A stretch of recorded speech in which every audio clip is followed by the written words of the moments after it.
Hey, howdy, All hey. right. Hello. What's up, We are gang? live with our latest episode of On Point Anime and Beyond.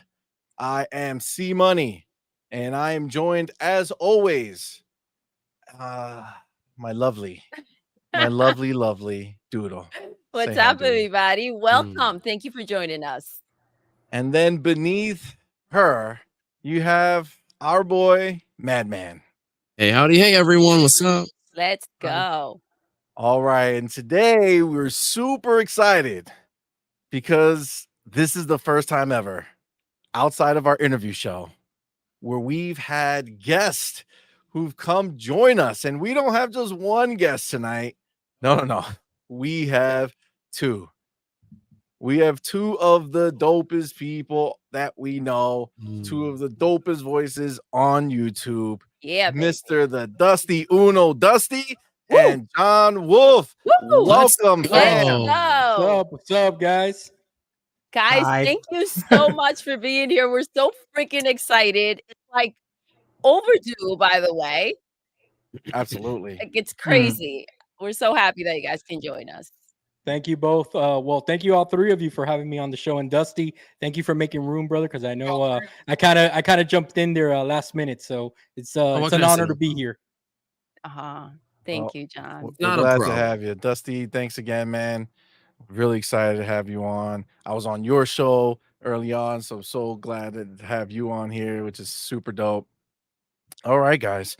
So Ooh, we let's have get to it. we got a pretty jam-packed show today. So we're gonna go ahead and start getting into things. But before we do a little housekeeping. Obviously, we have both our guests here today, Dusty and John. We're gonna hear their hot takes today, so that's gonna be super dope. All right, you guys all know from watching us, YouTube does not like us. They are not allowing us to monetize. So if you do have any desire Thank you. whatsoever That's the spirit right to there. support the channel, you could definitely do so by hitting us up and joining our Patreon. The link is in the comments, and you will be joining these fine folks down here, Mr. Jacob Novik, Mr. Joanna Dark, and Dragonheart Yobi. So we thank you guys so much for helping us out and come chilling with us. So it's a big help. Also, we have our other shows going on this week. Today's Friday. Tomorrow is our gaming podcast, On Point, the gaming newscast. That's at 3 p.m. Eastern time. That's going to be a crazy show. There's so much to unpack. It's insane. It's probably going to be a long one. Yeah. Did anything happen? Did anything happen this week? I mean, I don't know. Right? I mean, it was kind of light. It was kind Come of on, light. guys. You guys are exaggerating. For sure. It was light news. For sure. So we'll definitely be hitting that up. And then Monday, we have our morning quest at 9 a.m. Eastern time with myself and the lovely Doodle. Baby. And on Tuesday, we have our interview show. It's called Her, Him, and a Guest. And this week, we have none other than the man himself, Colt Eastwood, joining us to come chill and hang with us. It's gonna be It's Colt Eastwood. Awesome guy. That is awesome. And in this corner, It is. I need think to have, like, Dusty's chili excited. sounds. I think dude, Colt Eastwood, like, you can say what you want about Colt Eastwood, like whether you think he's a great content creator, maybe you're negative about it and you think he's a shill. One thing, I don't care. I, as a content creator and an artist, respect that man. He puts up great content. He, sticks to the best knowledge that he can. If he's wrong, he'll correct himself, which to me is a big thing for these content creators. If you can't go back on something and admit that you were wrong, you're fluff, and he's never fluff. I've never gotten that from him. So I agree. I got two things though. I got two things, Dusty. First of all, you're right. Colt is one of the best in the business when it comes to, production, when it comes to just editing his videos, right on point. Secondly, that Fat Tuesdays cup you got there, I know that's full of pony tears. Show that cup again, Because, dude, that thing must be full of ponytails. Okay, that's what I thought. Tears, Oh my God. wait, is it Oh my Tears God. Tuesday? Tears Tuesday? Is that what that There is? you go. There you go. So I said earlier, Tears- in somebody else's chat that these tears are going to turn into waterfalls, but then again, I grew up on TLC, so I know what to stay away. Nice. TLC, yeah, Listen, baby. Like, Let's go. the tears definitely flowed this week for sure. Man, But nah, Colt's a cool dude, man. And you know, I've watched him for a very long time, so it's kind of surreal the idea to actually be able to chat with him. So I'm very excited for that. Yeah. So yeah, That's awesome, guys. that's gonna be a dope awesome. day. That's gonna be a dope day. Yo, shout out to the chat. We get. got our homies Yo. Talos in there. We got our boy Matt from Fun Speculation. If you have When not Dave is watched here, his interview, do yourself a favor. Go watch it. We did it this past Tuesday. Mhm. It was hilarious. It was. It was so good. And honestly, I'm so thankful that he came on and did this. Like, I learned so much about him. So this was such a dope experience. I would definitely say come by and do that. We got G Maybe in the chat. We got our boy Web Dave. Yeah. It's a Dave. good bunch here, man. We appreciate y'all. We Yeah. appreciate y'all. And All right. for Talos, man, see money real fast, dude. That Talos never fails to say what's up. Always in the yeah, chat. How no, is it I that- noticed I- that too. Yeah, Amazing. love always says Talos. hi. I love that. I love that. Wait, who Such a doesn't love positive dude, Talos? man? Such a Talos. Talos positive dude. re. Absolutely. Yeah. So, guys, normally before we get started into topics, we always like to go into what have we been watching. So, Everything. with you two being the guests, we're going to start with you guys. And since John was the latest one to enter, we'll start with John, go to you, and That's then fair. we'll work our Yeah, way that's around. fair. Put me on the hot seat right away. I like it. There Okay. you go.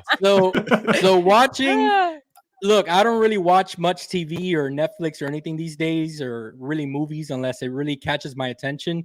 But I during the week, I kind of have long working hours, so I watch so many podcasts from so many content creators around. So that's really what I've been Mhm. watching all week.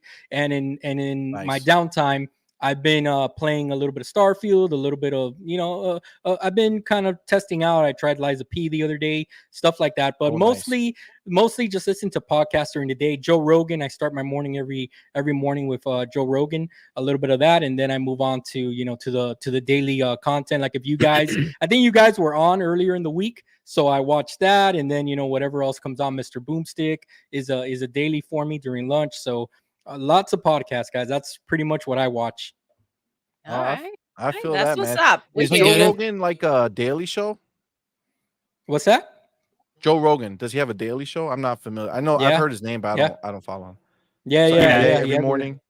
Yeah, and That's every what's day it's different. What I like about his show is that number one, he's like he's one of the top podcasts in the world, and number two, his shows are different because you have different individuals coming and they can hit on any subject. It could be anything, like politics, it could be about UFOs, about gaming, about UFC, wrestling, Mhm. anything. That's So cool. that's Them kind of what I UFOs, like. baby. And UFOs, the little UFOs they found in Mexico was a hot topic. The little Mexican alien that we found. Yeah, You- dude, you those- see them? Mexicans from Taco Bell. dude, You see Dude, that they look paper like- mache looking mother? No.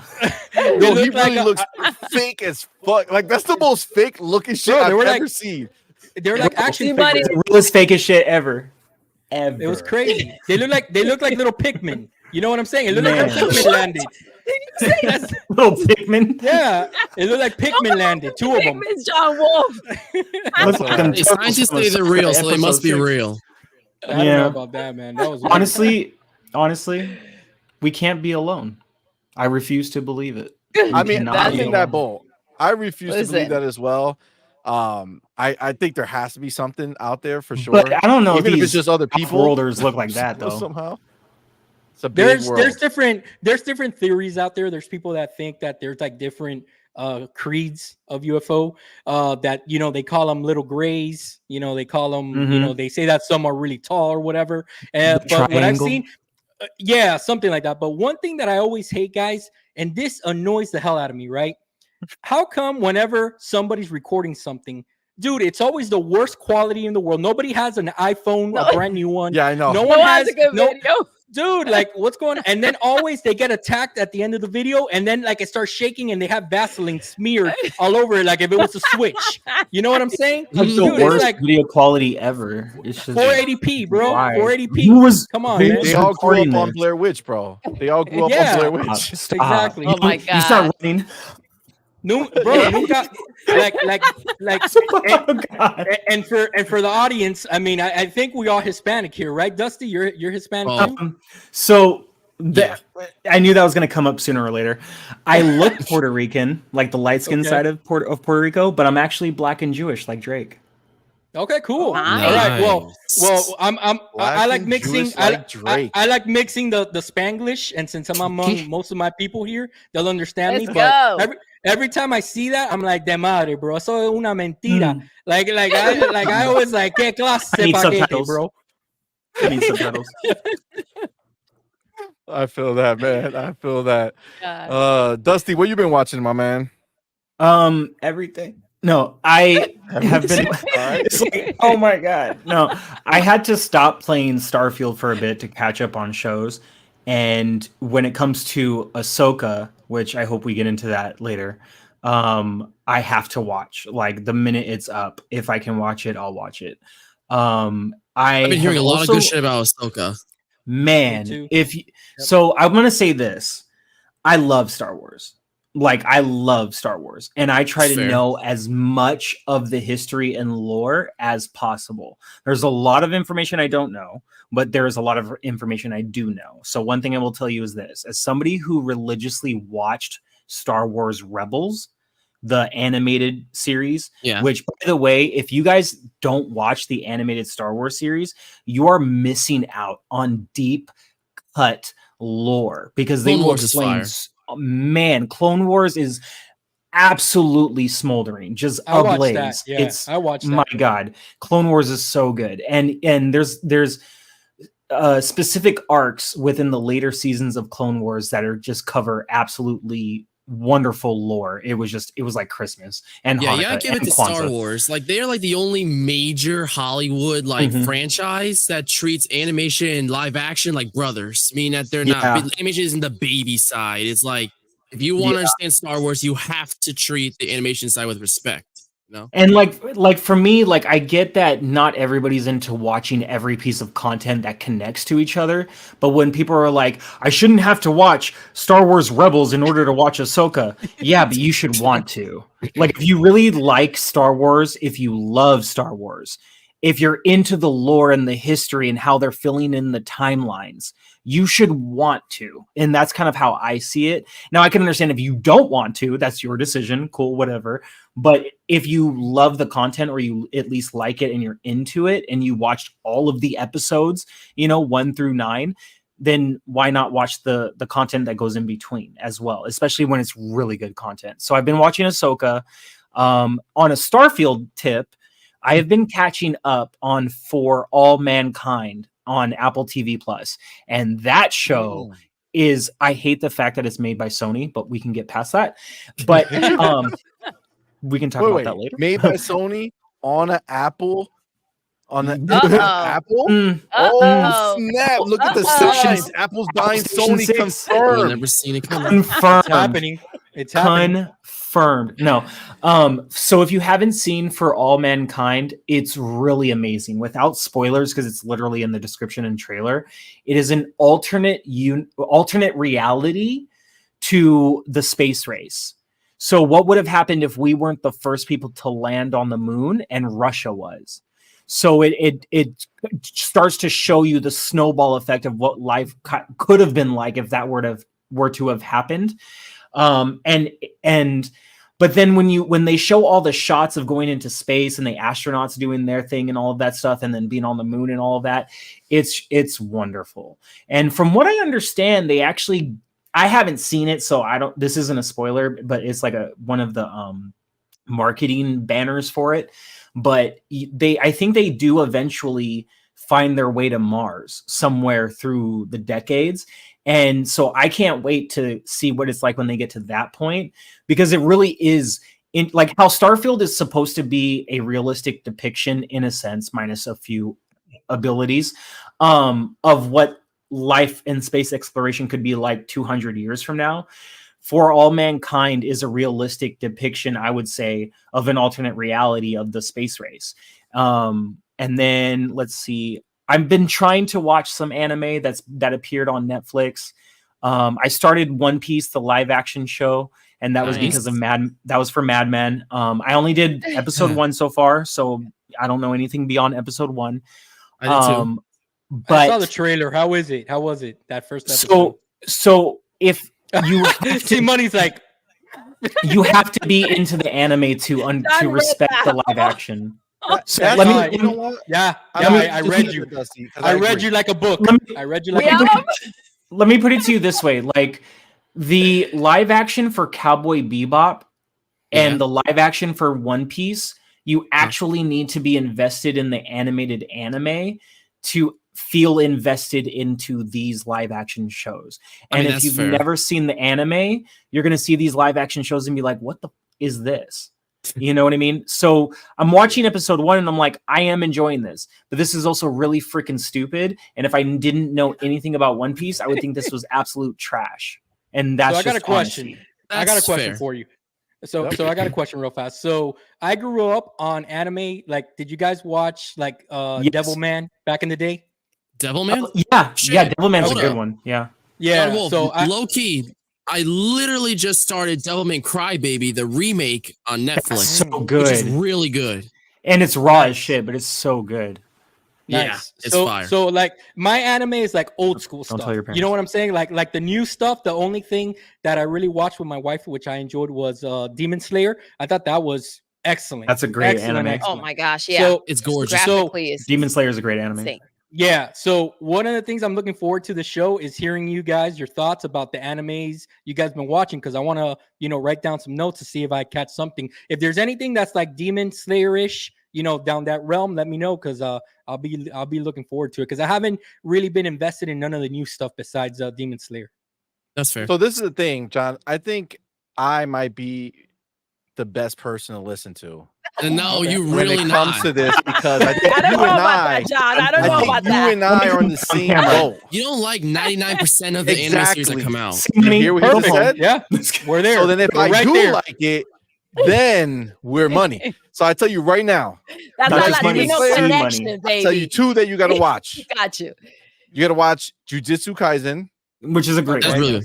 It's which I've heard of that. don't start yeah. with the show, start with the movie, Yes. Jujutsu Kaisen 0, and then Okay. watch the show. Personally, I 'Cause think that the movie is like far better than the fucking show, fire, like bro. by a long Okay. shot. Okay, all That's right. a And then what's the dope-ass I second don't know one? if that's a good thing. And then one of my personal favorites, Spy Family. It's Spy. Yeah, X baby. Family. That's the other one. Thank you. I need Fire. to start that one. Yeah. Those fight I've never even heard of that. So what happened bruh, is that that's fair. when I was Versus younger, Spy. when I got younger, I got kind of turned off to the anime stuff, because like I used to visit a comic shop that was close to a job that I used to have, and the battle in there was always comic book heroes versus anime heroes. So it was always who Like would manga win, and shit? Superman. Yeah, who would win, Superman or Goku? And I was always on the comic book side. Goku You know what hands I'm saying? down, bro. Goku Hey, hands listen, down. Listen, I have no idea, but I'm just saying, like that was always the battle within the comic book store, right? But Yeah, me, that's I'm a Marvel head. I even have my whole sleeve here, Marvel villains. So wow. I grew up on the Alright. I grew up on the nice. I grew up on You the guys went all American in. stuff. Yeah, I have Thanos, the Infinity Gauntlet, Mr. Steph. Oh, Damn, you have a I got- gauntlet. Shit. All right. Well, Yeah, you're I a got fan. Magneto. I got Yeah, yeah. Ultron. I'm messing with you, Yeah. bro. One snap and we're done. Like just Holy cow. So Damn. like I was Is always it on. colored in? Well, everything's black and white. The only thing that's colored in are the gems on the Infinity Ah, Gems. Oh, that's okay. fire. That's That's awesome. fire. that's That's sick. shit. That's sick. And I'll Let me share just- and I'll look for a picture so that we can share it and you can see like the whole thing. But the hell thing yeah. is that Nice. so I grew up on like the American comics, and then manga was never like a big thing besides like Street Fighter 2, right? The Street Fighter 2 anime that I loved because Man, it Street was Fighter 2, the movie. Oh my yes, God. yes, because it I forgot was about that. It's so Chun Li good. versus Vega. Remember that? Man, Chun-Li versus Vega in the bedroom. bathroom That was fight awesome. and bedroom fight was I was like, Yep. Chun-Li, no, you gotta survive, bitch. You gotta survive, girl. I swear to God, I love you. Like, no, it's like- if you've never seen the Street Fighter 2, the animated movie, It's you so good. need to watch it. It is Yep. so good. It's a so classic. good, and I was like, kick that pretty boy's ass, Vega. You know. So Yeah. I heard Oh it's my a God, gold Vega standard when it comes to video game ruled. adaptations. Dude, no, them animated mateds, them animated What did you just say? Animated minute. them animated mateds, like when they're That's really a song, animated. yo. and You guys don't you know about that. Whoa. Dusty, don't mind them. That's a song, yo, right there. Them animated mateds. Get it? Yeah. Wait. You know, I heard- I'm saying? Wait a minute. I heard Animaniacs. Did you say Animaniacs? It might have been Animaniacs. Who Ooh. knows at this point what And- went and- down? Mr. Joanna's Dark. I did watch Berserk, and I've read the manga. So yes, Oh, I Berserk forgot. is so good. How can I heard the how can I manga's forget to legendary and mention the anime is ass. So, in Um, my opinion, I would say the manga is legendary and the anime is worth watching because I Yes. enjoyed Oh. it. Yeah, I there's mean, there's like the 1997 one. And there's like the movie trilogy. that's the one that you want. Do you want Yeah. the 19? There's like I saw it online. If you guys search for it, you can find it. It's like an ultimate cut that they did. That they put 1997 footage with the new stuff, Trigon. and then when you get towards the end, that everything is CG is where everything just the tracks just fall off the train. The train falls off the track. Sorry, I said that backwards. So look for it, guys. If you want to watch some Berserk, it's really good. That's fair. I When get the that. train Well, falls off the Joanna- track, pick it up. Oh, I'm sorry. Go ahead. Oh, that's Let's a dope ass song. Mr. Joanna Dark says he would watch Blood, the Last Vampire, Berserk, Helsing, Trigun, Madman. Do you know any of those What? shows? I've heard of Trigun. I've been looking to get into that because the reboot just came out, Stampede. That's CGI, but it looks Dusty's beautiful. about to die, Madman. Dusty, let it out, bro. Let it out. Let it out, Dusty. Just Madman. Let it out, bro. As Huh? as my unfound nephew in anime, That's I must recommend that you watch Trigun. It is absolutely one of the best, most classic anime that you could ever allow yourself to witness. It is so very good. The story, once it really gets deep into what the story is actually about, is very compelling. Vash the Stampede is one of those characters where he's so complex yet so simple at the same time. You gotta watch it, bro. It's like what I've seen watching of Trigun. It reminds me a lot of Cal Bebop, like a lot, and It's Vash on that reminds same me of era, Spike. yeah. And I'm like, Yeah. well, it gives me the same exact vibe, so I'm like, I'm definitely interested. So I would say this: Vash and Spike are completely different characters, but I could see where you would find similarity in them. But without spoiling, there is a friend that befriends Vash like somewhere through one of the episodes of the story. Once he introduces himself, you're gonna be like, "This dude is tight. Who is this guy?" Like you'll know who it is. You'll get there, bro. Just watch. Do your homework. All right, See money. I think they lost Go. us, bro. Did you grow up on X-Men, on the cartoon X-Men and Spider-Man? The cartoon X-Men, yes. Yeah, that's why they lost us. They completely lost us. Yeah. I had no idea what was going on. I had no idea. I had no idea. Joanna Dark says Chainsaw Man and One Punch Man. So Chainsaw this is Man's the so thing. good. Chainsaw Man, people love that shit. Chainsaw Man's awesome. I can't mess with it. I think the animation's dope. I think it's cool action. I cannot, my head can't get past Get ready, this guys. kid with he's Chainsaw coming poor out of his and head. has nothing. And Bruh, all he imagine does being is say, poor. I hope I can touch a tit before What? I die. I feel he wants a cop. It's Japanese Like, that's anime, his bro. own life. Wow. Years old. Not, It's but Japanese before you humor. die, He's 15. It's what? Hey, some kids. Hey, we have. wild. Hold on. Let me break it down. Bro, you Go were ahead, 15 Doodle. once. You were 15 Young once. boy. So Listen, in American comedy, we've actually had the same things where kids will say, "Man, I hope to kiss a girl before the day that I die," or I hope I get laid before the day that I die. So I'm not going to lie to you. It's really not that much different from what we like to joke about as Americans. That's your Yeah. inside voice, Never though, watched man. Grease? Hey, man, sometimes inside becomes outside, bro. Come on now. Hey, yo, what? I'm sorry. Let me just leave. I'm sorry. I need to take. Dusty, no, are what you I'm fucking saying with is, me? Oh, I know what you're doing, Dusty. All right. I was very confused for a second. I'm like, what the fuck is wrong with your camera, Dusty? You should turn off, on, off. See, Like, I thought he was blinking in slow motion. He Yo, was like, this is "What the right. hell is going on here?" this is where I'm gonna leave. No, I what know I'm what's saying is, happening. I understand. I remember now. and I get what She you're touched saying. my Like, leg, John said. oh my What god, happened? Happens She to the touched best my of leg. us. she touched my leg. No, G I Baby get says what the you're only animes on when I was younger were Robotech and Transor Z. Ooh, Interesting. those are good ones. Robotech, I think, has a video Watch game, right? Zoids.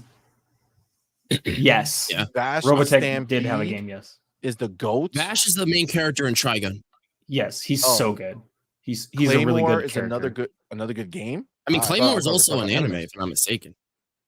Band of the Oh, Hawk. Castlevania Yeah, animes are really good, in my opinion. I like them.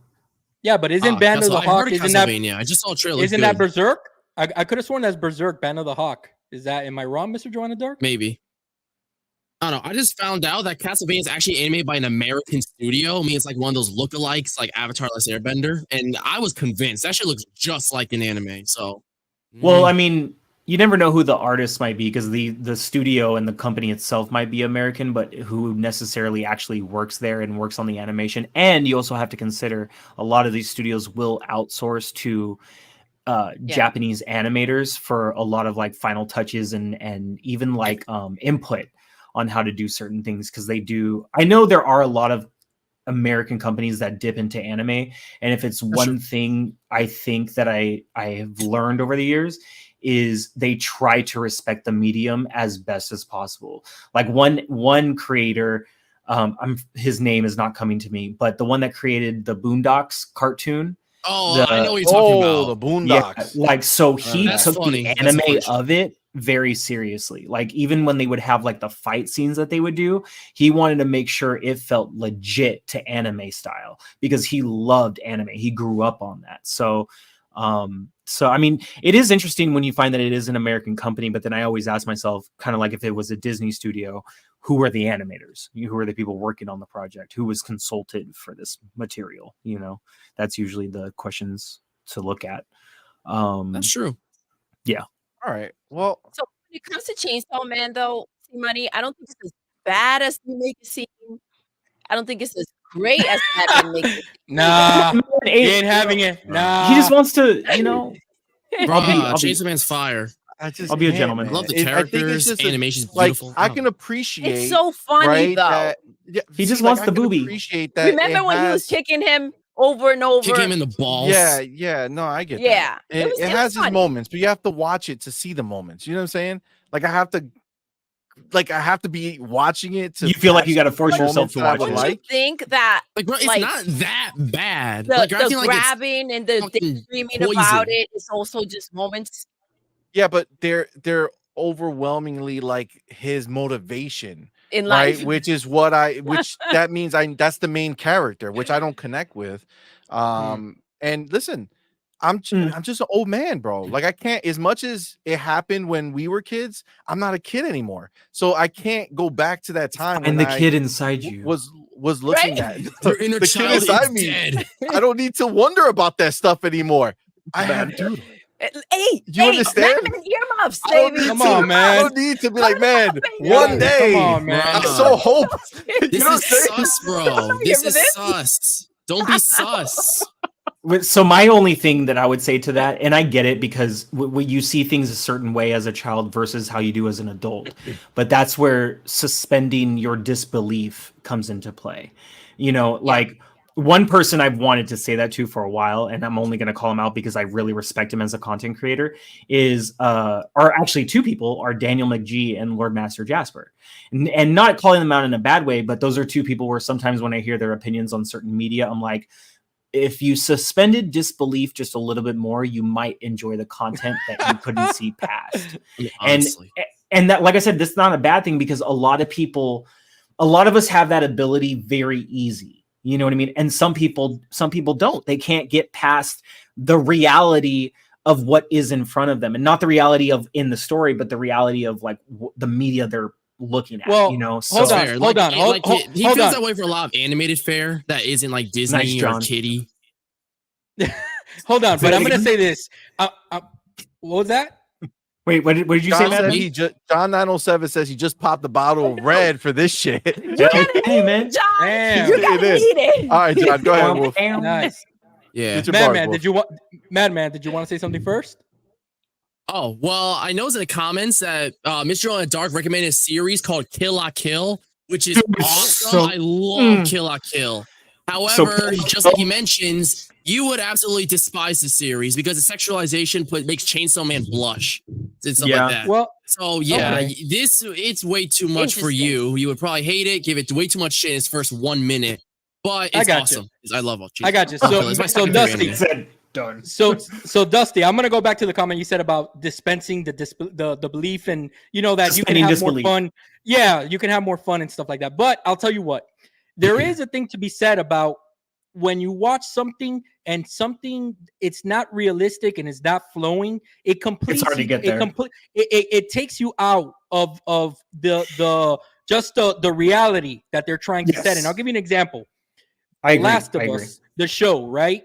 This Mhm. is a perfect example, and it's just recent. So, in Last of Us, two things happen in that show that I'm watching, and I'm like, oh man, like that's it. Like I can't unsee it anymore.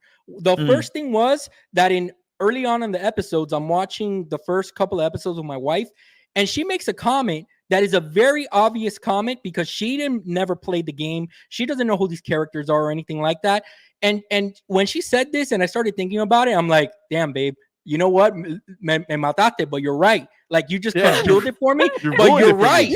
Like, but Matate, she's you're right. but the thing is, she's absolutely correct. And that's when they're walking, because they're already gonna take Ellie, and she goes, she just stops for a second and she looks at me. She goes, so you're telling me that there is not one car battery that works in this whole city when there's so many cars just laying around all over the place? And I'm looking at her and I go, damn, babe, like me matate right now. Like they're not checking the cars, they're not doing anything, and he really needs a battery to save his brother. Dude, come on. So to counter that, I would say the idea is you are supposed to tell yourself that they are in an area and a time because it has been 20 Dusty, years. it's Hold on. Time out. Fraud alert. Hold on. It's been 20 years later. So when you consider how many people have to scavenge for things, especially when you are having to battle different evil forces and whatnot, such as, like flower-looking zombies, the idea that you should tell yourself is that where they are at, those types of resources are extremely limited by this point in time. Are all the car batteries are PSP batteries? They all swollen and see, you know what I'm saying? Hey, Everybody use the batteries for their Sega Game Gear, bro. You know what I'm Dusty, saying? So I'm not saying that's correct. I'm just saying that is the idea of what you should kind of tell yourself. Dusty, I'm with you, brother. Me and you have the same functioning brain, the same but when mentality of growing up. Like, oh damn, of growing up with games and stuff. But also, I gotta put some reality into it where I kind of need Joel to make a comment for people like my wife to say, hey, for Ellie to say, hey, there's a lot of cars. You sure you don't want to check any of them? And for him to make a comment like, nah, it's no need. Everything's scrapped. Something like that to bring you and to make you understand that, because or else you just have to assume. And I know that's dumb and it's nitpicking, but it took her out. It took her out. Dumb. She's like, I can't believe my counter to that would be, and I think Madman would agree to this, I like shows that require me to think a little bit. Yeah. It shouldn't be as black and white as, this is a story. That's it. Or my wife and I, the one thing we love doing is when we watch shows is figuring it out. And we will literally pause a show and go back 10, 30 seconds if we have to rewatch a part to understand the dialogue and the situation because we are invested in the story. So my thing is, did we watch some of the episodes of Last of Us and maybe we're like making some jokes about this or some jokes about that? Yes. But because the show is really good, we were invested in the overall story regardless. I'm going to tell you why I don't. I'm going to tell you why I don't agree, because a good writer will put little lines in the dialogue that helps the viewer feel what these people are feeling in this world. You get what I'm saying, and not leave it up to interpretation. That's just me. Yeah, I know that's just a little nitpicking thing, right? And then real fast, because I kind of derailed this conversation. No. You said it yourself. You leave it up to interpretation. You guys took it that way, and the way that my wife and I took it was we thought to ourselves like, oh damn, like resources must be that scarce if it's that hard to get a card battery. No, I took it like that too. You know, my wife is like that. They don't tell you everything. But remember, my wife doesn't know the lore. She's never played the games. I don't know the lore either. I never played the games. Oh, okay. So you got it. So when I watch TV, I like to deduce. Like when I like to solve the story as it's going along. That's the way I watch TV. I seduce TV. Hey man, let's talk about what's to the toilet paper. And you sit on Jordan dark as shit out in these streets. They ain't got what are they gonna do? They ain't got. They use asphalt. Are you kidding me? Shut down. The answer. Leaves. You use leaves. And then real fast, the last thing, the second thing was in the part that what's the character's name? Oh man, the one that he was in love with the other dude. That he was a main character. Yeah, you're talking about Bill and Ted. Bill. No. Okay. Bill and Ted. So Bill, right? Dude, Bill, yes. In the game, he's a total badass. You know, the guy, he I saw this everything. argument. Yeah. All right. And then people are shooting him, looters are shooting him, and he's just standing out there in the middle of nowhere. I'm like, yeah, Bill? Yeah. Why would he just stand in the middle of nowhere getting shot at? What are you doing? As a viewer of television, I agree with you. That one part, I was like, why was that shot that way? Like, cinematography. He's badass, bro. I'm like, look at this guy. He has no fear. He's like, no, but there's a Oh my god, no. There's a moment. That's anormal. I'm sorry. Un come mierda. How are you gonna stand out there while people are getting shot, dude? What are you doing? Oh my god. Zero mero. Listen, I do understand both perspectives because I would look through every freaking car and make sure that those damn cars don't have a damn battery. Hell yeah. You're looking for survival instincts. Doodle, you're looking for your brother. It's like an emergency, but you don't bother to look at any car that's just out there in the vast land. You know, for all we know, those cars were already searched. For all we know, those cars were already searched. With shows like Cobra Kai, right? Where like if I don't get my mind wrapped up in like the flaws in it, like this dude literally is taking leaving his company, leaving his wife to go have karate battles so that they don't open up. But if you see the movies, you get it. You get why. I drop that thought. I mean, it's in my mind. There's evil. But like I look at Z like, yo, go do some karate shit and like leave me on the side, and we're gonna have a problem. We're gonna have a serious. If I do that to my wife, she's gonna roundhouse kick my face. How about that? At least you know your karate will give real life. But at least you save the world. Right? At least you know by then, John, that your wife could at least compete in the tournament for your dojo. Like she's ready to go. You know what I mean? Like put her in there, babe, Dolly. Come on, babe. Come on. Wolf, you know what I'm saying? Like, no. And trust me, she can whoop some ass. So This is ready to go. Going back to the beginning of this with Dusty talking about the topic. Suspending her belief. So this is the thing, right? Yeah, suspending disbelief. I'm all for that. As best as you can. Explained, like on Cobra Kai, we can do that, right? But this like the problem is there's too much available to watch / play, right? So it's like, why should I try to make myself like this or be open to it if it's not grabbing me? There's a million other things that are ready to grab me like right now. You know what I'm saying? That I'm happy with. Don't try, rather do. Don't try, rather do. Exactly. There we go. No, honestly, it is really easy for me to just put on a piece of media and let myself be involved. It really is because you don't have 47 kids running around your house, Dusty. All right. So of course your ass can sit there and be like, Dusty, "Ooh, let me just live in this moment. I see nothing but anime around me, kids, brother." I'm so when idiot. you're We're like, hold when on, you're you gotta looking- choose wisely. All when right. you got- kids This is hanging on the what back of my neck. We're like, listen, we're in a when you situation got- when we get a moment. this to do this is all I'll shit. say.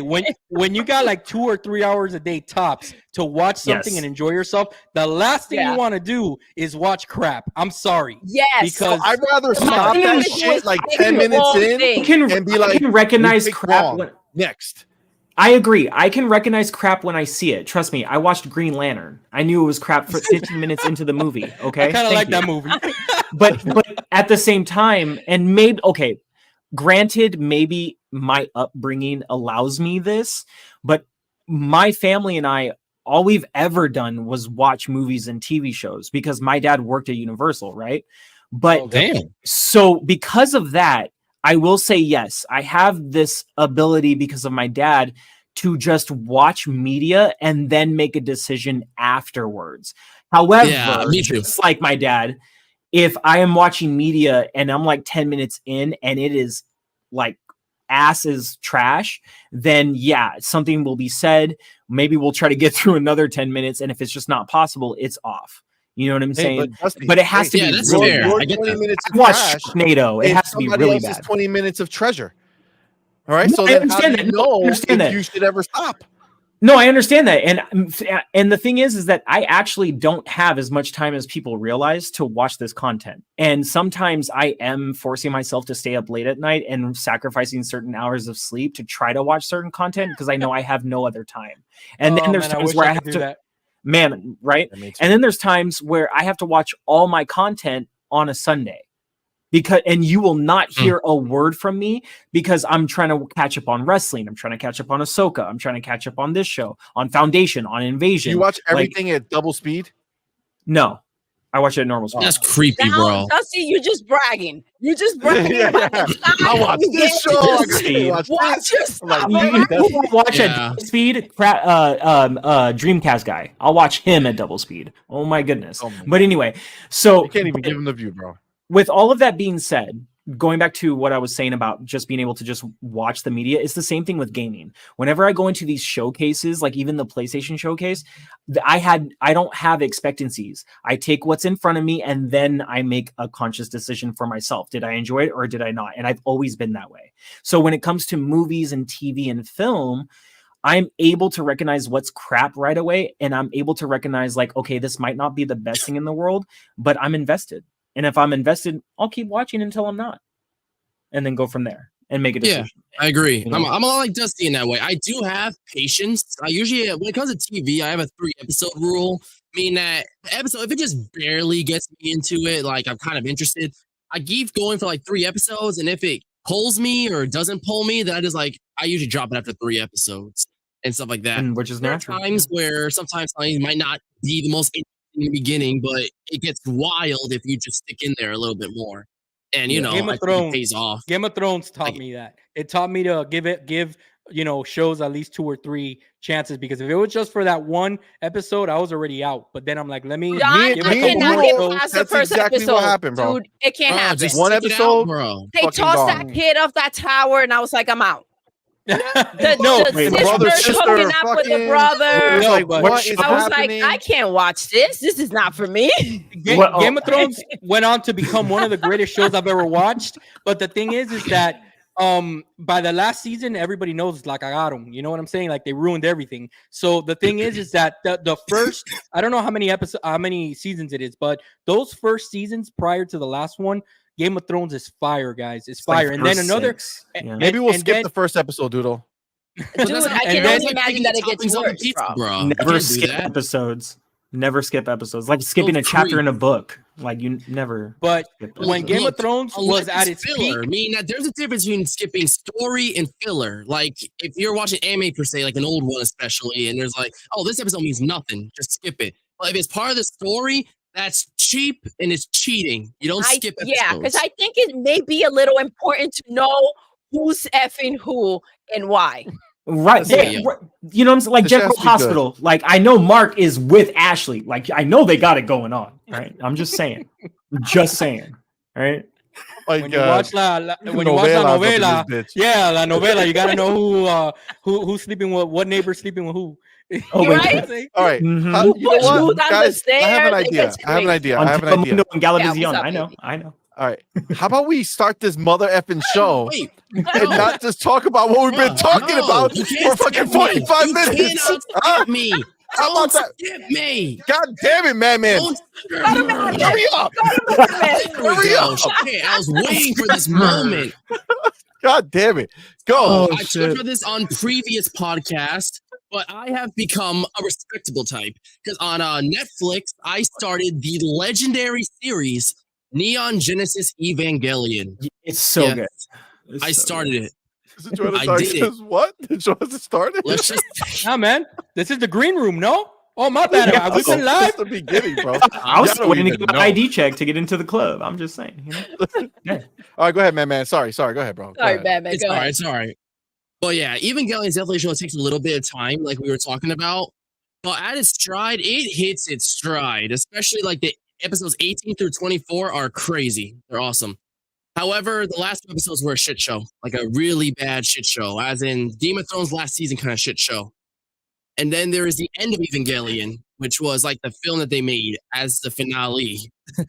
And yeah, that movie makes up for it and then some. It's an awesome movie with context of the show. It's an ass movie on its own without story of the like or any knowledge of the show because it's pretty useless. But if you know what the show is and know the story behind it, then it's an awesome movie. So yeah. I can see that. All right. All I can see right. that. Well, I mean, Doodle, do you want to share what you've been watching? Well, Oh, yeah. So we tried out One Piece, and we're gonna combine ours for this. Yes, 'cause so we watched like the same thing. so we tried the anime first, and I told you guys it's one piece of crap. Facts. Damn. It sucks. So Damn. we Facts. tried Same. out the live action, right? And the preview, the trailer looked freaking good. So I get in there, I'm watching the damn thing. First of all, I tried about maybe 2-3 times, fell asleep every time, and then I said, I got to do this during the day. So I go ahead, I start watching. This is the problem, guys. You have to know or want to watch it. Like Yes. the action scenes, the fight scenes, great. But like the costumes, you kind of feel like you're at Party City, right? You're like, oh shit, look at all Damn. this. I love Party City. What's Let's go. going on with all these costumes? It looks so unrealistic, really like fake, and you're kind of Power like, Rangers, oh, yeah, okay, like I'm Power not Rangers buying it. quality. Yeah, you feel Power like Rangers they didn't quality create costumes. that Don't you hate on the world, Rangers? like in a realistic Don't you way. dare. Like they kind of gave it a little bit of that, I don't know, maybe that cartoon feel. It didn't feel right. But the fight scenes, though, if you can get past all the bull crap, the fight scenes are pretty good. The I mean, swords, Zoro was Yeah. God tier are- badass. yeah, the fight scenes were fights better are than I badass. thought they would be. Yeah. But again, you have to kind of like force yourself to see. I just saw the first episode and I'm like, okay, maybe I'll try the second one and see if like maybe I can really strip out the idea of what this is, and just try to get into the story.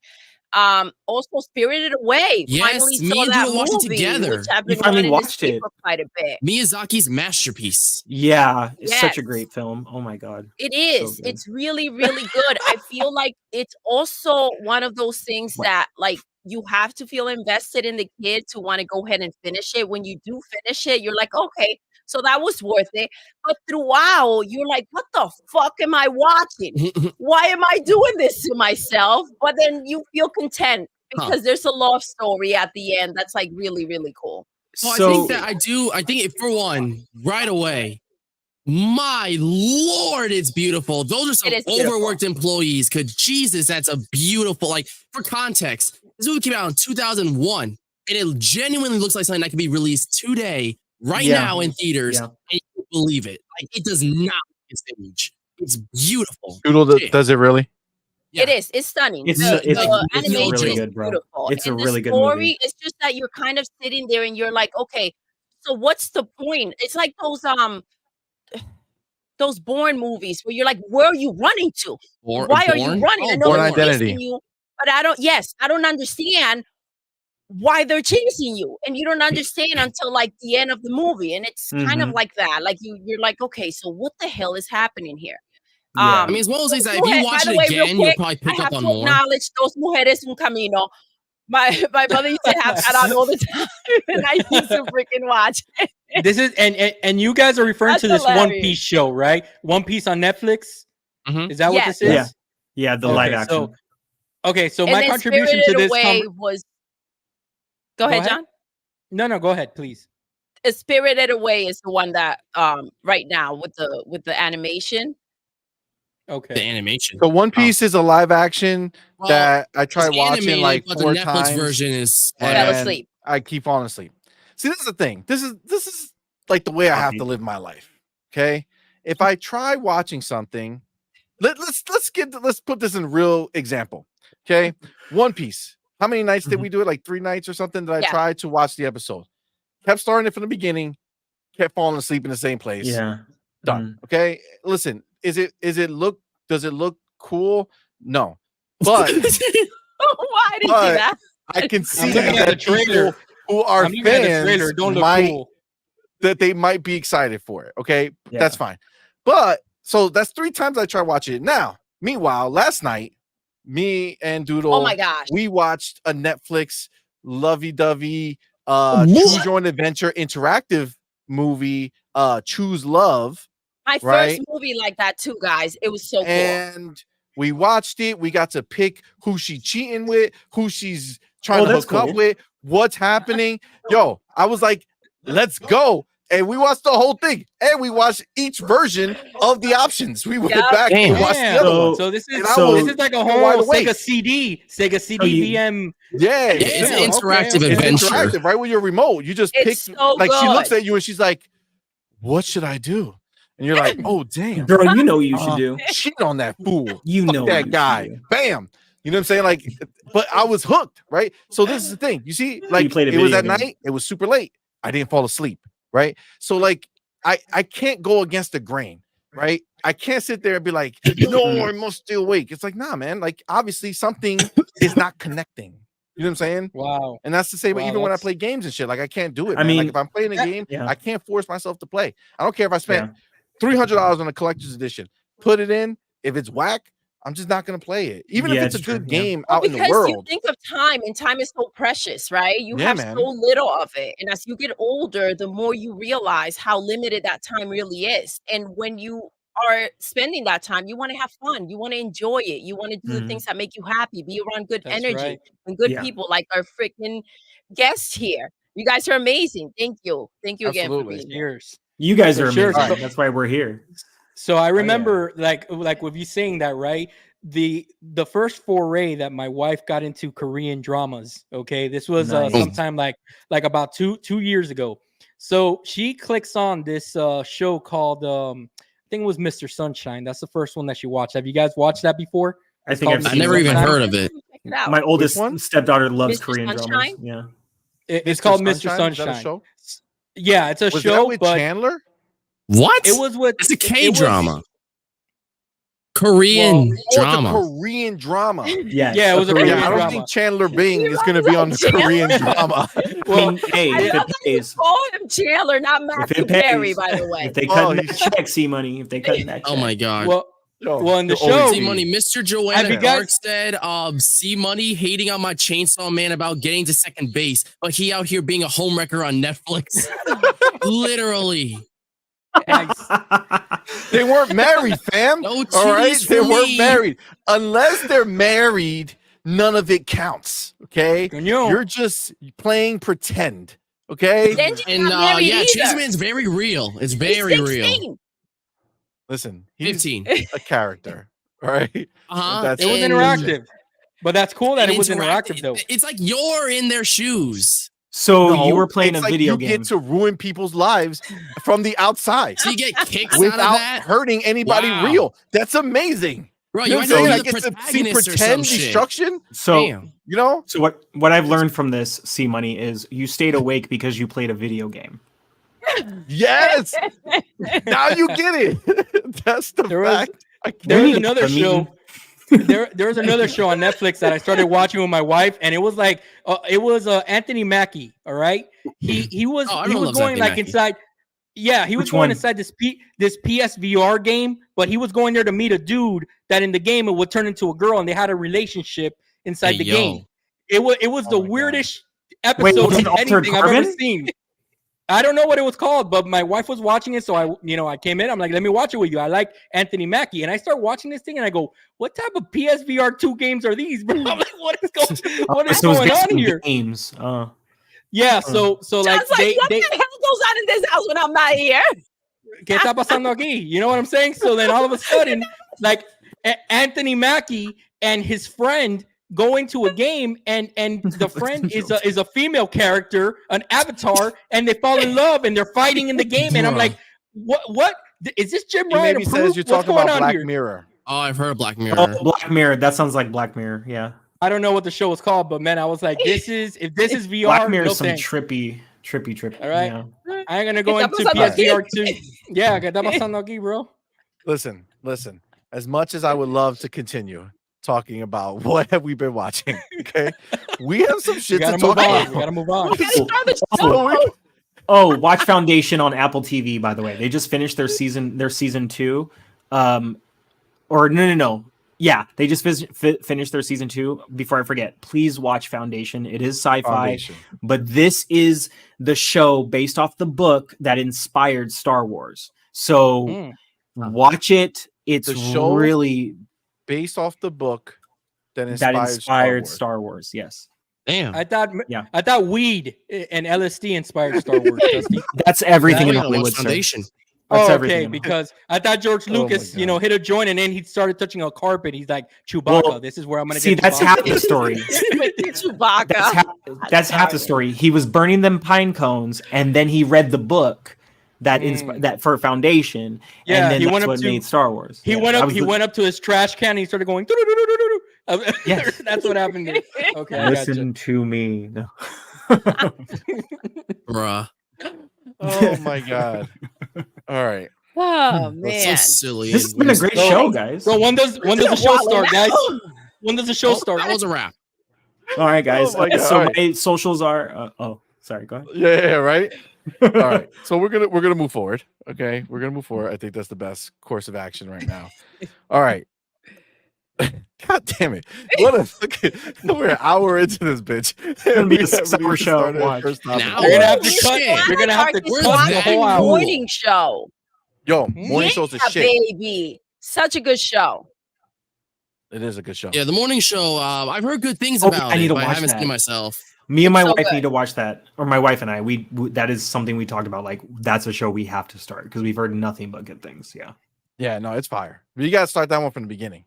Like season 1, because that shit is no, I don't. Why would you not? Why? What? Oh yeah, I forgot who I'm talking to. My bad. Oh yeah, CMoney loves skipping ahead if things aren't aren't hype in the first 2 seconds. All right. Listen, we're gonna start. All right, so we're gonna start with some anime talk. All right, we got a little anime news that came through this week. One thing that came out of nowhere for me, that ended up being super duper dope. Onimusha, which is if you guys remember, that was like a Capcom franchise from back in the day, the PS2 era. Absolutely, it's getting an anime adaptation for Netflix. Really? And we watched the trailer. That shit looks sick. Oh my god! Oh my god! Dope. So badass like, as shit. Dope. Like not like, even and it's CGI. So you know what I'm saying? Like it's a CGI anime, and it doesn't look like a dumpster fire. It looks awesome. Yeah, very few CGI animes look amazing. So I agree with you on that. But man, that just it really does. Me Doodle, that shit was dope, right, baby? It was insane. First of all, like even so graphically stunning, but they combined it with this song. And there are certain songs for me, I've told you guys before, that kind of like rip through your soul when you hear that melody. And between the song and the combination of the show, is freaking breathtaking. Like, I don't want to hear anything else. I don't want to see anything else. You're just zoomed into that moment.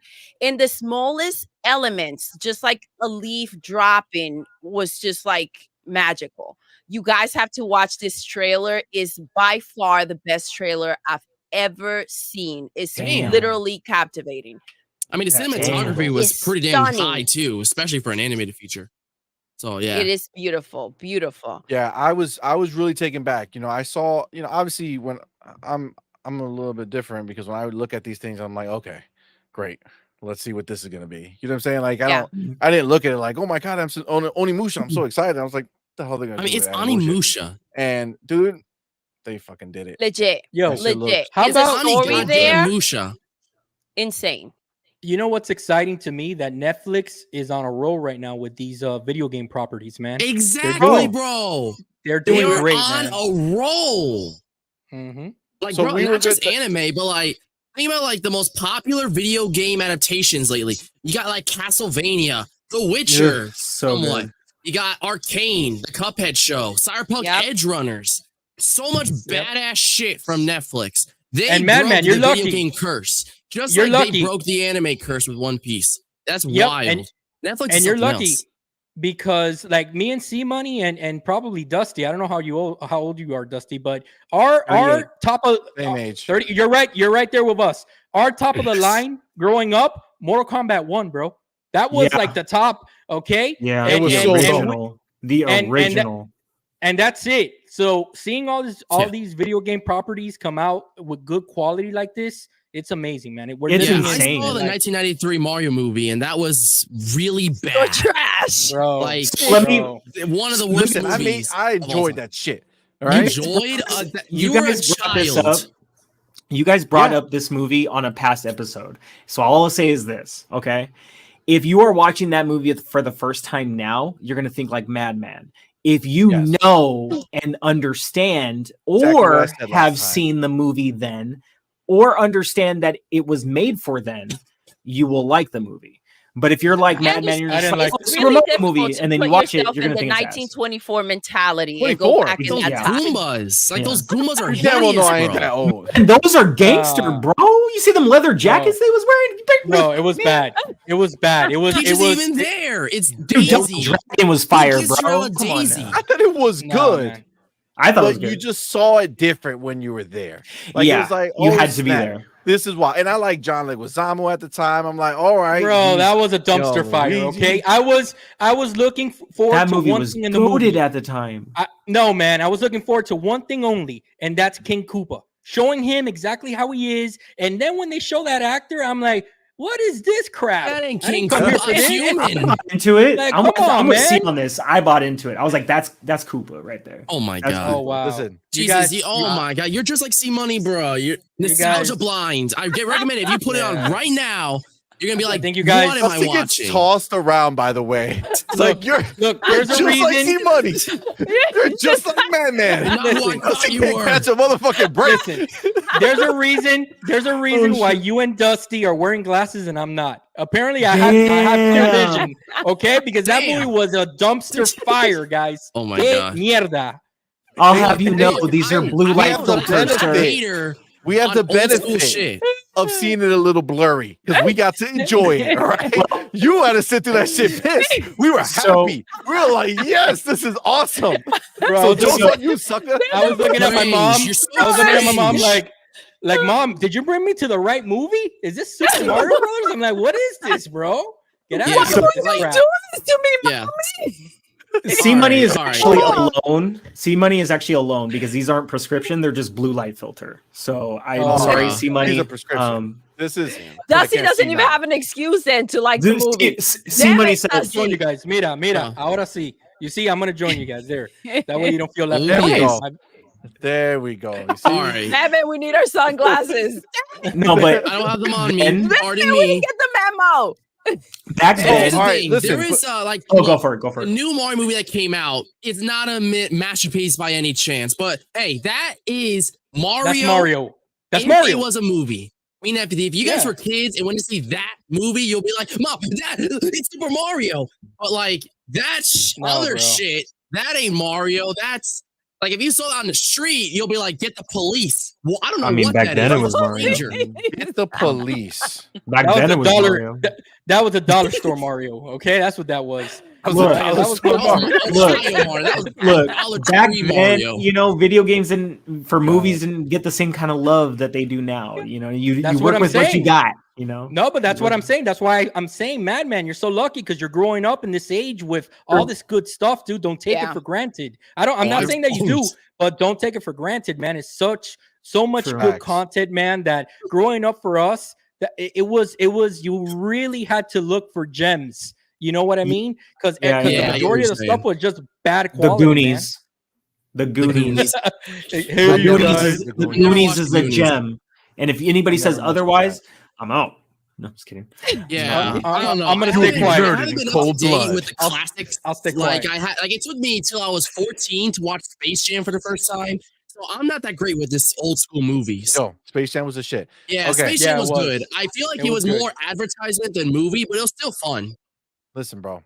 It went Don't you down. talk about All my right. Bible. So, but I did want to get into a bigger, we kind of got into it a little bit, but I do kind of wanted to get into a little bit of a bigger discussion with this. Let's And it's highlight a few comments, CMoney. Give me 1 what, second. I'll be right Mario back. movie in the 80s was dog shit. Thank you. You my boy, Nice. John. No, see what Told you. Purple Berry roll. That was Mario from Walmart. Dollar Tree, Walmart ass, bitch Damn. ass Mario. The slander. Who framed Roger Rabbit ass Mario? She maybe says Super Mario Bros. Movie equals Cheech and Chong on Mushrooms Kingdom. What? Damn. That was Damn. horrible. See, look, Talos says it's a great movie. You see? When you're on drugs. Talos. He knows what's good. Oh no, Talos, I think he's I talking love about you, a different brother, movie, but I'm but- gonna claim it Oh, I'm okay. gonna claim I was it. gonna say. as this movie. Listen, listen. I John want to talk. Madman, I think we won this round. You I guys, think We so. won fine, this round. fine, Damn fine. right. Yeah. Throw that all crap away. So let's just kind of look at this for a Let's go. second. Why do we think, or how is it that Netflix seems to be able to do what so many Don't. others have tried and failed? Right? Like there's not you just said it. Like Mortal Kombat 1 back in the day was like our gold standard. Yeah. Like we haven't had anything of real substance that was really good. I mean, you had like the Doom movie with The Rock, which was like, I mean, even that, like, the only thing that made it stand out was the fact that it was like filmed in a first-person gameplay like shit. And it was weird. It was creative. I'll give them that, but it was not practical. So Yeah. it just made it stick out, and then do something special to stick out. Yeah. I'll tell you why. Because of one word, competition. That's why they've stepped it up as much as they have. Because when Netflix saw that Disney got all of their IPs together for Marvel, for Pixar, for all that stuff, and they were going to launch Disney Plus, they knew that they needed to step up their game and kind of have their own genres within Netflix to have people to keep on subscribing and grow their subscriber base, right? So out of competition and necessity, I believe that's why we're getting these good quality shows, because they knew that, like, on the hero front, on the superhero front, Marvel has that on lockdown, right, with their Disney Plus shows and all that stuff. So they tapped into a medium that no one was looking at. The video game stuff for live action, no one was really looking at that. So I think that Netflix recognized an opportunity, and my hat's off to them. They've done a really great job. Like every single show that they've brought out, for the most part, that's a video game property or a show, man, they have really done a good, it hasn't been perfect, but it's been almost perfect. Like you gotta say that, it's good quality stuff that they're doing. Yeah, like majority of what they do, like obviously for every Cyberpunk Edge Runners, there's a Tekken Bloodlines, which was just okay. For the most part, you look at like what they did, and they are responsible for making video game adaptations respectable and not pieces of shit, Yeah. No, their production quality is very, very high. And whether you like a show or hate a show, the one thing you can respect Netflix for as a production studio, as a movie studio, a film and TV studio, is they actually put effort into what they're making. Everything, it's like Apple TV right now. When you're watching it, you feel like this is really full out. You know, they really, Yeah. you can tell they really spent time on it, even if it doesn't hit, even if it doesn't work for you. You can tell that they spent ample time on it, and that's what you want to see from studios like this, especially in Hollywood, like Paramount, WB, Universal, and all of them. You want to, even if you didn't like it, you still want to feel like they at least spent time working on the damn thing, you know, instead of I like, oh, they agree. just threw this together. A lot of time, and you can tell that money was spent on these shows. A lot of time Exactly. it has to do with budget, but like to have a good team, to have the resources, and I feel like Netflix has earned their spot, you know? That's why they're able to do what they do now. Yeah. I mean, Yeah. let's go back, and we're talking about back in the day, right? They took out Blockbuster, right? Like that's where we went and Yeah, picked up our royally. movies, and then they used to mail you a movie, and we're like, oh my gosh, is this gonna last? But we're gonna hop on that train. And look at where they are now. Like they've really worked to be in the position that they're in right now. You know, And now what yeah. they're doing, this was my first time experiencing that movie where you get to kind of like click the choices and everything. It's almost like a video game experience. It is throughout, you know, the movie. You get to kind of dictate what route the character's gonna go ahead and take. And it was well done, you guys. So I feel like Netflix is just starting to really tap into what's to come. You know, it's crazy you just brought that up because I really haven't thought about that too much, but that's so wild to like think that they literally hustled their way to the top and they literally did it like essentially just pushing themselves forward, overcoming every obstacle that kind of got thrown at them. Yeah. You know, they went from going up against the king Blockbuster, right? Thinking of, all right, we're not going to build a building that people are going to walk into. So how can we be different? We're going to mail you that shit and it's going to be there the next day, right? And then you're going to mail it back and then we're going to mail you another one the next day. Like this is like they had to have that foresight to think that that was going to be a good idea. Then they were the first ones to really start thinking about pushing into the digital versions of these things where they were getting out of mailing you a movie and it's like, listen, just watch it here. And remember, it was only third-party content that they were getting. And it started with old booty shit. And that's what's huge, right? It really did. They used to license SpongeBob. They used to license Friends and all these shows, all these movies. And they slowly, even cartoons, right? Like they slowly started making their own things. Now they have reality television, their own, right? They have their own movies, their own cartoons, everything. I mean, if I'm not mistaken, their first like show was Orange is the New Black, right? Yeah, dude, but that was I remember that. When that dropped, oh my it was God. a good show. Such a good they show. made something that hit the mainstream Original vein, you know what I'm saying? IP, you know? Yeah, it was their own and they came up with it. But like that's what I'm saying. Like they were literally just licensing things from other people and they realized that these people were gonna be strong arming them because they had to rely on these other, you know, companies' cooperation. And they finally kind of said, you know what, if we're gonna survive, we need to be our own gatekeeper, right? We need to be the person laying down the bricks in front of us and not just hopping on different roads that are placed, right? Doesn't it sound familiar? Doesn't it sound familiar? Doesn't it sound familiar to another company that's kind of doing something similar to them? Absolutely. Which is Xbox. Absolutely. Xbox set in its own way, man. Oh my God. It's saying, you know what? Let's get off this track that everybody's like zombies following Sony into the pit of hell. Whereas let's make our own path. And guess what? On this side, we get to save money. We get better properties. We get bigger budgets. This is a whole different world. Yes, agreed, 100%, right? And that's here's why the thing. Xbox should merge with Netflix. Meanwhile, Nintendo's just like looking through a window, laughing, making money, printing money. They though? But like they sell more than the Xbox and PlayStation combined. Let me tell you something though. Let me tell you something. This is the thing, right? You say that, but I know that you like to live in the past, which is weird because you're really young. The past, yeah, the Switch, the past. But listen, the Switch is fine and great, but we've been having this discussion about another big move that's happening in gaming, okay? And that's the iPhone starting to take its place amongst console gamers. So understand the Switch is cute now because primarily you're going to hand that to your young kid, right? Because you're like, I'm a gamer and I want my young kid to play games like me. So here's this game. But as we continue moving forward, these younger generations are on tablets, they're on phones. The Switch is, they either are going to have to start competing with the hardcore to really gain a foothold, because at some point that bottom is going to fall out on them. And the kids are not going to be looking for a Switch. They're going to just be happy with their super powerful iPad or their super powerful phone. Assassin's Creed Odyssey. It doesn't even have to be. It doesn't even have to be those console games, because there's plenty of people who are making these games. Like mobile is already the biggest thing out there, right? This is just fact of what it is.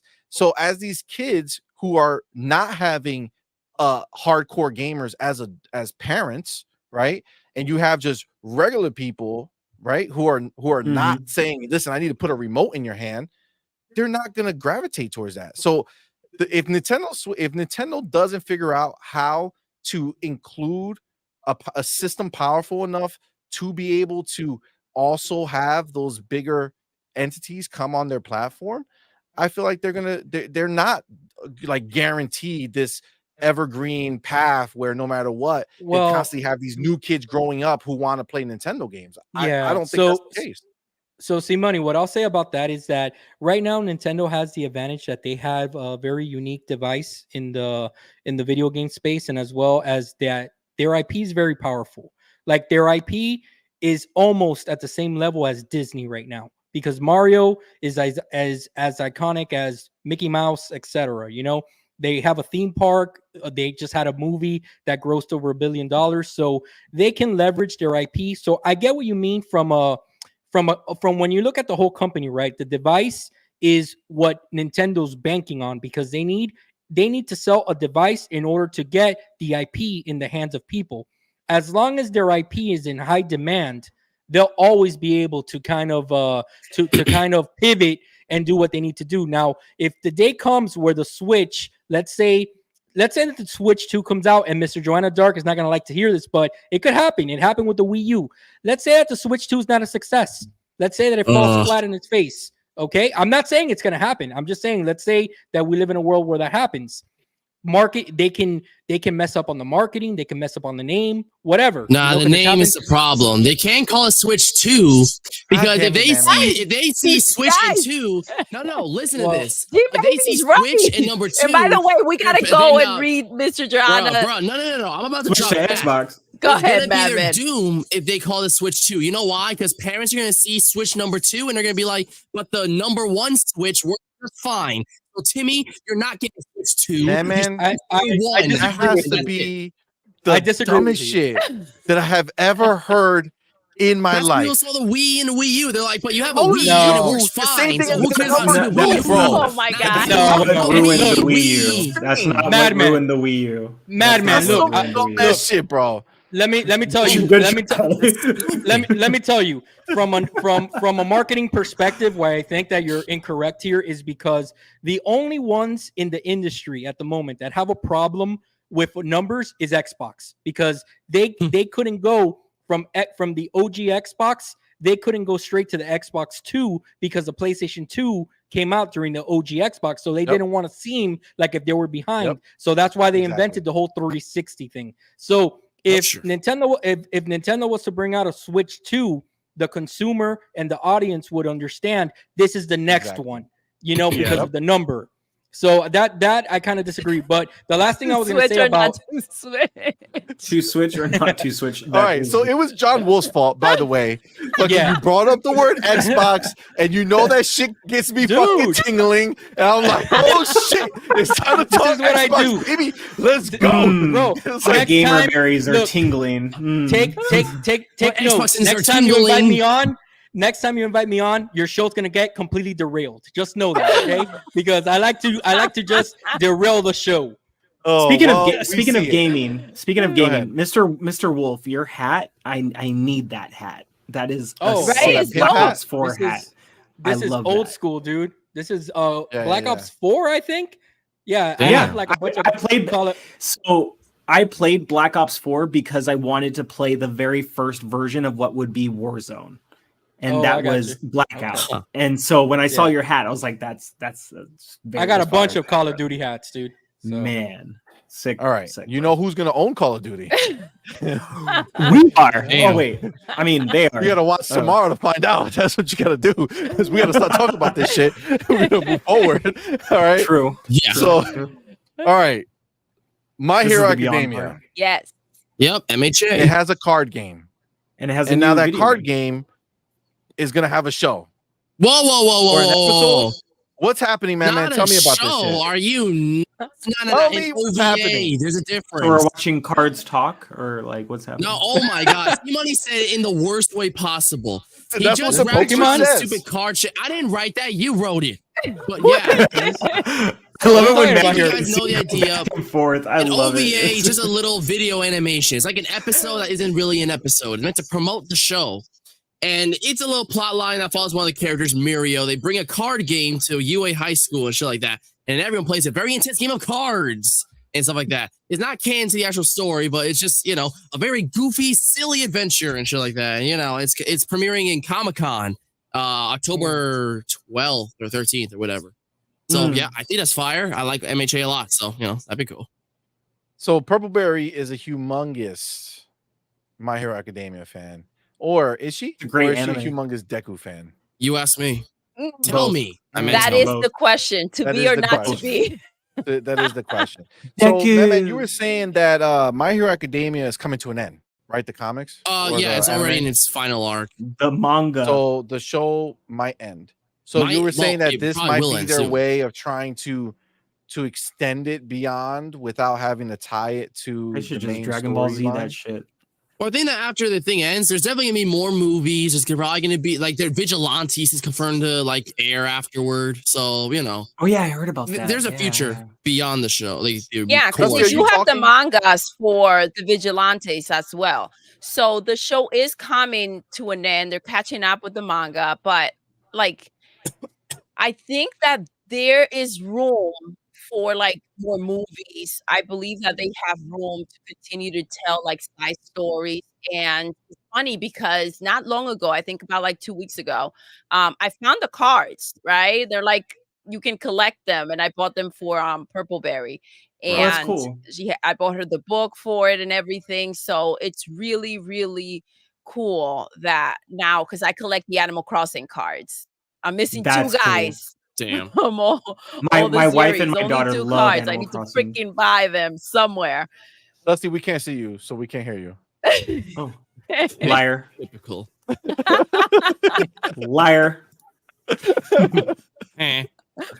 So yeah, so I got her the cards, and they're really, really cool, actually. Yeah. But That's really dope. That's dope. you know, Yeah, I think that My Hero Academia, I think the problem is that I think the main show, like they're really stretching it. Like they could have ended it earlier if they really wanted to, but they're kind of just pulling the rubber band a little bit. And I think that I encourage them to try and do something, you know, something fresh. I'm excited for Vigilantes. I'm sure that when the show ends, they're probably gonna do new stories in the universe because the universe has a lot of potential. So if they do more with it, you know, they can do some cool stuff. By the way, Like man, Sword Art are Online. you saying Vigil Aunties Of course. Vigil or is it aunties? Vigilantes? that's messed up. Vigil Yeah. aunties. You know what he's It saying. depends. I'm saying Vigilante. Vigil They pray a Uncles, lot. actually, Vigil Uncles. Got it. Got it. Funkles. Yeah. which is a prequel, by the way. Oh my god. All right. Next up, Rick and Morty. Oh my gosh. You guys mess with that show? Yeah. Hell Rick and yeah! Morty's a shit. I got a hoodie. So apparently, obviously we know, or maybe you don't know, but Justin Roiland was one of the guys who created the show. He was also part of High on Life. It was his studio. Some things came up that he was not being very good to Some minors. some young women, and he got in trouble. And whatever happened, I didn't follow it, so I don't have the details. But obviously, stuff around the he's not office. part of the game anymore. He's out the studio, Squanch Games, and now they've officially taken him and Dan Harmon, I guess the other co-creator. Both of them are out of the credits of the show. So like when the show airs, there's no mention of these guys anymore, which obviously they deserve it for what they did, and Yeah. also protects the Yes. show so that people don't link it to them I think anymore. that's the bigger thing. I think the Yeah. situation is that obviously they created the show together. They have a relationship, right? And tell me, listen, all right, I'm gonna try to get this right. Normally I say something like 5, 6 times before I get it. Let me see if I can get it right. Huh? Tell me who you're with. No, tell me who your friends are, and I tell you who you are. Meaning, if you're hanging out with this motherfucker, you are like this motherfucker. You Yeah. know what I'm saying? Yeah. So True. they're Very gonna true. come for the show again. Obviously, we're not talking about nice people. So the one got caught, the other one was bound to get caught with some shit. And I think that's why they took him out, to see if they can continue to make the show. Yeah, I mean, he's Dan Harmon has openly admitted to doing some sus stuff, but no one cared. But when Justin Roiland's shit came up, they were quick to jump on his throat. So I don't know, it's a little weird, but you know. So from what I know, and it's not word for word because it's all off the top of my memory right now, but from what I know, it was a lot of things that he not only did on his own while under the time and space of, you know, the company that does Rick and Morty, but it was also things he was doing around the office. And it was a lot of unprofessional things that he was doing around the office. And there was many times where it was potentially creating issues for animators and writers and whatnot to be able to get their work done. And to be honest with you, I think this is the perfect decision. And a lot of people don't know this, but they weren't really involved with a lot of what's been created in the latter parts of this content, including High on Life. Their names may be on certain material, but it's actually been a long time where the writers, the animators, the producers, everyone else has taken over and taken the reins to make sure that all of this content is still coming out and coming the way people expect from these people. So, you know, when I heard that bit, I was like, well, they have, if that's the case, they've dropped 2 quality ass seasons and a quality video game that came with a DLC expansion. And I think there's another game coming soon as well too. Oh, no. Yeah, yeah. Did that come out already? I do think that Rick and Morty. I'm not sure. That's a good question. I'm not sure. Even though I still like Rick and Morty, like the later seasons definitely weren't as good as like the early. You can tell there's seasons. a change. You can tell there even was though a the change, animation definitely improved. It's not as funny or as clever as it once was. Season 3 was definitely the peak of Rick and Morty by far. So and a lot of these shows unfortunately go through that, but at least you know that, like, because like, not to take it back to gaming, but we always talk about the topic of support the devs, you know, depending on what the situation is, right? You're supporting these creators because you realize, like, after all of this shit that has happened and that they've gone through as a studio, to still be able to produce the content that they have is really admirable. You know what I mean? And I salute them because I know it hasn't been easy, especially when you're trying to get shit done and around the office every day is a distraction, is a nuisance. And it's coming from the person who literally is the reason why all of you are here. That can be that, like, any other place could fold under that, and they didn't. So you know, whatever they got to do to move forward and keep producing quality content. I mean, obviously nothing will ever be like the good old days. You know, Jay-Z had a line, I forgot what he said, but if you want me to rap like my old shit, listen to my old shit. Because this is my now shit. You know what I mean? Like, this is what it is now. And if you don't like it, you don't like it. If you like the old stuff, go listen to the old stuff. That's why it's there. So, you know, so for them to continue forward and battle through it all, I think is like I said, it's admirable, and should be commended and applauded. But we'll see what happens going from here. But just when this news first came out, I was beside myself. I was like, really?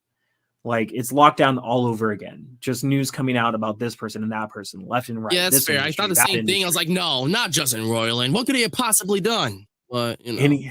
But we as Didn't they used humans to are like all drink capable. while they were recording and all this Rick? type of What? behavior that Yeah, just he did drink a lot because Rick is a drunk, so it makes He sense. got into Getting That was another character. thing too. Yeah, that was another thing around the office too, was his excessive drinking. From what I know. Yeah, like at first I was like, nah, and even when they kept saying it, I was like, really? And then the concrete evidence came, and it's like, well, there's no denying that shit. The messages. So I'm like, well, yeah, he did it. Listen, at the end of the day, people started watching the show for a reason, right? So they liked the way the show was going. They're gonna have to really work hard to continue to maintain and Yeah. please the fans that they have. Yeah, So Yes, I true. think it's it's Yeah. gonna be less. tricky. I think their absence is less felt in the story or whatever's going on behind the scenes, and more about how the characters sound. Because Justin Roiland voiced both Rick and Morty, and majority of the funniest moments were improvised by him, just saying Yeah. stupid shit while in a recording booth. Yeah. So people yeah. are worried that magic will go away, or worse, the voice actors are ass. So which has happened in the past. So I Well, think so that's far, like difficult when you have the writing and then you have an actor where, like, I don't know if you guys have watched like the behind the scenes with like Vince Vaughn, and you can see how he was doing something and then he starts adding his own spin on things, and you're like, holy crap, look, a lot of it comes from him. So that's Mhm. going to be very Mhm. difficult to duplicate because no one else can do that. When you have a freaking script and you have magic in there that they can go ahead and come up with some really funny stuff, elements that just take with the fans, that they have their work cut out. So I hope that they can continue with what they had, but that's going to be difficult. Well, season Only time will 7 tell. is coming out. yeah, he's not canceled. Yeah, so No, they just announced the They're still trailer is going to trucking. be released soon, where you'll actually be able to hear the new voices. So I guess at Ooh. that point we'll be able to kind of judge and see if the new voices live up. Like, Yeah. are they going to get a sound alike, or are they going They're to definitely try going to to sound like just Rue. make them different? I don't know. The problem is that their You voices can't- are reason. way too iconic. Like they You sound a can't- certain yeah. way, and you can't change that. Yeah, Like, it's not like one of his change. other shows, Solar Opposites. They just the one character he voiced, they just had his voice got cut by like a glass piece of glass just went through his throat, and they're like, "Oh my god, get the voice fixinator!" and just shot his voice, and then he sounded British. So they can't do that with Rick and Morty. They're iconic. That was super smart. Yeah, though. they Yeah. can't. That's They can't the do easiest that. way It's of not like handling it. it's not like live action where you can just easily switch an actor out and then we just kind of like go forward with it from Iron Man 1 to Iron Man 2 With War with Machine. Rhodey. Yeah, with Rhodey. What do you mean? You didn't notice when they changed Aunt Viv and Fresh Prince of Bel Air? Oh no, Dude, I nah, was she- devastated. I was like, what happened to that woman? It's a completely she- different woman. I Where didn't did she go? understand. This See, is at not that Aunt Viv. time, No, they wouldn't even explain mad light anything. skin. Yeah. They Where wouldn't did- even let us where know. the- They what just the swap thing somebody was- out. And we'll be like, okay, well, I guess that's the new character. Like, we If- just dealt with it. If Fresh Prince came out today, we would know. There's no Yeah. way that we It would would not be a know. big You know what I mean? movement about it. Like, Yeah, what the happened? only- We want answers. We need to know. Yeah, the only reason we didn't know then is not because they didn't say anything, is because we didn't have the tools to actually search for ourselves and find out. Right, on our like, own. yeah, we would I find also out in like think a we're magazine different or something. generation. Yeah, exactly. Yeah. Yeah. Yeah, So Twitter back then would have been wild. man. Yeah. So the Like, only life thing would be it's crazy because I feel like Twitter could have like literally changed the course of the world if it was around back then.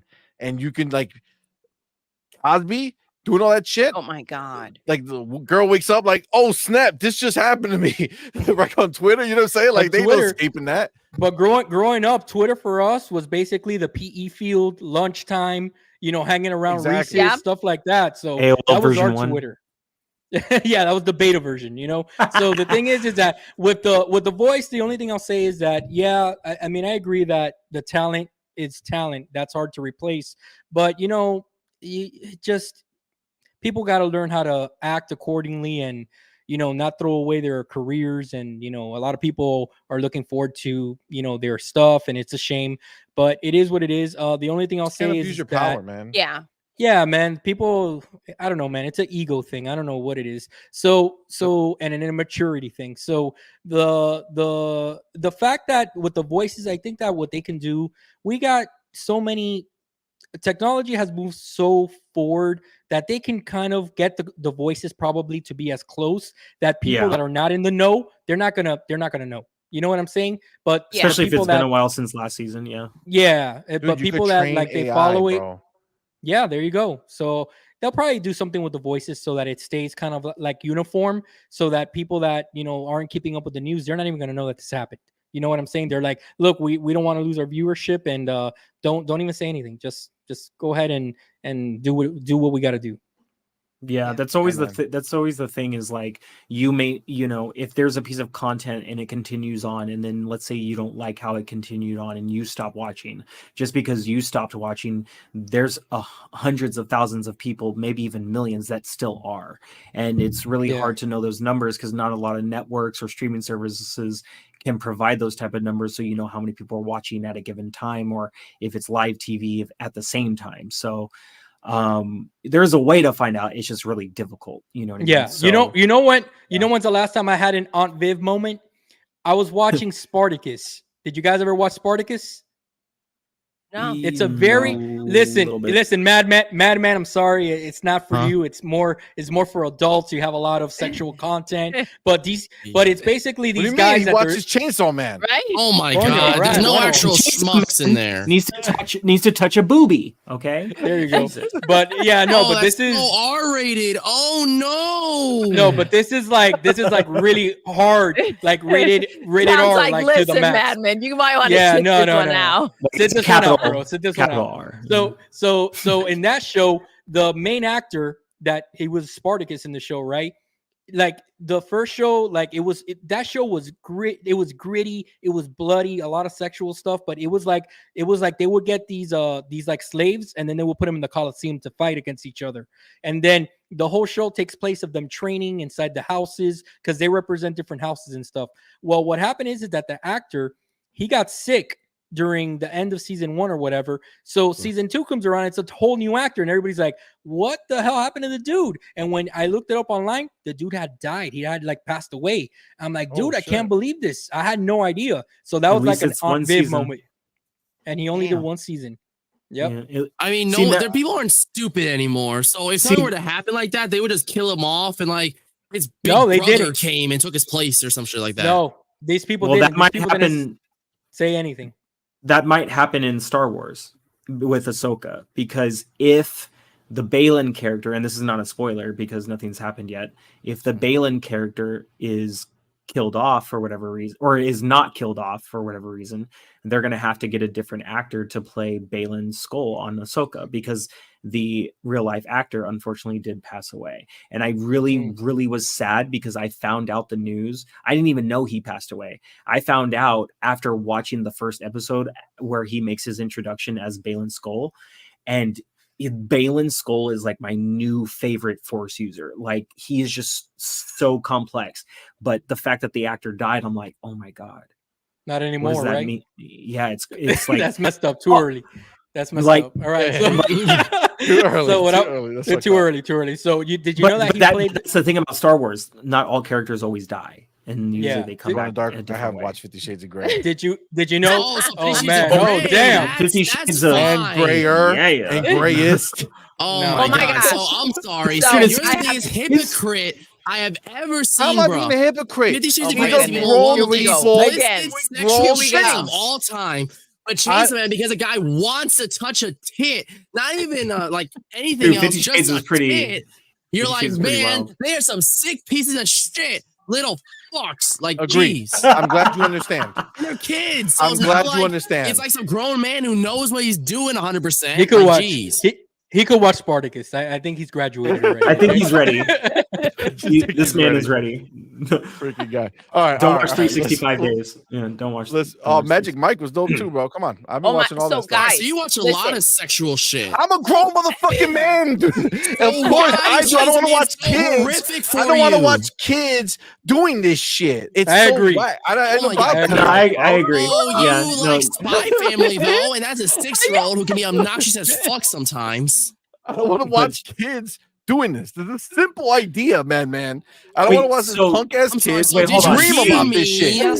See, when you were 13, you never wanted to. Has a 6-year-old child and she just whines and cries a lot of time, wants peanuts. Like, geez, you act like she's a 6-year-old. She's supposed to act like that.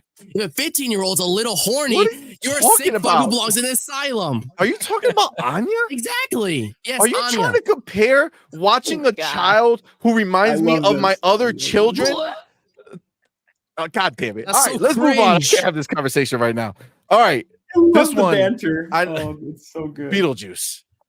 Who loves a good Beetlejuice here? You guys? Yes. Want to get nuts? Beetlejuice. Yes. Beetlejuice was good. Beetlejuice You is guys good. had to talk me into watching it, but it was good. It was good. Beetlejuice. That's That's a classic. awesome. That movie's great. Yeah, it's so good. And I much prefer watching it as a grown person because it used to freak me out when I was a kid. And you understand a lot more jokes. So now just, Yes. yeah, exactly. Yes, Exactly. you appreciate it. You appreciate it. Yes, more. you do. Yeah. You do appreciate it more. Thank you, John. Look at John. Let's see money be. Thank you. Oh my I God. agree. Oh my Thank God. you. See, I knew John was a good guy. I knew John There was a you go. good guy. John 907. All right. So Beetlejuice Part 2, as you may or may not know, is on its way. Leave it Okay, alone, and man. They our should have boy left it Michael alone. Keaton. Everybody's in it. Winona Ryder, Michael Keaton. They even got Willem Dafoe. And, you know, one of my new favorite actresses coming up, Miss Jenny Ortega. She's out in these streets. No, Yo, she's doing great. so good. Yeah, Wednesday She was is doing fire. good. I loved Wednesday, yo. Oh my Wednesday God, was one of the biggest surprises for me ever.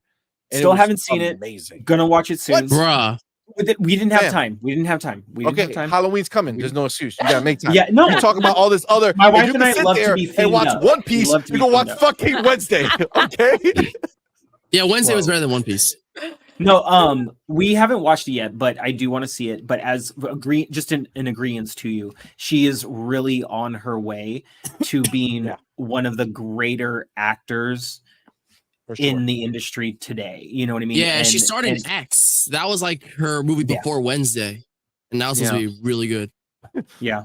Joanna Duck says, "Is John CMoney's burner account?" John 907. No. But no, so she's also gonna be in it. And I'm really excited for it. I cannot wait. She's now freaking awesome in Scream too. Oh my yeah, God, she's just so really good, Oh, man. Scream Like, Six, it's yeah. crazy because she was in the kids. We used to watch her in the kids show that the kids used to watch. The middle, Stuck she in was the Middle. Stuck in the child Middle of or something like Stuck in the that. Stuck in the Middle or some Middle. shit. Did not she's anticipate seeing her grow up to be a real actress. Like, I'll be she's that done. guy. Look, I'll be that guy in the podcast. Go ahead. Should have just left Don't it hate at on one, her. man. No. She's I'm not talking mid. about Jenny Ortega. No, not Jenny Ortega. She's she from what I've seen of her. My daughter was watching the Wednesday show. She's a good actor, so she has the chops. I'm talking about Beetlejuice 2.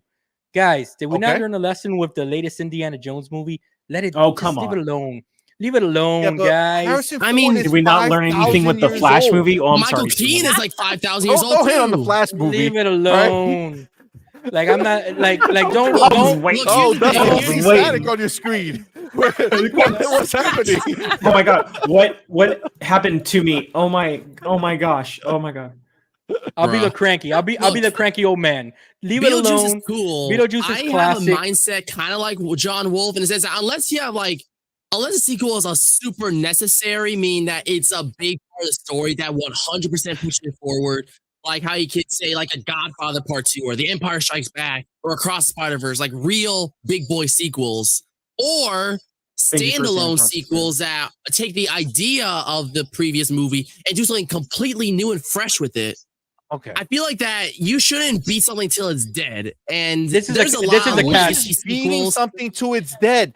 The movie came out 45,000 years ago, and they're And this making is only one one more. sequel. How Only are they one sequel. beating it? To Hold the on, dead? hold on. If it were up to Hold me, on. I would Guys, have let it a John Wolf completely. I talk. would probably leave Michael Keaton's kind of like Sorry. that lineage behind, All right. and kind of have like This is a what I'll say. new, like take Jenna Ortega, have a new cast around it, have a Beetlejuice like character that is like But then it'll be a but brings copycat, a new man. sense Maybe of they don't it. use That's It wouldn't be name. the same. It wouldn't be this. It'd All be right, like go a ahead, Nickelodeon John. remake.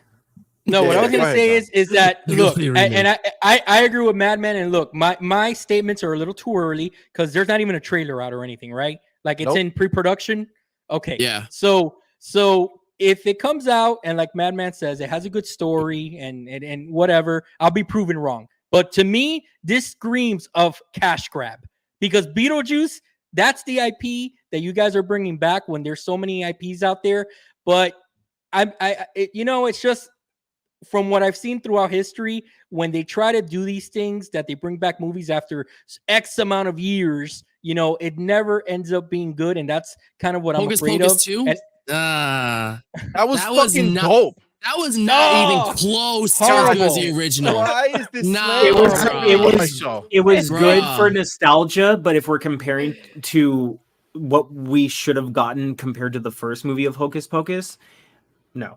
But you can't recapture. I was never a diehard Hocus Pocus fan. So the thing about the second movie, that the first time I had way more heart. I like the main characters far more because I did not like the protagonist much in part 2. She was boring as hell. And like, I just feel like the first one was just much better. The witches were always the main event, fam, and they were the same.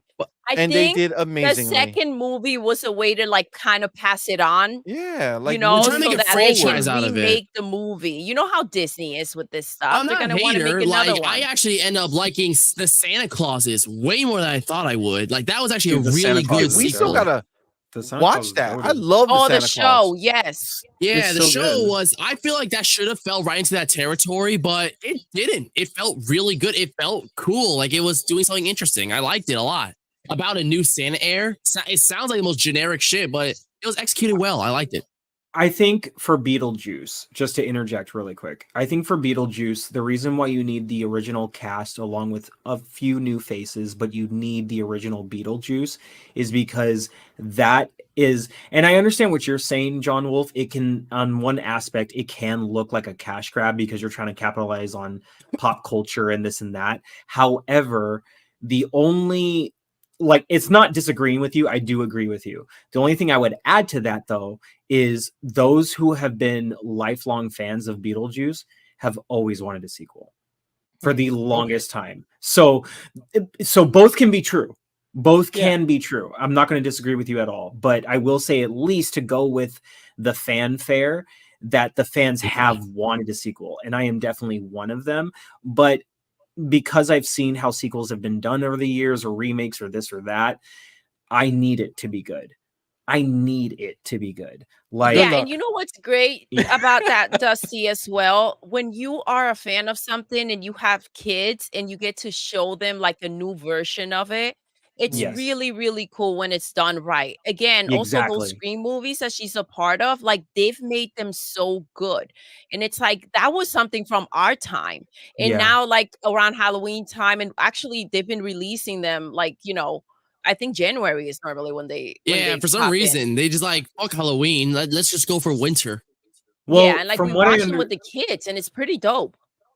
From what I understand, the Scream movies, like the last, obviously, the franchise was really good, and then it hit a down low, or if you will. And then I heard that this recent movie, and even potentially the movie prior to it, are actually really good. And some people even think that the recent. Yeah, some people think the recent requel format where they take legacy characters and they follow the tropes. Like they make it very abundantly clear what the tropes of Scream and horror movies are, and that if it works, the legacy characters will be, killed off. They're cannon fodder now, but the protagonist will survive, and that's exactly what happens. But they make it, they execute it in a way that you don't just think about it. You're like, oh shit, they said what was going to happen. The boyfriend they do enough curse, of a twist that it still catches you off guard. Format. Yeah, but they do it well enough that you don't think about it. But to hear that, that's good on their part. Scary Movie was the real Scream movie, guys. We all know that. Okay. Dude, Scary Movie. No, I'm sorry. The first 5 minutes of Scary Movie 2 is the best in comedy I have ever seen in my entire life. Is that the one that's based tucked off in or tucked out? No, that was later down the line. No, wait, no. With the guy with the hand, with a good hand. Yeah, that might be Scary Movie 2. Mashed potatoes. Oh my god, I can't even watch it. So I'm gonna just say this right now. I'm gonna just say this right now. When you start a movie and your first question is, "What do you guys think? Tucked in or tucked out?" That I was dying and I could not believe myself that I saw that in the theater, and that Sean Wayans is a G for that opener. That was hands down out of comedy one of the best things I've ever seen in my entire life, and it was horrible to witness. But Madman, you should never watch it until 5 years from now. Just saying. Hashtag. Yeah, I've heard that. I know Scary Movie. They We like have beat to to watch death. the There's Scary like Movies. 6 I feel scary like they are movies ready. and shit like that. Like it got a lot. The first 3 are great though. The first 3 are. But the first 2 alone, yes. But the first 3, great.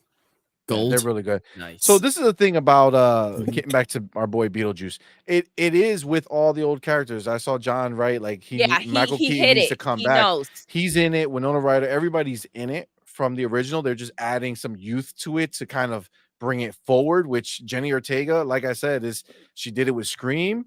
She did it with Wednesday. These are all old characters that she's. Not old characters. Like Scream is an old movie that she made relevant now. Yeah. And Wednesday's an old character that she made relevant now.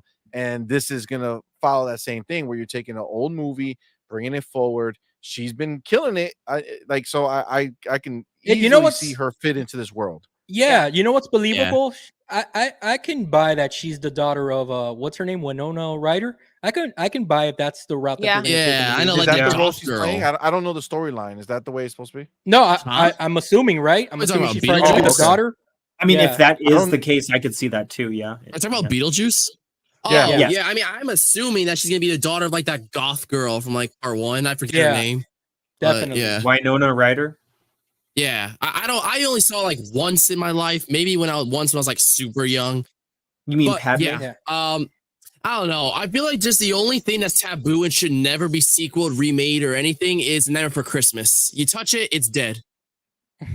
Like what should never be remade is Polar Express. I freaking love Polar Express. Never touch I like that. Polar Express. Don't even do a live action. Do not do a live action. Just leave it alone. Polar Express is some things perfect. Are just classics that is like they're evergreen. You can always put them on and they always just rock. They never get like you don't watch Home them Alone. Like, oh man, that's like a old thing. You know what I'm saying? Home Alone 1 and 2, man. Oh my God, Elf. Elf is a shit. John, Elf is so good. Yeah, no, I was saying Home Alone 1 and 2. I mean, those timeless. Oh, you can never touch that. You can't put another little kid in there. Macaulay Culkin. They tried, and it was trash. Home Alone, that was really bad. Dude, yeah, I don't know. I mean, I feel like more like Home leave him out. Has to be one of the most underrated sequels ever because like I feel like I personally think it's a bit better than part 1. It's just like they took a lot of what made part 1 good and just made it better. The antics, like what Kevin McAllister does in Home Alone 2 to the robbers in the second movie, literally, in my opinion, tops what he does to them in the first movie. And the first movie is classic, but the second movie, it was here, and you knew what was going to happen, and then it took it here, and I was like, oh my God, this is amazing. This is Home Alone. This is what I know, you know. Yeah. I mean, Home Alone 3 wasn't even a Christmas movie. It took place during like spring or some stupid shit like that. Like, and they were like agents. They find like some sort of microchip and like a toy. Like, it was really stupid. So, are you sure you're not confusing that with an Arnold Schwarzenegger movie where he's trying to get his son in action figures? First of all, another one movie is amazing. Oh, Jingle All the Way. Jingle All the Way. Oh, I love that movie. I love that movie. And Last Action Hero. And Last Action Hero. Last Action Hero is so good. It's so good. And then the other one that I remember that they remade recently that like I saw a trailer or something. Child's Play with Chucky. Dude. Yeah. Dude. Oh my God, Chucky's back. You know there's hold on. You know there's a season 3 coming for his TV show? Yeah, that shit won't end. TV show? Dude, there's a TV show for Chucky. It looks like ass. He's had one for a while now. I haven't watched it, but apparently season 3 is coming on USA Network. Come on, bro. You remember that first movie? He keeps on doing the little voodoo thing. Dimbala, give me the power. Remember? Yeah. I never looked at a Ouija board the same. Man, I haven't watched one of those in so long, dude. Maybe we should have the Halloween, bro. We should for Halloween. I mean, I think that we don't do Halloween justice enough. We gotta watch more classics. The little ones would be, the little ones will still hear it or see it, and shit will go. It's all right. No. You just gotta start them small. Start with creepy-ish stuff, but isn't like full-on horror. Like try Coraline. Like Tales of the Crypt. It's kind of creepy. But you're not ready for Tales of the Crypt. You're not ready for Tales of the Crypt. Yo, I still can't even think about that show. Yo, I love that show. Hold on. You know what I just thought of? Nightmares. I just thought of something. You want to know a remake that they did really good? That was awesome. Oh yeah. Okay. I didn't watch that. Yeah. Oh Watch my it. god, dude! Watch it 8, now. 1 and 2, so good. You gotta watch that. Really? Watch it, bro. You gotta watch but it. they're like Yep. horror good, and we're like Yes. soft horror. You know what Okay, I'm I'm saying? gonna Like, need you. Suspense. I'm gonna need you to be Right? hardcore horror. Okay. No, bro. Yeah, we're- Listen. we can't go Sit too down crazy. and have a fun date night, sitting next to each other in the living room. Turn on it, dude, and just Yes. put yourself in there. It's so much fun because That would have to be a date morning. Oh, stop it. Yeah. Stop it. Oh my god. Who's holding who That's during the scary fine. movie? Oh my god. come on. So the thing is that That's a the great movie, question, Dusty. it does have its jump scares just like all of these movies, but guys, Mhm. it's so good. You guys watch it part 1 and part 2. So good. I will Hey, say this. Alice, Yeah. welcome. I like the original Halloween, and not like the remakes, or like that the shit was good. 1979. I Yeah, the think, originals are original great. Halloween. Actually, we like the newer ones too. The They're newer not bad. ones, I feel like they're good for when you watch them, but they don't have rewatchability. And the original, it's still He's has the got a same point. suspense. Like it's pretty timeless in that regard. It's definitely one of the lighter horrors. Like there is zero blood in the movie. Most of the shit is implied or happens There in you the go. shadows. So it's You get it, it's Madman. your beginner's see? horror movie, which is pretty. You perfect. guys are raising MADMAN correctly. Okay. You are. The No, reason you that- are. The, You the are. reason that you go watch these slasher films is because you want to see people get killed. That's part of the fun. Okay. And you want to see how like brutal they get killed and like if they get snapped backwards or whatever. You know what I'm saying? Hell So- yeah. That's So cringe. the last couple of movies, like it's been trying to tell a story that's not Michael Myers. And it's like, dude, I came to see Michael Myers kill people. That's what I Yeah. came here Yeah. for. And It's then If there's he's not no killing way. people, what did I pay for? Like what the exactly. Like, I And feel then like Halloween no, Kills went too far in the sense that Michael Myers was about in the shadows. He didn't go around killing people. Yeah. It was some guy was gonna get milk and then he got killed. And they're like, "Are you getting the milk yet?" Like Halloween Kills, he just went in people's houses and started murdering everyone. And it's like that ain't Michael Myers. That's more like Jason or some shit. Right. And then Jamie Lee Curtis they is had a this other badass. villain. I was like his accomplice. Which even though I like the character, I just felt bad for the guy. Like you can almost understand why he became evil because it's like everyone was so shitty to this poor guy. And then by the time Michael Myers was on screen, it's like I forgot about you. And the 20 minutes he had, it was like really, like I didn't feel satisfied. And then they killed him at the end, and I'm like, I don't buy it. Yeah, man. Look, he raise the volume on your monitor a little bit so you can hear, because I don't think you can hear everybody. Oh, sorry. He was a total loser. He was a total loser. So I agree with you, man. Now the only thing is the last thing that I'll say. Yeah, it's true. Jamie Lee Curtis, she's a badass. I love her. But when she's wrestling WWE style with Michael Myers, he needs to choke slam her. And she's busting a stunner. him. Okay? Because in those movies, she's choke slamming him, and it's like, dude, no, espérate. Hold on a second. Come back. Hold on a second. This guy is going through the neighborhood, picking people up by the throat, over his head and snapping their necks, and then Jamie Lee Curtis comes and she like suplex him. Come on, guys. Well, because she's mommy. You know what I'm saying? No, man, like, she got to whip that ass. She's taking some growth hormones. I don't know what's going on there. Hey, she got to get the switch from the backyard and let him know what's up. You know what I'm saying? He been acting up a little bit. Pretty much. So, Halos is bringing up the original Nightmare on Elm Street. Yeah, that's another shit that I cannot fuck with. Dude, the first Exorcist. No. Oh, man. Watch it. Too far. I can't do it. I can't go back. How about this? How about this? For Halloween, let's all watch it together in Discord. Not in this house. Dude. Okay. Have you guys watched The Witch? Have you guys seen that movie?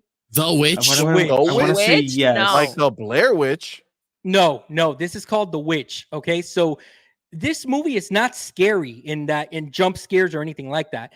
But it is so like I guess that the director really looked into like witchcraft stuff or whatever, and he really studied up on history. And this is the eeriest movie I have ever seen in my life. Like a psychological thriller. Yes, and the or horror. To your head, that kind of thing. Yeah, yes. So even I love that.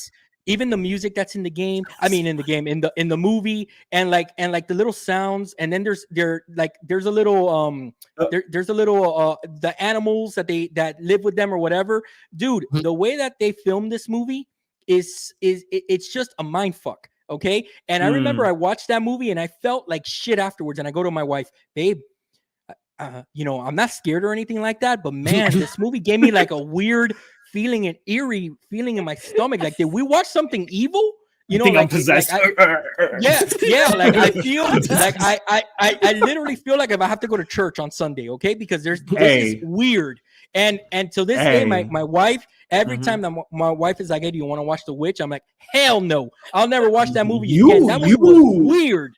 You can go outside and watch that on your phone. Yo, John is like, I'm not scared of anything, but you got me right. Dude, yo, you gotta watch it. Be the little spoon tonight. Hell no. And then one last quick story. Another movie that I've never seen, and not because it's scary, and not because I just haven't gone back to watch it. But do you remember the movie called The Strangers? Yeah, that it was. Well, it was about like there was a boyfriend and a girlfriend in a house, and then all of a sudden they start being stalked by some people with masks, and it's like a grown man, a woman, and a child with mask or whatever. The movie's not scary. The movie's not scary or anything like that. But check this out. So at the time, my ex-wife, she used to work night shift, so she's off to work, and we used to have a little Chihuahua dog, right? We used to have a little Chihuahua, and her name was Summer. She used to be with me always, right? She was my ride or die on the weekends while I played games and everything. So cute. One day I start watching this movie and I get in the mood. I set down the lights. This is when LEDs first came out, so I put it for the back of my TV. I put everything in red for like horror. Oh my gosh, just like CMoney with the lights. Set the mood, dude. I'm setting the mood, right? And I'm ready to watch the movie, and I sit back. And all of a sudden the movie starts, and it's like not even 15 minutes in the movie. And my dog starts growling just at the door. No. Like from sitting next to me, like, and here's the thing. This dog was the most docile animal of all time. She never used to bark at people. No. And I'm looking at the dog and I'm like, ¿Qué te pasa a ti? And then I'm like, hey, chill out, Summer. Like, there's nobody there. So I get up because I'm like, look, maybe there's somebody knocked and I didn't hear it, whatever. So I go to the door and I open the door and I look around and I go, bro, what the hell's going on here? I went back in, she stopped. Okay, she stopped. Dogs everything was chill. Spirits. So I turn on the movie. Dude, 10 minutes pass by and the dog starts growling at something at the door again. I would have took that dog and threw that shit out the fucking door so fast. Dude, can we just take a moment to acknowledge the fact that like John opened the door? What the fuck was that, bro? Yeah, I would have just so you know, John, only half of me would have looked out the door. Okay? The other half knows better. Bro, listen, I opened the door in calzoncillos. I'm like, bro, is there anybody out here, bro? Okay. And then I went back in. Okay, so then, bro, after the second time, movie. After the second, shit like that, John. You're trying to end up the statistic. All right. I would have died. We could have saved John if we would have showed him some couple more scary movies, but he didn't get the fucking picture. You don't open the door when you think something's out there. If you think it's out there, you keep the door closed. Yes, dude, don't go towards the light. Okay. But again, I'm not scared that there's a monster or anything outside. I just think that there's someone there or somebody knocked or whatever. So that's my mind. Yeah. You know, that's my mind frame. So then the second time the dog does it, I go, you know what? Fuck this. It's not meant to be. So I go to sleep. The dog is peaceful again, whatever. Dude, I reach for the movie on the second night again, and the dog does the same shit a third time, and I go, that's it. This movie's cursed. I can't watch this shit. The dog does not want me to watch this. And to this day, I have not watched that movie. So look at me say, a white person in a horror movie. Always going towards the danger, bro. You know, I'm gonna need you to back up. Yeah. Okay, never go towards the light. Man. We've seen the Poltergeist. Okay, we know how this works. All right, dude, I would have been done. They would have chopped off my head for sure. It's funny because like dogs will sense spirits before anything, right? They will sense spirits. And my oldest and one of our dogs, they will sense spirits in their grandparents' house. And no, don't freak me out, bro. This is about John's anime not and gonna beyond. be able to Not sleep that type of tonight. beyond. Not that type of beyond. And homie. so, oh shit. No. And so, CMoney. No. Fuck you, man. Bro, Wow. bro, if you want to be scarred for life, watch The Witch, bro. It's just that sometimes when I think of the little music, when I think of the little music, I go, oh man, like I reach out. Dude, I'm laying down and I hear the music in my head. I just reach over to my wife. I'm like, babe, you're there, right? Like, you're there. Oh man. No, it's crazy because like what I found is there was one movie my wife and I were watching that did the same thing to one of our other dogs, and we looked at reviews and we're like, because we think different, so we'll start to question shit. So we'll be like, look up the reviews and see if anybody else. No. We'll question shit in reality terms. So we looked at each other and we were like, "Can you look up reviews for this movie and see if like anybody else's dogs are like affected by this movie?" And so apparently, some sounds in some movies, the pitch of like the soundtrack or like whatever the background music is being played, is at a certain pitch where dogs will actually react to it. So it's not necessarily a spirit, but it's just the sounds is making them holler. Dude, you know, I don't want no dog. I don't want no dog looking at no wall, growling or barking. As soon as you play a movie, shit, you either sit down and watch the TV or you get the f out of my house. This dog was so calm. She was so calm. She would sleep while I was playing video games, watching movies. And to see her like that, dude, I was like, what is going on? Oh, that would have scared the shit out of me. Imagine if it wasn't a dog and it was a person, right? And they were just sitting there saying, the door. No, I forgot this part. Wait a minute. I forgot one part. For us Hispanic people here, we understand of the Hispanic parents. So I call my mom and I tell her the story, right? And she goes, "Eso diabólico, mijo, bota eso." And then my mom, and then she got me scared that the movie had like a demon or something inside, and I go, "Oh my god!" Now I don't want to touch the movie because what if I get the demon by touching the movie? You know what I'm saying? So I went and that shit. And dude, I completely threw it away. He's gonna throw the shit out, and then it's gonna end up back on the table. That's what's gonna fucking happen to you. See, look, mira. He's like, something's coming. See, bro. It was now on my black side, we do the same thing. Just so you know, we do the same thing, except it's less Spanish and a lot more screaming and running away. So for you, Mr. Wolf, run away. Stop going towards the light, please. No, I'm not the type. I'm not the type. I run to the danger. John. I need to see the danger. Oh my god. Man. Yeah, wow. I'm so glad we took the detour into horror and terrorization of our lives, okay? Oh man, we gotta do this with CMoney fuck for Halloween right now with this shit. You just about flowers. Oh, can we do this? And you guys can post it on your channel as a short. We watch a scary movie for Halloween, but we record CMoney's reactions. Please, please. You guys will go viral instantly on that one video. You know, I heard that it's not a horror movie. Like, it's not exactly scary, but it'll give people, like, really creep people out. A Clockwork Orange. I heard that shit fucks your head. Yeah, I've heard that too. What's the? What do you say? What's the no, scariest? I don't think I've heard of it, Madman. Yeah, it's like it was from the 70s. It's like one of those cult films where it's like it was Best Picture nominated, like it was like a critical darling. I only know about it because in Space Jam: A New Legacy, the whole Droogs, like the criminal gang and shit like that, are in the audience, and people are trying to point out because they banned Pepe Le Pew for being too rapey, but they had a whole criminal gang there that did suspect act for being too rapey. Look, Pepe Le Pew was a lover. No. Pepe Le Pew was messy. Let's be honest, bro. I grew up on Pepe Le Pew, and even at 6 years old, I knew he was messy. All right, bro. He taught me. He taught me la muela, bro. Let's call la muela. You gotta give la muela, bro. Okay. So what's this called? So what's the scariest game you all ever played? Because for me, I know what it is. Right. Oh my god. Scariest game? I don't like scary games, John. Now we got to do that for Doodle for Halloween. Dang it. She's played so many scary games. She loves that shit. Dang, the scariest game I ever played. What's that? The scariest game? Trying to launch Cyberpunk. No, I'm kidding. For me, it was probably the scariest that you don't think is scary.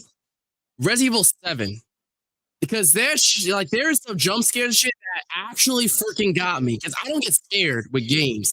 But that shit scared me. That Evelyn, that little creep girl shit, fucking scared me way too many times for me to count. That I actually got freaking scared. Any children in a scary horror movie is just not okay. It's instant, like, creepy. That girl Alma in Fear. Oh, when she would just pop up every time and scare the hell out of you. Oh my god. Alma every time, yo, climb up the stairs. Like, you know, why? Wait, Pepe Le Pew was R. Kelly? I can't with you, Joanna Dark. Oh, come on, man. Damn. He really was. R. Kelly's a live action adaptation of Looney Tunes. Oh my god. What? No, R. Kelly's a live action. Pepe Le Pew. You guys remember the P? There you go, Me Too, Mr. Joanna Dark. PT. Did you guys ever play that PT demo? Oh yeah, PT. I never. The funny thing is, I played it. We have it. One of our PlayStation 4s, dude, still has so jealous. Wow, on it. So we gotta find it. It's one of them. I think it's the one in our bedroom. PT. Bro, scary as shit. So I think I've screamed the most. Scary. Five Nights at Freddy's. Really? If you guys go, we've done 2 gameplays. By far the scariest one. For the first game and the second. And CMoney and I, we scream like bitches. Yeah. There's actually a short.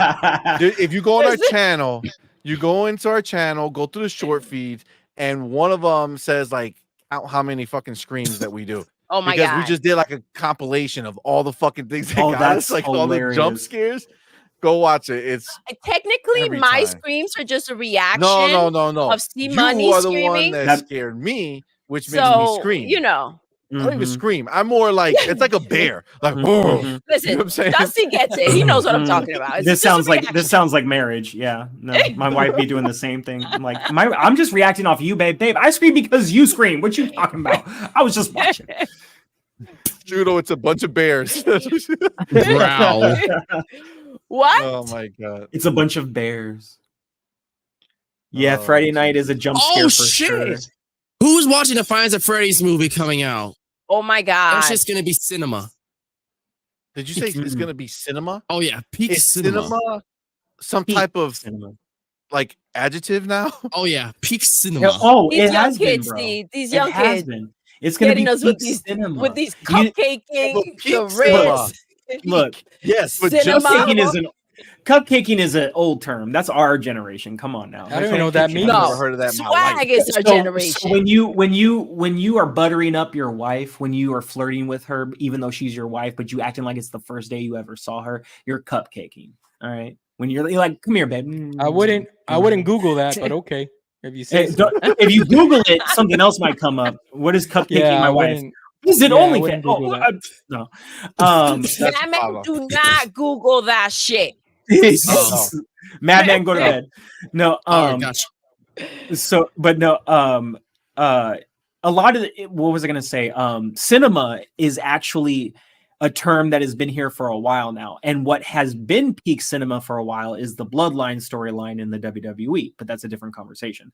But to say something is cinema is, I would say it's been here for a good while. Like, it's not too new. I wouldn't say it's old though. It's not an old expression. But you know what's really cinema is this channel OnPoint every week is peak freaking cinema because you guys literally host hilarious ass classic ass shows. No, it's real shit, really, though. Dude, you really want to be invited again, Cuñón. That was I do. Thank you so much, Dusty. Bring me back. Dusty, always welcome, baby. Always. No, but real talk. Like, this is peak cinema. Listen, I already made the layout, so the shit exists now. 2 Chains. But no, that's what cinema is. And we appreciate that, man. Thank you, Dusty. Bring people together. Umbra, what's good, man? Welcome. Infinite Umbra. Hey guys, what do each of you think is true cinema? One movie that defines cinema for you. That's a good question. Saving Private Ryan. For me, Braveheart. Good movie. Braveheart's good. Yeah. Braveheart is peak cinema. Yes. And The Patriot also. That was badass. Yeah, no, oh my god, that's a great film. Now a lot of people might feel indifferent, but if you get through the whole movie, obviously you see the overall story. But peak cinema would be American History X. As a half black man, I did watch that movie. That movie was crazy. That was very moving. That was a very moving. Crazy. That curb stomping scene, bro. That fucking And what I like, what I really liked about that movie was the story that it told. How like hating others and stuff like that. How it just fucks up your whole life. It leads to nothing. It does, dude. Yeah. That's crazy. And there's so much of that out there in the world right now. Like reel that shit in. Go to therapy. Like get off the internet. Like don't go around people. And another handle your shit and then come back out. Yeah, no, you're right. Let them know, Doodle. Let them know. And another thing that I think is important, especially for like young men, is to teach them that like when you have kids and your sons will replicate what you do. So like in the movie, spoiler alert, but his brother ultimately dies because he's following in his footsteps. He just wants to be like his big brother. And the whole movie, his brother has to learn the hard way. Hey, I was wrong. It's not the way. Get out of that life. Let's let's get together, and it was too late. And that's the crazy part about the ending. And I don't want to give the ending away if anybody hasn't seen it yet, because it is a classic movie to watch. But the ending itself is such a twist that what you just said, John, and then it transitions to that mindset. Actually, right when it changes, it's over. And that's the kicker. And I felt like that was depiction of real life looking back on it, because like in any situation, right when you realize it, it's already too late. It could already be too late. And sometimes just because you learn the lesson, then and ultimately it's almost as if it didn't matter, except in this message for the movie, it did. And that's what it taught all of us watching it, and it was a very hard movie to get through.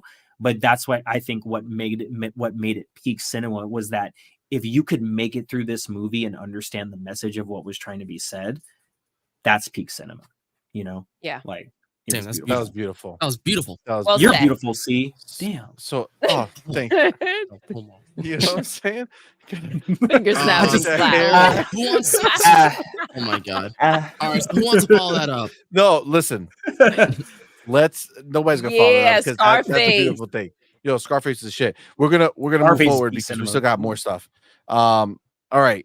So this one, it was just weird to see. So I figured let's talk about it for a second. So I'm sure a lot of us have Amazon, which Amazon Prime, which means you have Prime Video. And if you're like us, you have Prime Video and you barely go in there. Now, maybe you guys do, but we try, and then it's like wandering into like this weird place that you don't know where you are, and you don't know what's around you. That UI, like, bro. I don't even know what. The UI is trash. User interface is like, why am I don't like it. I don't like it at all. It's like personality user interfaces of all time. It's so basic, and at the same time so disjointed from itself. Like it's agreed. That's the way basic. And that's the thing with Amazon. Terminal List. Terminal List. Was that from there? That was the only good thing I've seen in Prime Video. Yeah, that was a good show. But aside from that, Amazon Prime is like, what the hell is wrong with you, right? But that's now, when you have nothing else. Like you can't. When you've exhausted every other option, you're like, all right, let's check Amazon. Freaking Apple TV. You can't find anything. Prime has some heavy hitters that a lot of people like the Marvelous Miss Maisel. There's The Boys, Invincible. Dude, The Boys and Invincible. CMoney. I don't care what you said that one episode, 2 episodes, or whatever it was ago. The Invincible and The Boys are the shit. Okay, you back that train up, sir. I mean, I want to watch it. They look good. Invincible. They're great. The first episode of The Boys. You got to get through it. You got to get through it. You're going to see something you don't like. I already know what it is. Trust me. But you got to get through it. You got to get through season 1. And I promise you, you will hate me for loving the show. You got to get through it, bro. You got to get through season 1? No. Not even episode. Oh, okay. Because I'm like, get through what happens in the beginning of season 1, because that could, for somebody like CMoney, that could turn them off. Oh yeah. So I already know. Get through the beginning of season 1, and then as the season goes on, you'll understand why this show is actually really good. Now, I will say this: the main character, the female character, whatever happens to her, is part of her overall story. So you gotta watch it because it is really freaking good.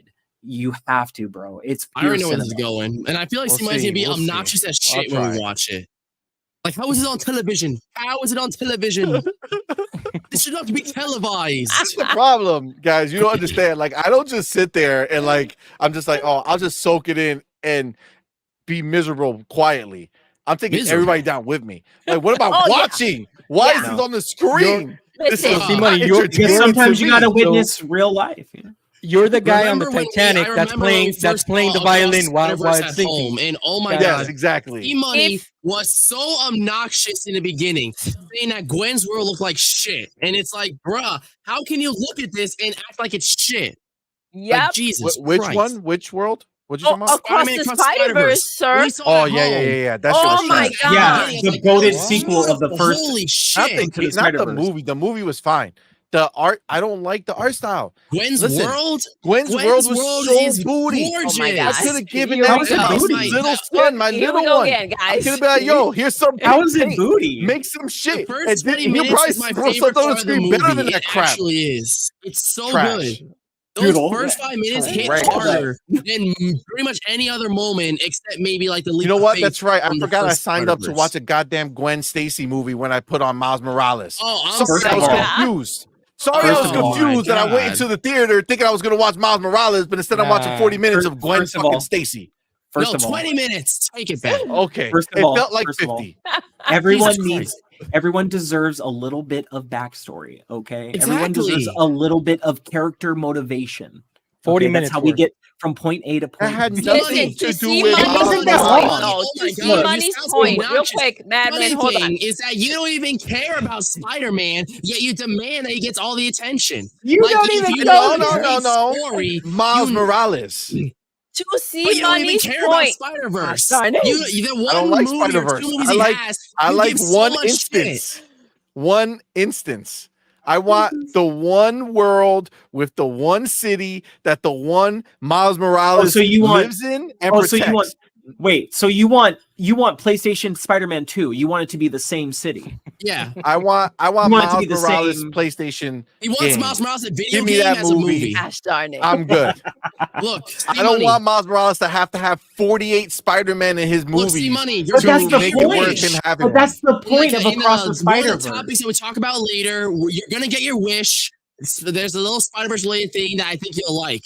However, Ooh. I think that if you tell a story as big as Spider-Verse, you can't make everyone two-dimensional in order to be like, no, trust us. We think Miles deserves all the attention. Like, obviously, It's I a love Miles Miles as a Morales character. movie. Madman is his It's like movie. saying that, It's his that movies, Peter man. Parker- it's like having a Peter Parker movie and saying that MJ or Gwen Stacy can't have any character development because it has to be about Spider-Man. Listen, Well, this is like those me are the worst going parts and about saying, the I'm gonna Spider-Man game. go watch the Lakers play basketball. game. And for the first 30 minutes of the fucking game, it's baseball. Okay? The shit don't go together. The shit don't go together. If I sign up for a fucking movie, that's what I want to watch. I It don't want to watch ties this into bitch. the I don't know end. her. I don't care about her. I care about Miles Morales. It's God right damn. CMoney at throwing first, gang signs but over it's here. right God up damn. at the end. Hoodwink me How and she shit. gets Nobody her told. friends to, I didn't like, sign up for that shit. come and find Miles, and she creates her own band, realizing that the What people does that around shit her have to do with him, bro? it didn't have to do with him She particularly. killed Spider-Man. It was how she Good. impacted Miles her Morales is art. there. Well, That's all we need. because her character progression, when it comes to aligning with his character progression, it does mean a lot. You know what I mean? Oh, let me Because tell you something. Let me tell you something right now. You There are two delete. I different want ends of the you spectrum. delete every scene that Gwen Tell me. Stacy is in that she's not with Miles. Okay, Uh-huh. and just Uh-huh. watch the movie with Uh-huh. her and Miles when they're together, and just watch the regular scenes where it's just him, and then wherever she is and it intersects with him, let her be there. Her backstory means shit. Oh She's my there God, with no. him. That's all that we It care about. literally Is he doesn't. gonna touch her? No. Is he You gonna do- touch her you hand? do- Is she gonna you move do away? know there's a third You're movie so coming. Ignorant. There's a- It's so ignorant. You didn't pay attention money. to A lot of anything.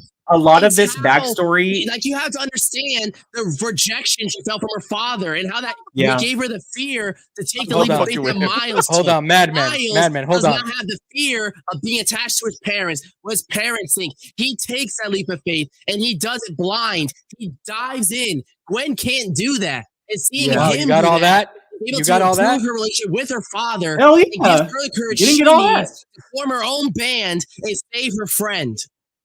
I'm with Madman, Madman on forgetting- this. But you're forgetting the one thing, though. He's forgetting one point. This is What? a Sony movie, and you need a sad dad in it. So of course they need to give Gwen Stacy's Oh. father. Okay. So of course they need. It's a Sony property. And it needs slander. a sad dad. Okay. The So, of slander. This is the multiverse that took place in The Last of Us. Listen, this is the thing. Shit. I understand both ends. First of all, the art style was stunning, but it's not the Avengers where you need to know everybody's side. That's why they got their individual movies, right? This should have been about Miles. He got cheated out of his movie, and the time. Listen, I don't see it that way though. Like, I mean, it's I get not where like you're they coming gave it to from. Gwen, I and get where it you're was coming like, from. oh, You well, know why? it amounted to nothing.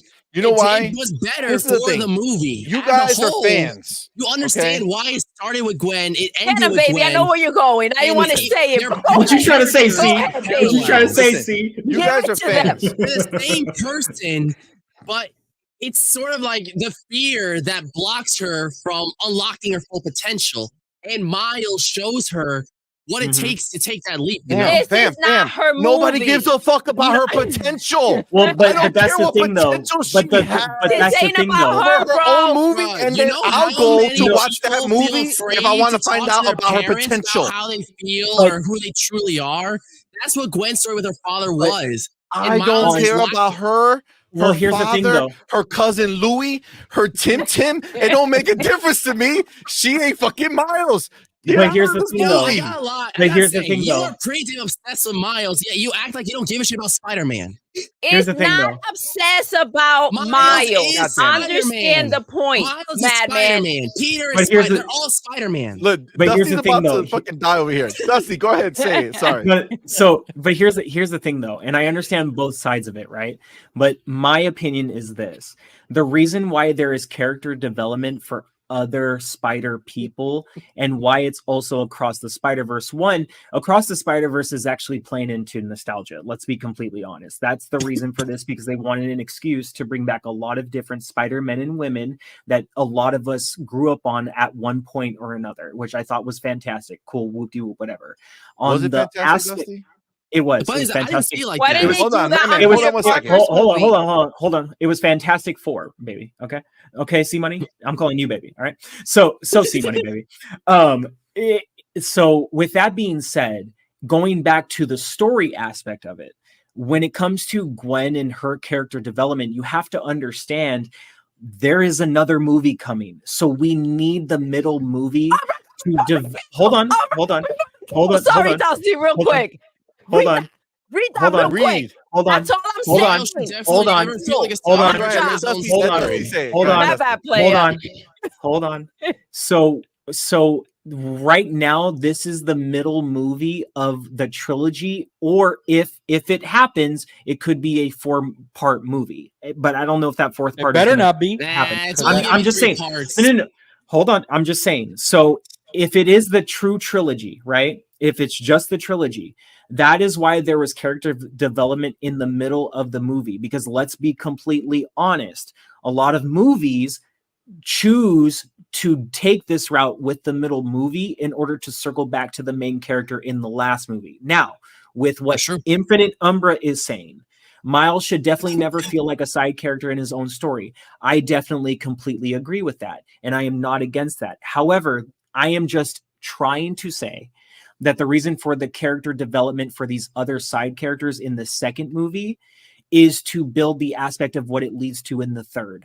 And so if for some reason in the third movie, the same thing happens again, where it's Miles put on the back burner compared to other characters, like especially the villain, which I will not spoil what the ending is for the second movie for anyone who hasn't seen it.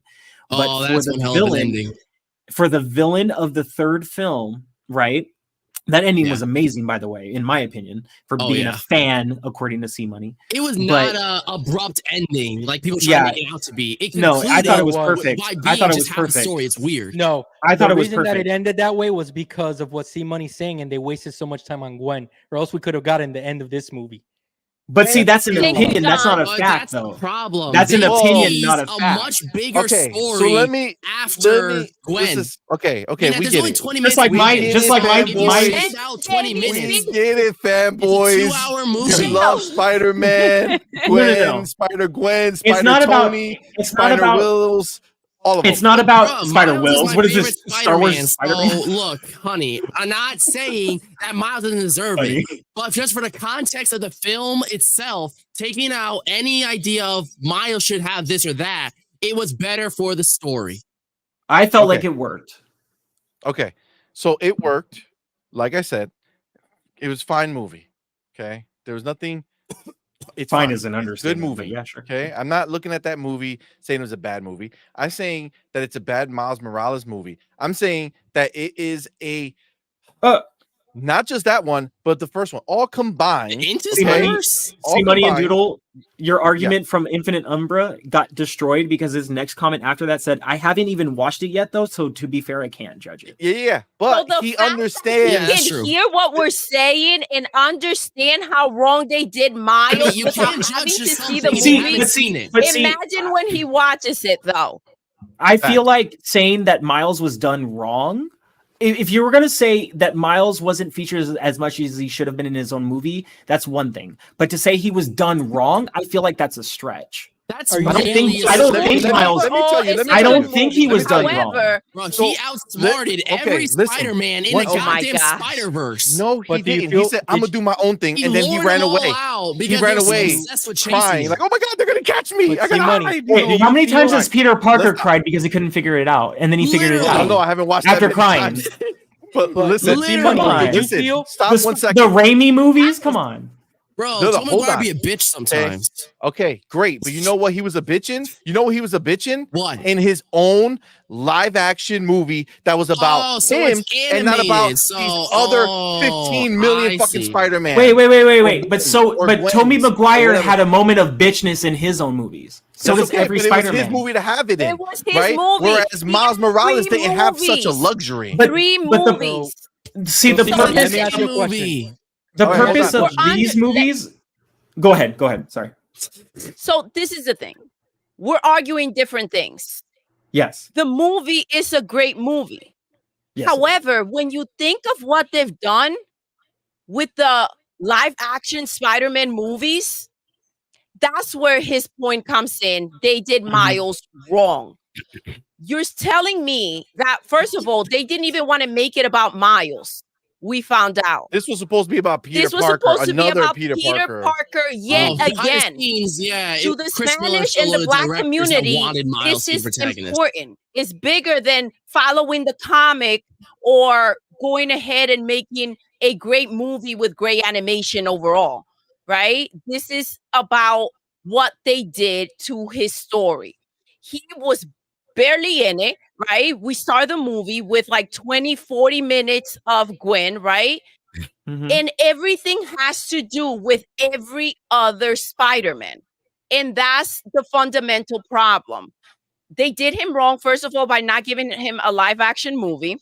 They didn't believe that he would bring in the money like Peter Parker did.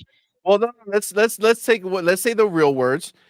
Not like the white actor who got to play Spider-Man. Yes. They didn't want to put a black Spanish actor on live screen. That's the fundamental problem. And say, here's your movie, guy. Go out there and serve your people and let the young Black and Spanish kids have their Spider-Man that they can look up to. No, they have to stay in Saturday cartoon mode and watch another cartoon character play the role that a live action person should have, because they gave fucking Spider-Man fucking 9 movies of live action shit, but they couldn't start Miles in one.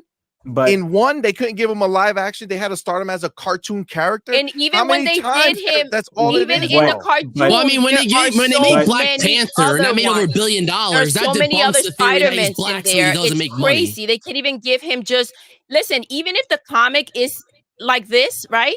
Shave it off, strip it down, so that we can get. Well, it's like the Disney princesses, right? Exactly. They're Let's righting go all back the wrongs, to that. right? If you want to understand our point, think of the Disney princesses. Disney's trying to right their wrongs. This was done now, though, which makes it fucked up.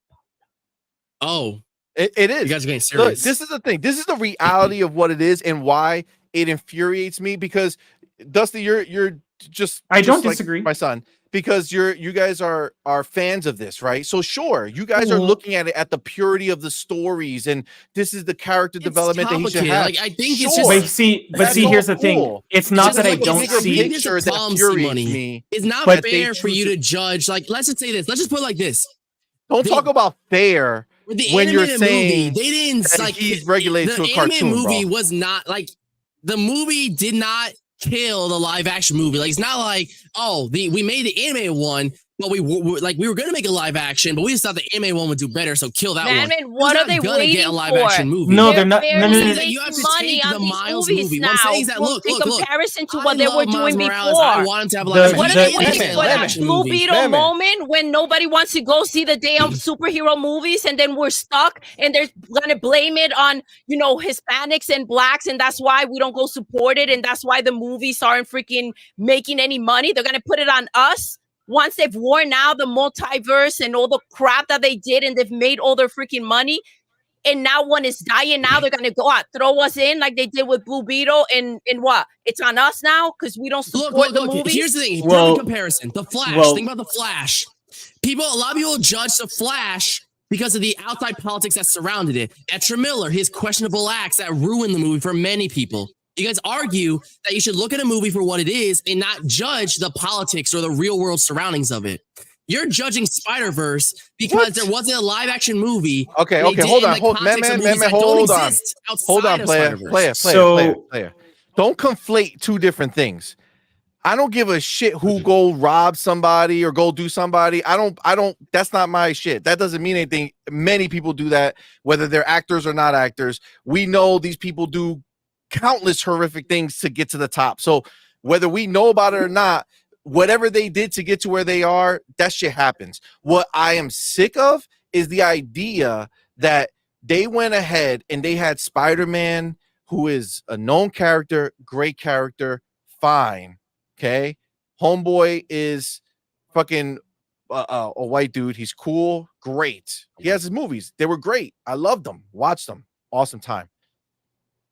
Why, when introducing Miles Morales, who's not an insignificant character, okay? He's not an insignificant character. He's a dope-ass character. He's a better Spider-Man than Spider-Man. Peter, okay? You mean? That's the thing. Like, he's a better Spider-Man. Agree. So why not find a way to introduce him? This is this is all made up. So shit. Let's stop acting like there has to be some 100% defined reason for this shit to happen. Look, I'm not arguing that he should have or should not have gotten the live action movie. Look, you're getting it wrong. I'm not defending the fact that it's okay that he didn't get a live action movie yet. I mean, he is now, but back then, I'm not saying they shouldn't have. I think he should have gotten a live action movie. I'm saying that you can't judge the movie on circumstance. You can't judge of I would rate it higher if a live action movie came out first, because you're judging a movie based on something that it had no control of. Spider-Verse did not choose to not give Miles a live action movie first. It happened. It is the way it is. They wanted to make this movie for not making a live action movie. And the team that made Spider-Verse clearly loves Spider-Man. They love Miles, and they put so much love and care. And you can't knock it down because Sony, the corporate, refuses to greenlight a Miles Morales movie until now, obviously. Man. If the corporation is the one going to benefit from us watching this movie, then absolutely we should be able to crucify them for doing what they did. So crucify That makes Sony. no sense. My money is making them profitable. Here's the thing. So you can't hide behind the goodwill of the smaller guys who are making it. Fuck that. Those smaller guys got paid to do their job, and they're not making any extra fucking money from it. It's the corporation who's going to make all the money. The same way we give Xbox smoke, the same way we give PlayStation smoke, right? Yeah. We can't just judge the studio who made it and let them be, oh, well, the studio didn't have anything to do with it, so doesn't matter. Nah, man, we got to look at it for what it is. Money. I think that it goes hand in hand with kind of like, there's a couple of things here. So from listening to everybody's points, and everybody brings up good points, but what I'll say is that I think from how the conversation started, because I think that the route that they chose to give Miles to introduce him to the world, for all intensive purposes, even though, like, you're right, they didn't have enough confidence in the character to give him a live action movie.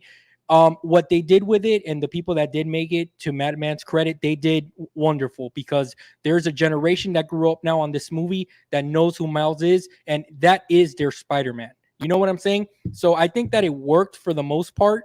But the thing that I will say about this second movie is that I feel what you're saying, and Doodle as well, because he did feel like a secondary character in this movie. And that's the problem. And I think that that's what you're trying to highlight here, that if you're making a trilogy or whatever the case may be with the other classic Spider-Man, it's always about that character and his development and all that good stuff.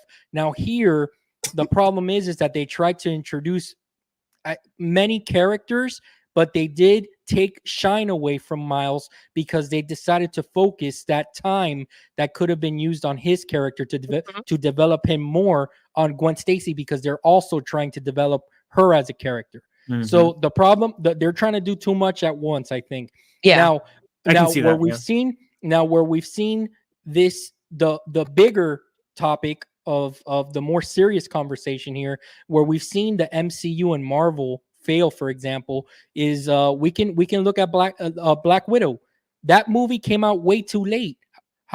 From the original Avengers, she was the only one that didn't have an origin movie, and it was a shame, because by the time that the Black Widow movie came out, too little, too late. That sail had already that ship had already sailed, and it lost all its luster. If that would have came out during the time before the Avengers hit, that would have been successful for the MCU, and it would have been quite a movement for those things. You know what I'm saying? But I do agree. I do agree on a broader point, though, that the movie, for what it is, I like my daughter, for example, right?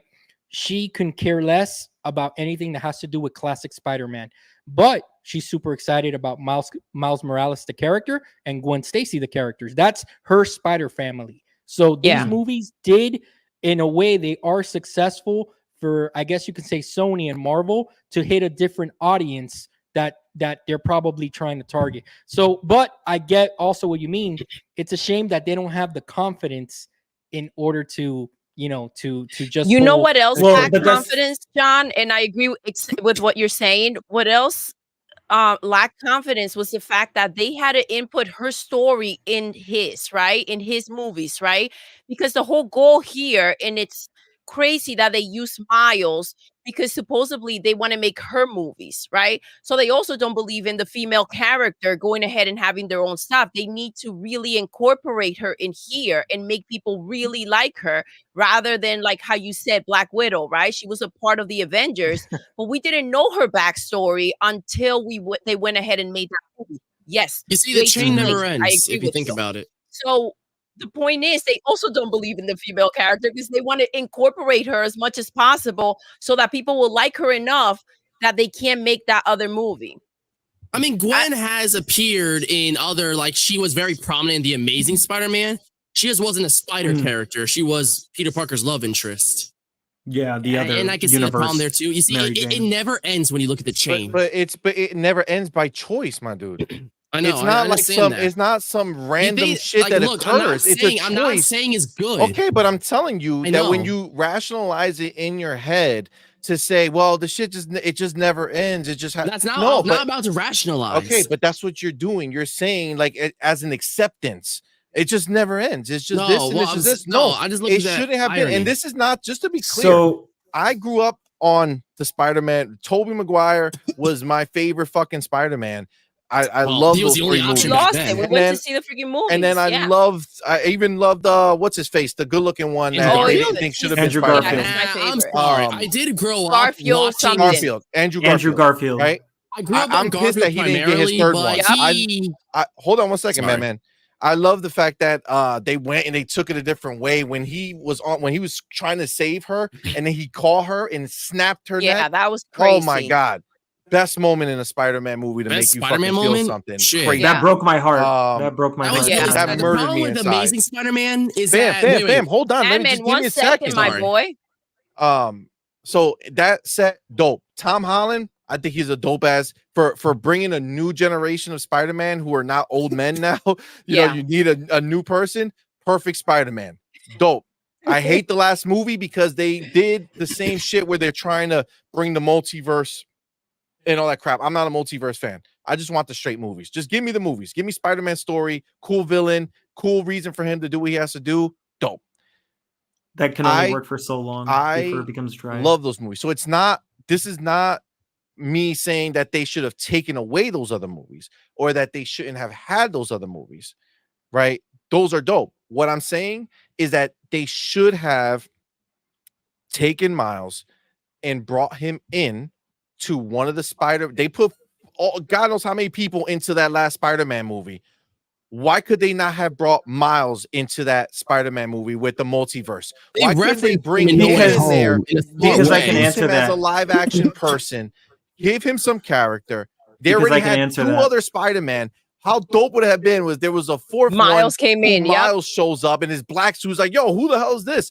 And now you have him introduced into the world. Now you can make a movie based off of him because he's been introduced properly into the MCU. And now things are Gucci because you already got this convoluted multiverse where you can explain everything in the possible world to happen, but you couldn't explain how Miles being there can show up here so he can have a real movie. But he exists in the MCU. Wait. Listen, guys.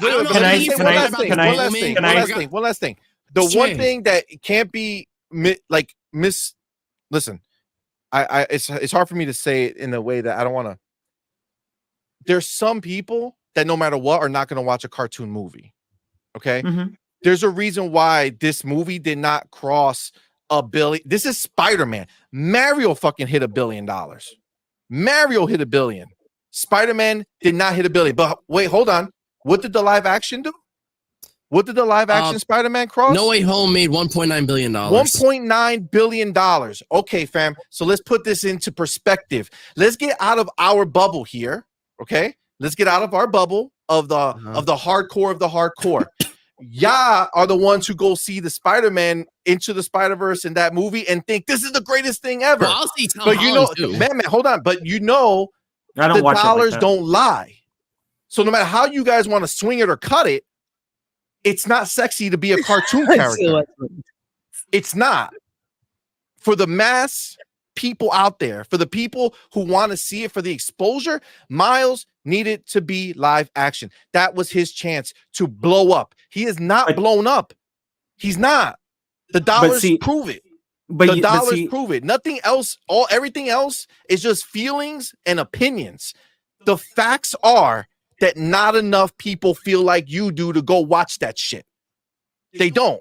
But they don't. There's a lot more of me than there are of you, and that's the difference, right? Yeah. The people are telling you that if you want to make me give a shit about a character for real, I want to see him on the big screen. Like I saw the Avengers. Like they put a green big ass monster on the stage and have the Hulk on there, but they won't put the fucking brown Spider-Man. Like it's like, come on, man. I know. You guys, all right. It annoys me, bro. It just annoys me. They already mentioned Miles in No Way Home because at the end, don't cut me off. But when Electro takes off Andrew Garfield's mask, I don't know, or he took it off. I don't remember exactly. It was like, hold up, what?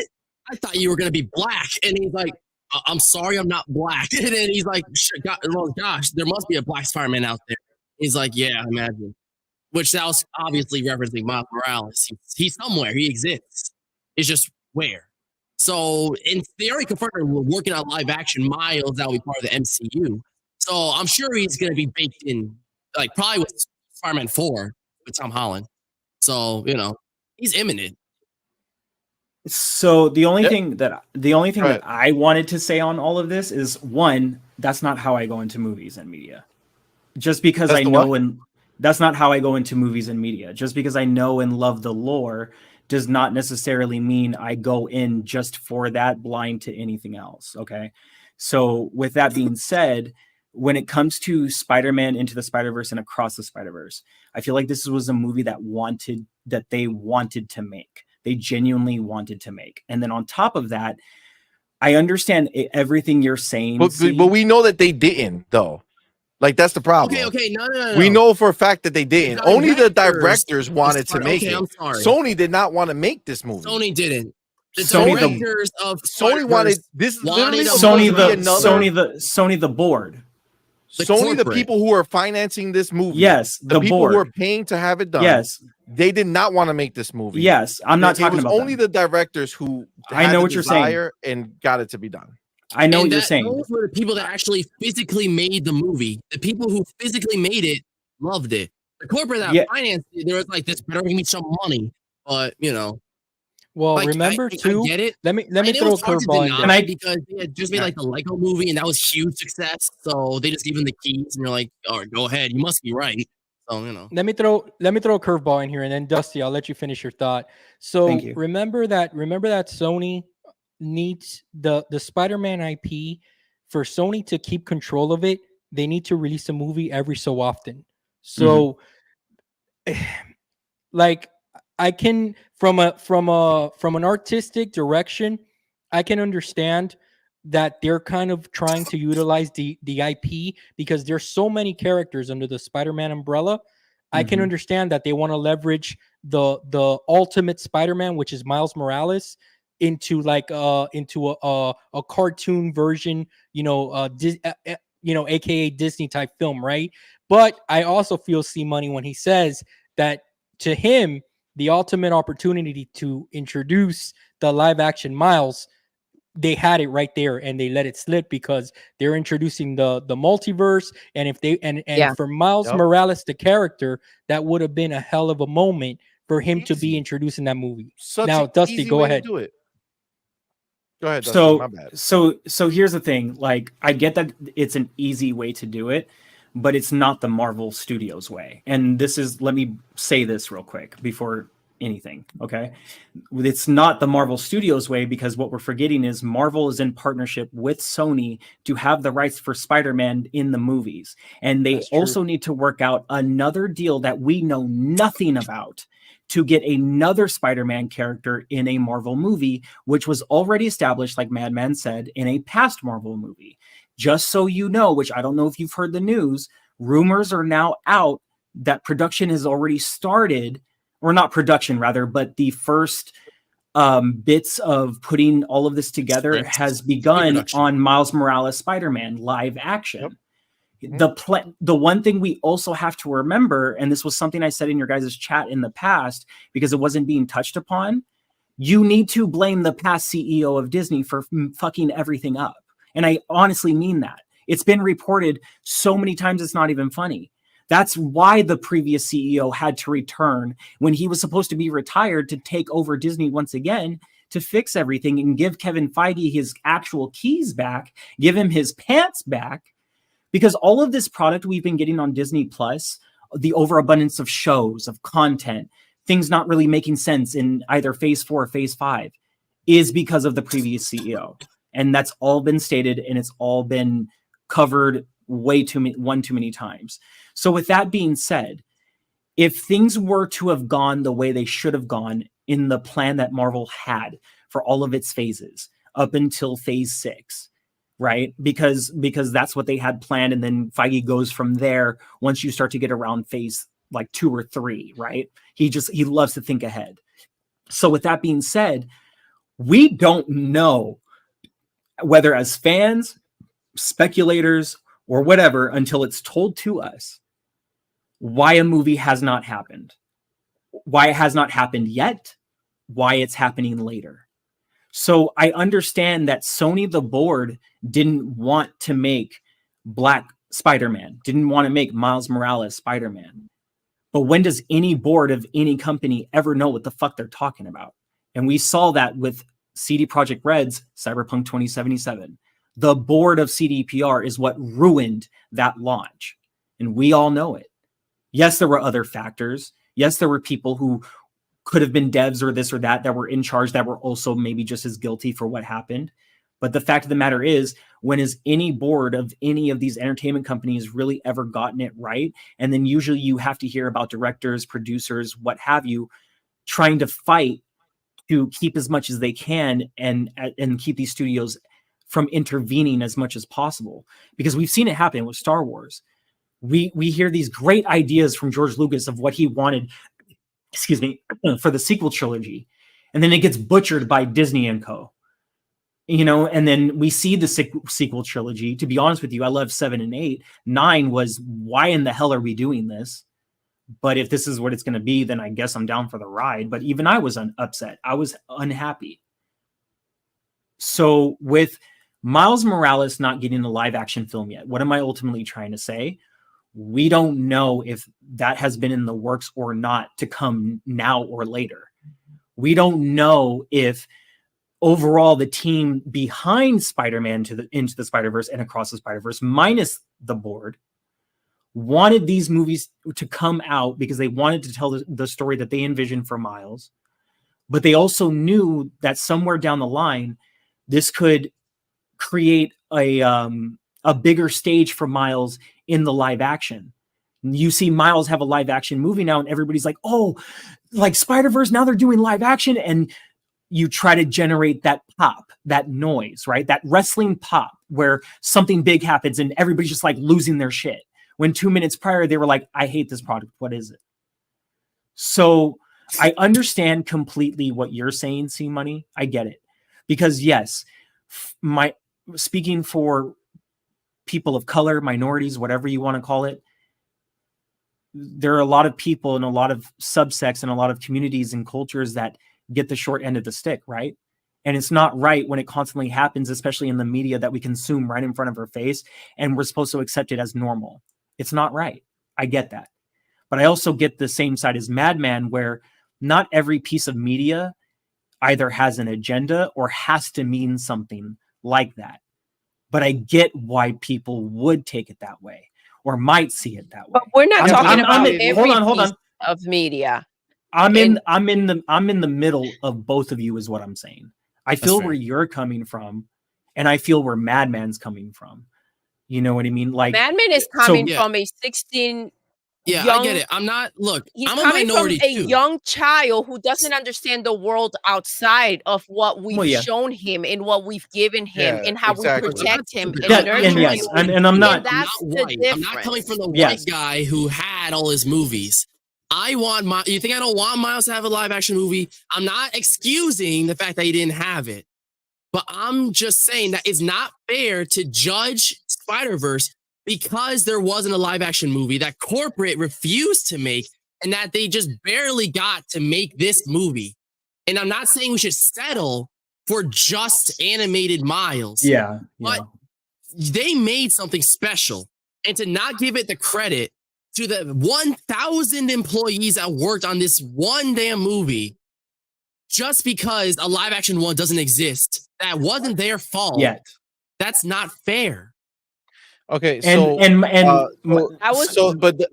just to finish, to be clear, is not fair, my man. That's the whole point of this entire discussion. Isn't. And nobody's discrediting the people that worked on this movie. Like they got paid to do their job, so the credit doesn't matter. You know what I'm saying? Like these are people. Those 1,000 people did not come up with this movie. Those 1,000 peoples were given a job to do. Go make this trash can, go make this scene, go make this thing, right? So let's not treat these 1,000 people as if they made the magic come to life. It wasn't 1,000 people who did that. It was a few people who had the vision to decide what this movie was going to be that made it great. Everybody else is grunt work, right? It's do this, because there's no way there's 1,000 collective minds trying to figure something out. That's not the way stuff is made, right? That's not the way stuff is handled. Just like every game studio, That's why there's a creative director, because that director decides what's going to happen in the game, and then everybody else does what he says to do, right? So these people are just paid workers. So let's just be clear. They just happen to have a skill that is in the either the artistic or the technical base, which they are applying their skills, which is no different than me doing it with sales or anybody else who knows what they're doing in their field, right? So look, the point is, and again, I get it. This is always a topic that is split because especially when you have like fans versus people who are indifferent, right? So that's why it's a little different. Like, I don't give a shit about Spider-Man outside of the fact that Spider-Man is fine, right? I don't care about Spider-Man. Batman's my favorite super fucking hero. All right, now fuck with Batman, and then we're gonna have a problem. But like, I'm indifferent to him, right? So I can kind of look at it from outside, not worried about how excited I am to see Spider-Man with all his spider brothers and sisters, reuniting for this grand mission, right? I can tell you that I don't look at this movie and think it was some incredible achievement. I think they were afraid to bank on a Spider-Man Miles Morales movie that can tell its own story. So they tried to make a plan where this movie couldn't fail. So they went and they put every Spider-Man ever known to mankind so that the spider nerds who are obsessed with Spider-Man, and I don't say that in a derogatory way, I'm trying to classify the people who know deeply about Spider-Man and everything else and like super know this stuff. They'll be so excited because the obscure Spider-Man from the 1976 blah blah blah makes an appearance. So I gotta watch the movie because he's gonna be in it, right? So they did everything they can or they could to cast the widest net possible to hope that people will come to the movie. And that's what's disheartening. Yeah. That's what I can't stand. It was a waste of a movie. It was just what's that thing? Fan service. That's all it was. That's all it was. And they had a tiny bit of story in there that they told the same story that was in Miles Morales, the damn video game. I mean, you love the video game. At the end of the day, we don't know what they have planned. Did it without all the bullshit. That's true, Doodle. That's true, Doodle. We don't know what they there have are planned. people that try to combat Hold on, Doodle's talking. We don't know what they have planned, right? What they're planning to do. We can only speak on what they're doing now. And what we're seeing. Yeah, what we're seeing. Yes. And that's it. But at the same time, see, respectfully, you do keep saying that they did this when they could have done a live action. But if they're already have been working towards a live action, plans got a little bit derailed because of a previous CEO of Disney.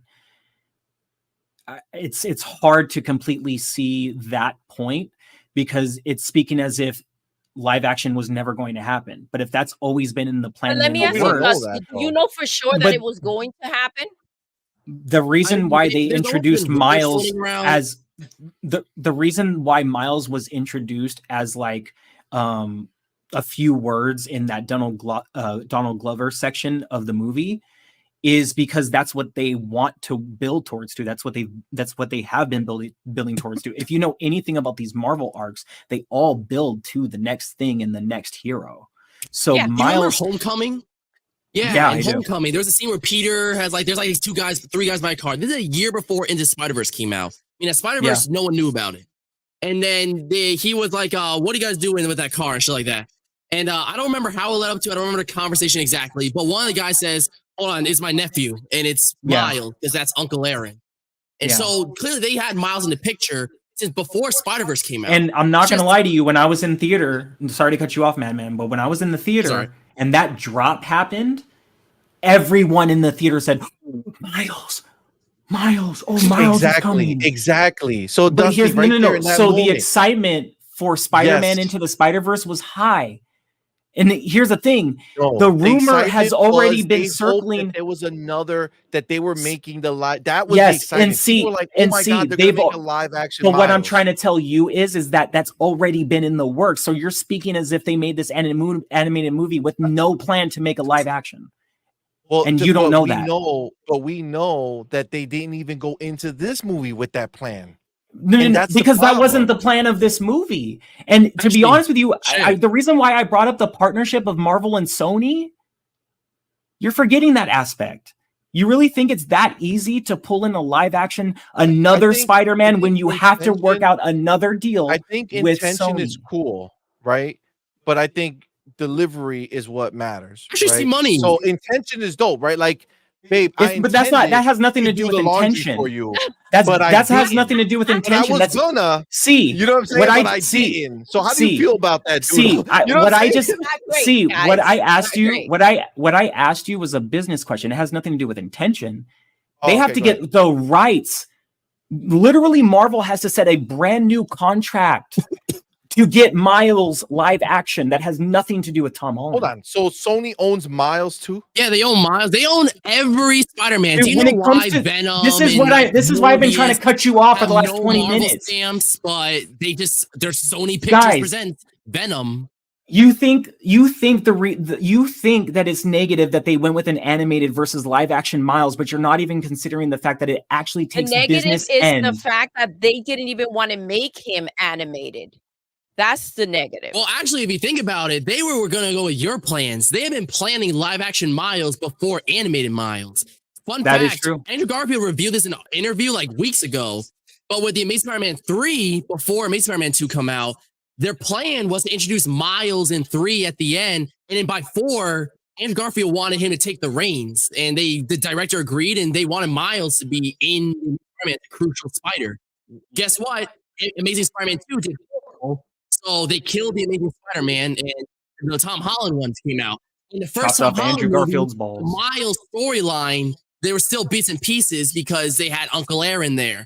Miles was referenced, so they still wanted Miles in the thread, and it was just a matter of when. The thing you have to understand is when they made the new contract. Remember when there was like that big breakup between Spidey and Marvel? Like it was dead. Tom Holland was no longer part of Marvel's cinematic universe. Do you remember that? Say that again. Sorry. Like they were split up, and Spider-Man had nothing to do with Marvel anymore in that moment in time. They legally couldn't.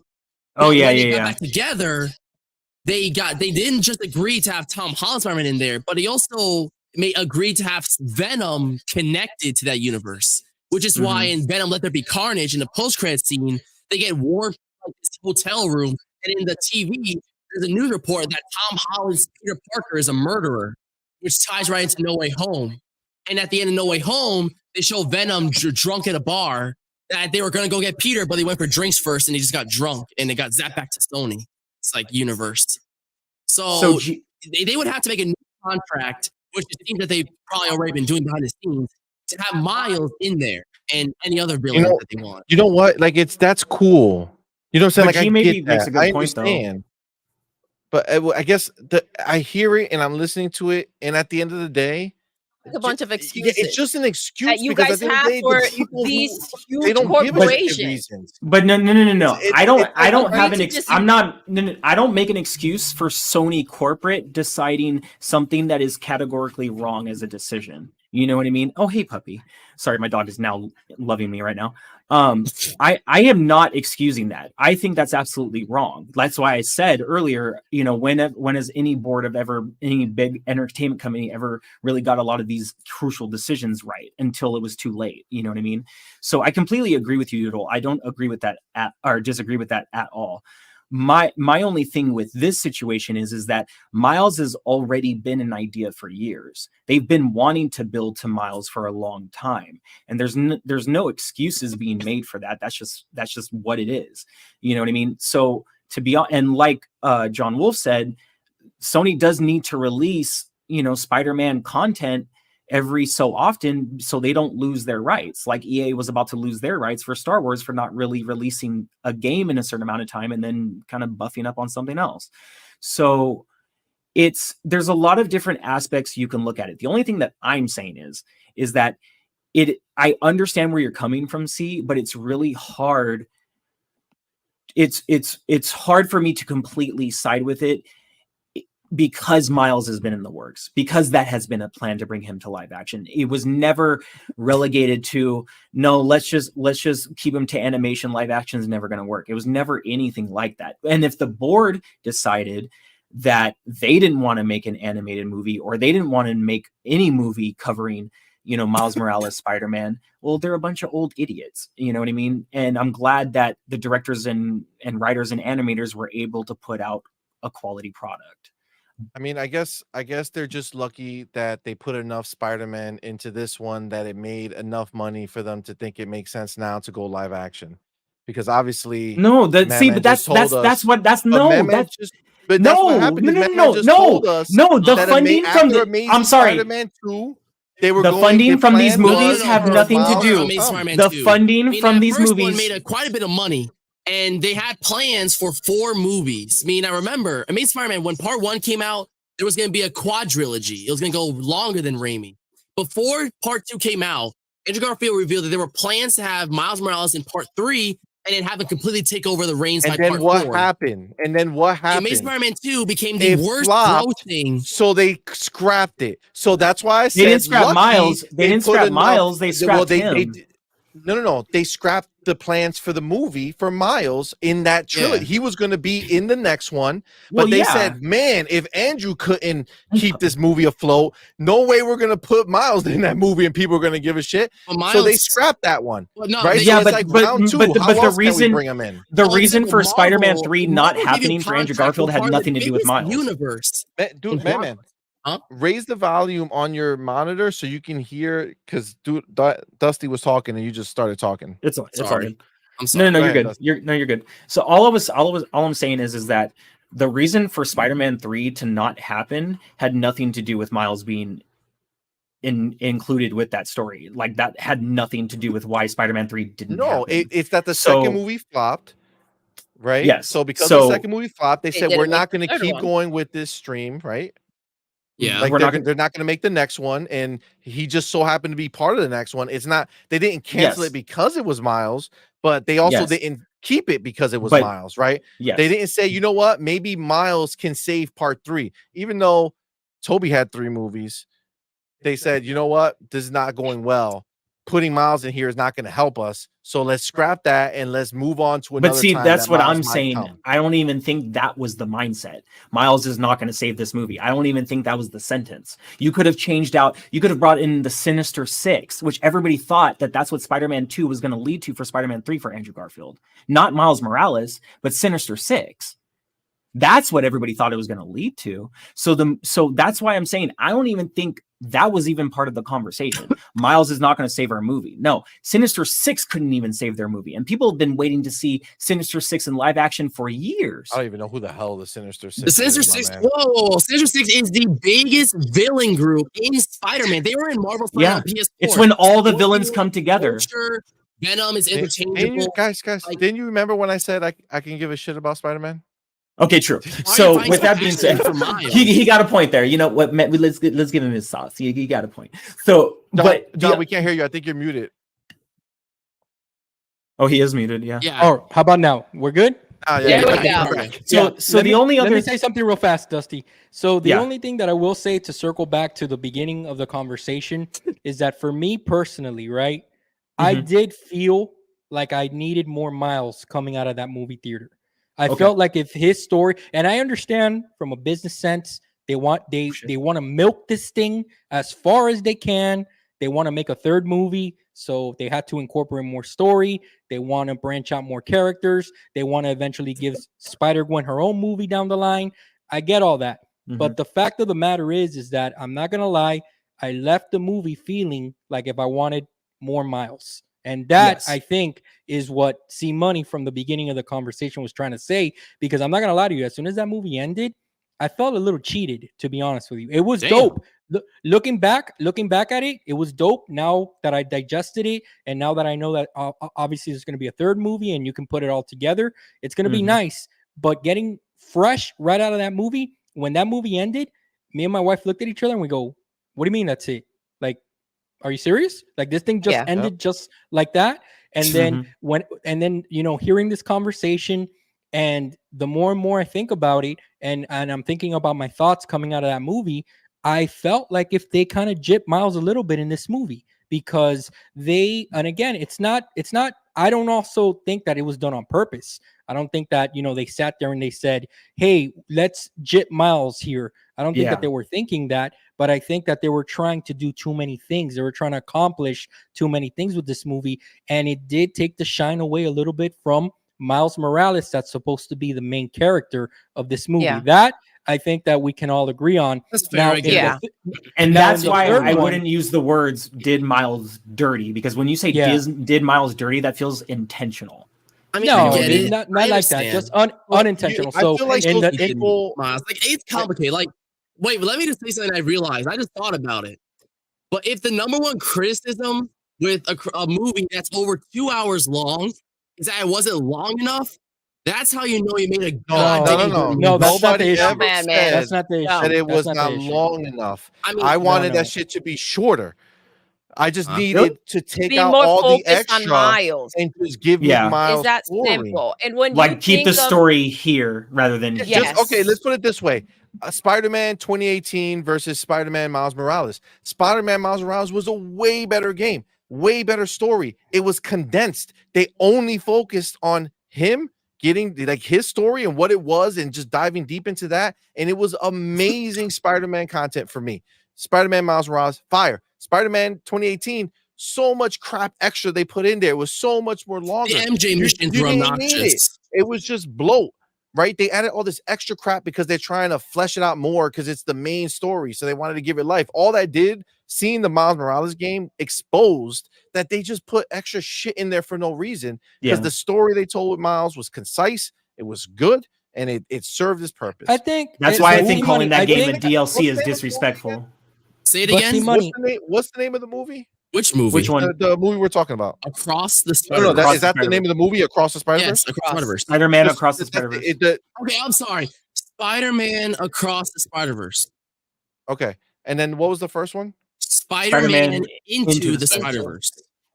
Okay. So let me ask you a question. Just from my own understanding. And this is not like a issue I'm trying to understand. How come like the game was called Spider-Man Miles Morales, right?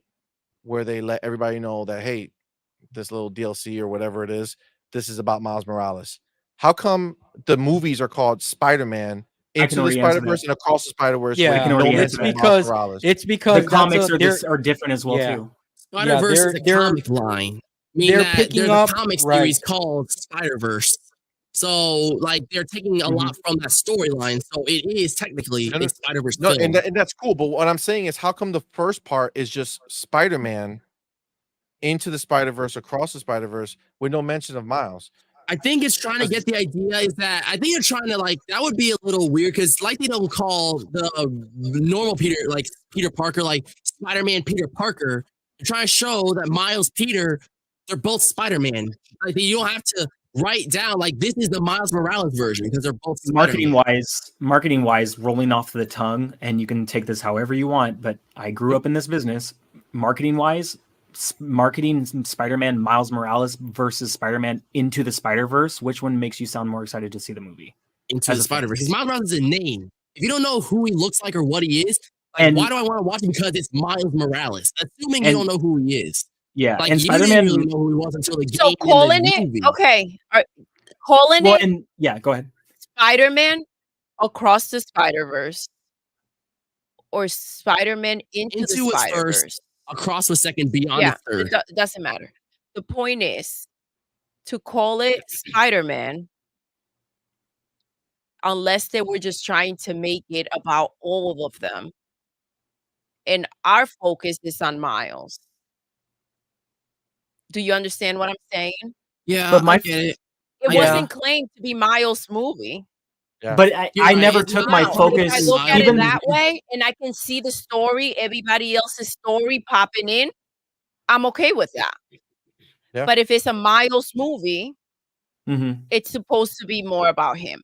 Now, hearing again the name, maybe it's just about Spider-Man. Any Spider-Man, all the Spider-Man. That's a different outlook. Yeah. G maybe asked a question of whether if Miles gets a live action Spider-Man, do you want it to be called Spider-Man Miles Morales or Like, what would the Absolutely, name his name should be featured in there. If his name is not featured in there, then don't give him the fucking movie. Just sit his ass on the bench. But here's the the problem. If you're not gonna put respect on his name, then don't put him in. Just here's the problem I have with that. You don't give a shit about this guy. But here, hold on. If you call the Red Mask Spider-Man Peter Parker, it's kind of like saying, well, let's not be facetious here. Well, let's not act as if Spider-Man is not the known, like Peter Parker is not the known Spider-Man in forever. Like, it's always been Peter Parker and Spider-Man. So let's not act as if there's some type of confusion here. The confusion is when you're trying to make something about Miles Morales, but you instead still call it fucking Spider-Man, which is the same shit that we've been hearing, and we get confused because we're thinking that if I'm Joe Blow, this kid who doesn't know anything, and the parents like, hey, there's another Spider-Man movie. You want to go watch it? And the kid goes to the movie and he's like, oh shit, yeah, I want to watch it. And then he goes, he's like, yo, that's not Spider-Man. Who the fuck is that guy on the screen? Let's just call it what it is. Yeah, but you're speaking in a hypothetical because we don't know that's not actually somebody happening. That they could market. You know why? Because nobody knew who Miles Morales was. So that's why they didn't put his name in that title.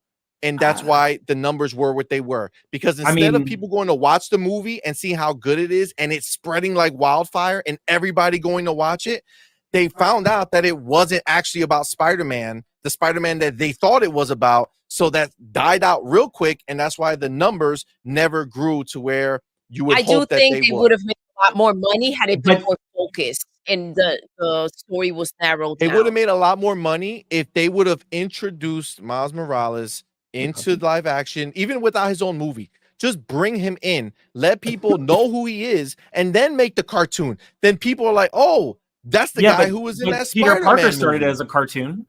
Peter Parker started as a cartoon. Why is that any different? Well, okay. Well, Peter Parker started in a cartoon when? The 60s. Okay. But how many cartoons was he in before he was live action? Spider-Man movie were you gonna watch in the 60s, fam? No. When it started, that's old as hell, bro. You're forgetting all of the Spider-Man animated series that we grew up on in the 90s. I did, and the ones that came out in the early 2000s again before Tobey Maguire's Spider-Man. But it's so not how about, many? It's about when it's possible to make a good live action movie. All right, and like I said, you're speaking as if that's never been in the plans. And this see, money. I think I have a good compromise for everyone. When they were making all these princess movies, right? Talking. I just realized it. Sorry. No, I just realized it. I'm sorry. I just realized it. So back in the day, when they were making all these princess movies, they were all white, right? Mm-hmm. Just like when they started making the Spider-Man movies, right? They went in all white. Which is fine, because there's a white guy who made it, so it makes sense. Guess what? I can respect the fact that even if the movies are not making the money that they think that it should, Disney's still righting their wrongs. They're going ahead and dealing with the problem. They saw what they did, right? We live in a different time, and they're fixing it. The problem is that the different time we're living in is now. So it's not acceptable and it's not okay to continue. And I don't mean to be disrespectful on this white train. Yeah, I agree. Like there's other people. You know what I'm saying? There are other people. There are other colors. There's other people, and you know, I can appreciate. Like I said, that they want there to make new characters, right? Well, don't hijack the old ones. Make new ones, right? That's what. Well, a lot of people want to suggest. No. Batman, that's what people want, right? Let's make new ones. Let's get some good creative juices going. Okay, great. You know what that doesn't do? That doesn't change the fact that the new ones are not going to be classics right now. Nothing made now will ever be a classic because there's too much stuff. Okay, back in the day, things are considered classics because there's less stuff back then. So they had more of a chance to make an impact. You cannot create a classic. You cannot take away the fact that little girls back then who weren't white had to pretend to be a white princess. And they had to think that being white was the only way you could be beautiful because that's the only way the fucking TV and the fucking movies showed them that that's what it was. No matter what. True. Yeah, I'm not combating that. And today, that same shit will be happening if they don't go ahead and make these changes. And yes, you can say, well, just make these characters. But again, You can't. These people. There's been plenty of characters of different colors made recently. Where are they? What do you mean? Nowhere. Where are they? Nowhere. Nobody's fucking gassed up about which any characters of them. are you talking? Still, but wait. If we're gonna talk about Disney characters the same. We're talking about the Disney characters. But if we're gonna say something like that, let's be specific. Who are we talking about? Because then that helps me think better. Okay, so Tiana from Princess and the Frog. She made one movie. She's black. That's it. Gone. You take pictures with her at Disney. You know who's still around? That's it. Freaking Elsa. Elsa, every goddamn day I go to the store and I see her lunchbox. I mean, let me just tell you this. I would take Princess and the Frog 2 in a heartbeat over Frozen 3, 5, and that's 6, the and all that stupid shit. Okay. But see, in my area, I see less Frozen and I see a lot of Moana still. And that's in my area. Frozen won't die. It's annoying. Like, well, listen, you made a good movie. No problem with Frozen. Frozen's a dope-ass movie. Shit. Again, to be clear, this is not. Nobody's trying to take away. It's the lack of diversity. That's no, I agree with that. And I agree with that. When they make a movie today with the Little Mermaid and they make her black and they make it where she's not a white redhead or whatever it is, that doesn't change the fact that those little girls can still go to the Disney store and buy the red wig and the green fucking tail and be the Little Mermaid. Yeah. Little Mermaid if they want. It's just now the black girls or the little Spanish girls can go to the same Disney store and get the movie version who is their color, right? I agree. The classic is still there. The classic is not going away. We know that because they've been selling us the same classic for fucking God knows how long. We've been buying it and watching it over and over forever. Okay. The way to right the wrongs is to do exactly what they're doing. Take the characters that are popular, that are already known to be popular, and show the world what could have been had we not been in that time when these characters were made. Because if the time was now when these characters were made, they would be different. You would have different colors on the screen. Okay. That's just the way it is. And again, having kids, we can all agree. It's easy if you don't live that life, if you don't have, listen, I know I'm talking all this shit. I'm mad light skinned, right? I get it, right? I'm super fortunate. Light skinned, right? baby. My mother was dark skinned, darker skin. My grandmother was darker skin, right? My wife is a little darker skin, right? I have children who are darker skin. So when I go and I have to have my kids watching these things, and they go, and my little daughter who's tan comes to me and says, "Daddy, I want to look like Elsa with the blonde hair and the white skin." And I can't say, "Babe, I can't make you white, you're tan." And I have to try to fucking push her in a different direction so she doesn't feel like she can't measure up. The direction needs to be there. That shit pisses me off. The direction needs to be there. You could create 50 fucking black characters, 50 Spanish characters right now. Nobody's gonna give a fuck. Nobody gives a fuck. Nobody's gonna care that there's a new black character on the screen. The only time that there's any fucking inkling of a chance for somebody to give a shit is when you take one of the white characters and you turn them a fucking different color. That's the only way the world will give a fucking blink to it. That's the only reason why they tell you to go make another character. You know why? You know why they want you to make another character? Because they don't have to pay attention to that fucking character.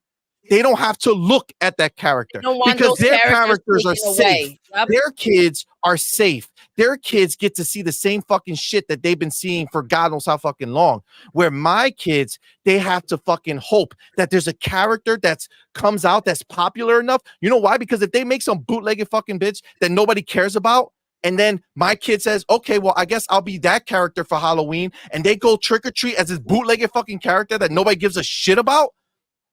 Come on, bro. You've been there in your life when you know you didn't get the cool Halloween costume. You got the bootlegged one because that's the only shit you could get. That shit's not fucking cool, man. It's not cool. But Spider-Man Miles Morales is not a bootleg version of Spider-Man. You know what? Miles Morales is treated like one, fam. If I have kids who go to the movies and they've been watching fucking Tom Holland Spider-Man and they look at movies as real movies because they like superhero movies, that doesn't mean they want to see the same shit as a cartoon character, bro. I'm telling you, the numbers already prove it wrong. The numbers prove it wrong, no matter what you feel about it. No matter what you feel. Unfortunately, this is not about how we feel or opinions. These are just facts. The numbers don't lie. The numbers don't fucking lie. The people are not watching these fucking cartoons. And So CMoney. Miles is never going to be anything until they put him in a live action. Now they're going to do it. Why? Because there has enough traction between the first movie, which barely anybody fucking saw, to the second movie that doubled that great. But it still couldn't even cross the heights of a Mario, right? I mean, it did better than Turtles, both of them. I don't know. Okay. Turtles are fucking green turtles, bro. Who cares what the fuck they do? Well, with that said, hold on, CMoney. Hold on. Let me interrupt real all fast. This stuff you've been saying about guys, Frozen. Guys, hold on. I don't want to see Frozen 3. Man, hold on. But that doesn't matter. Man, hold on 1 second. Go ahead, John. Time out. And I'm sorry, guys. This has been a deep conversation. I've been listening. I unfortunately got to go because I gave my wife the 3-hour mark. And I've been sitting back. It's been a minute.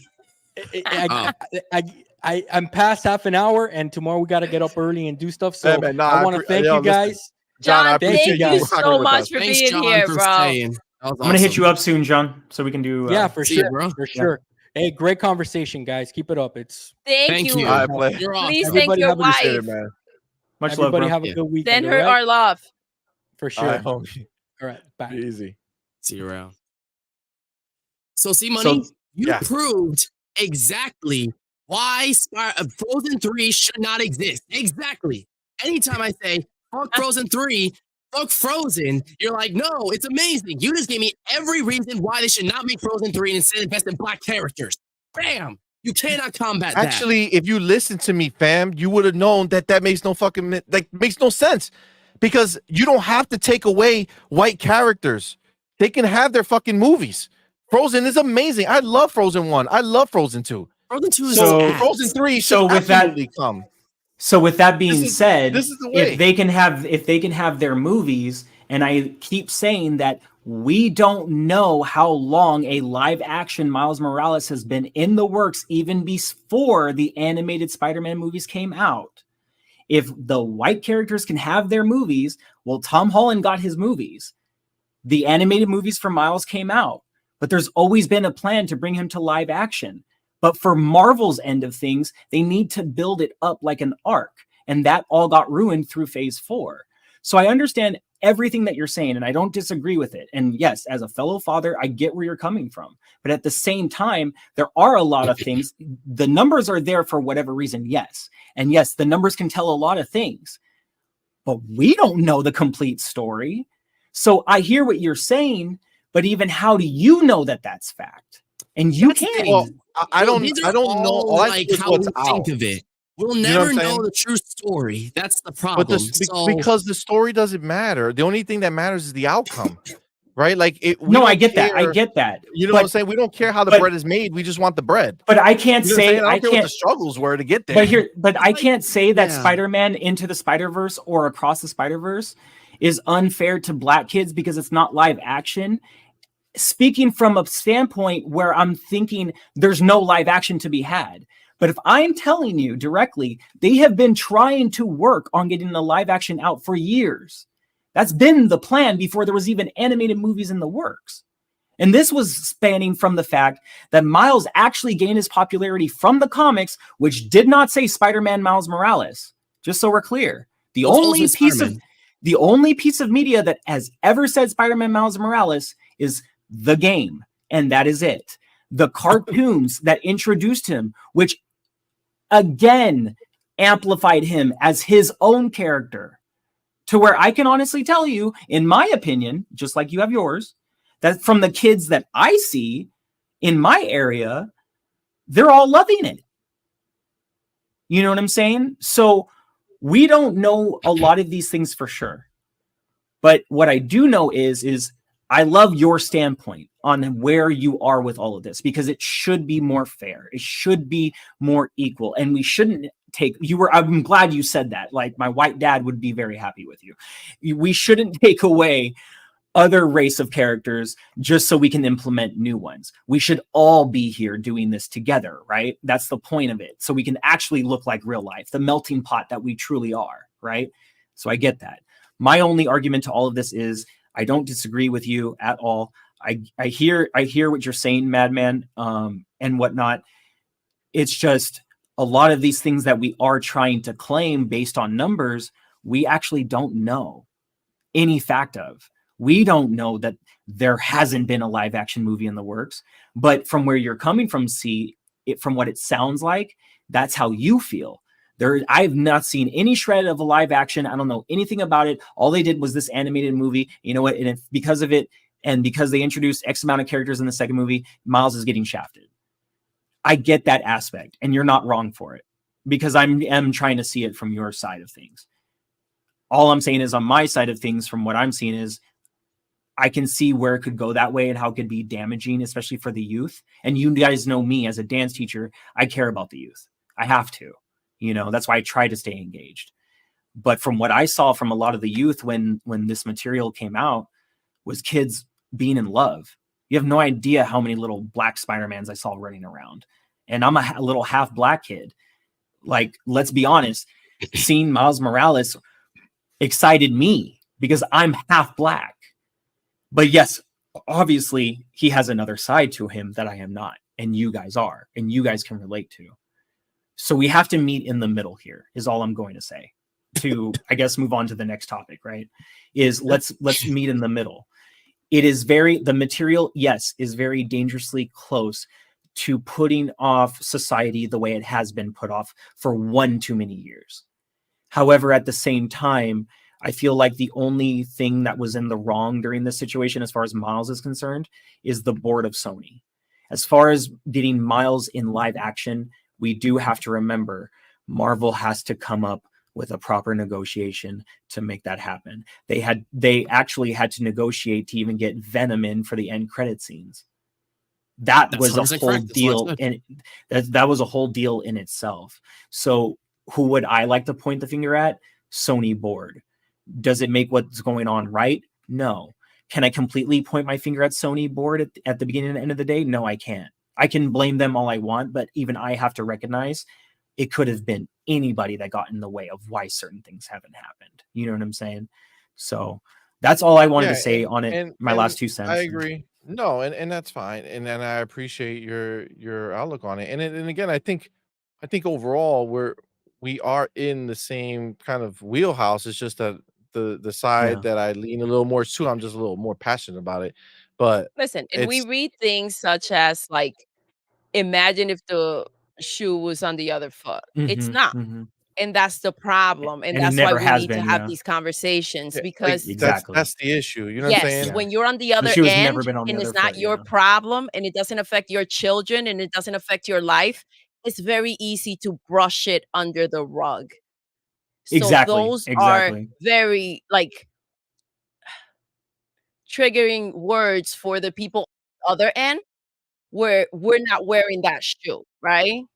So that's why these conversations are important. And no matter how much you try, you can't put anybody in your shoes, right, to understand your perspective.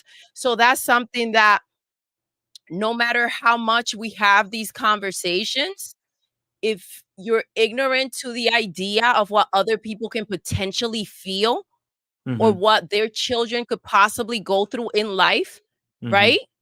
Then you're just going to close your eyes and cover your ears and keep it moving and be a part of the problem. And I completely agree with that. Like, for me, I don't like to sugarcoat what I see in front of me. It's there and it's real. I mean, there was a lot of shit. There was a lot of shit I had to deal with over here in Cali, especially during lockdown season. Oh my God, was that a nightmare when it came to social life? So I completely agree with you. I don't disagree with that. And I know you have children as well. And and that's why I say it's that's different. why I was a little confused.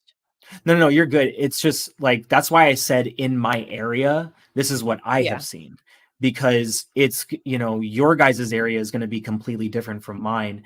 Even if, you could have the same people, but it's not the demographic's not going to react to the same to everything depending on the way. But I mean, and I don't think there's a negative reaction to it, because I think that kids are kids, right? So the kids are going to look at it and be pumped because they finally got to see it. But we as parents, we as parents want to make sure what we're exposing them to actually makes sense, because when they get to an older age, sorry to cut you off, but I was going off of what you were saying.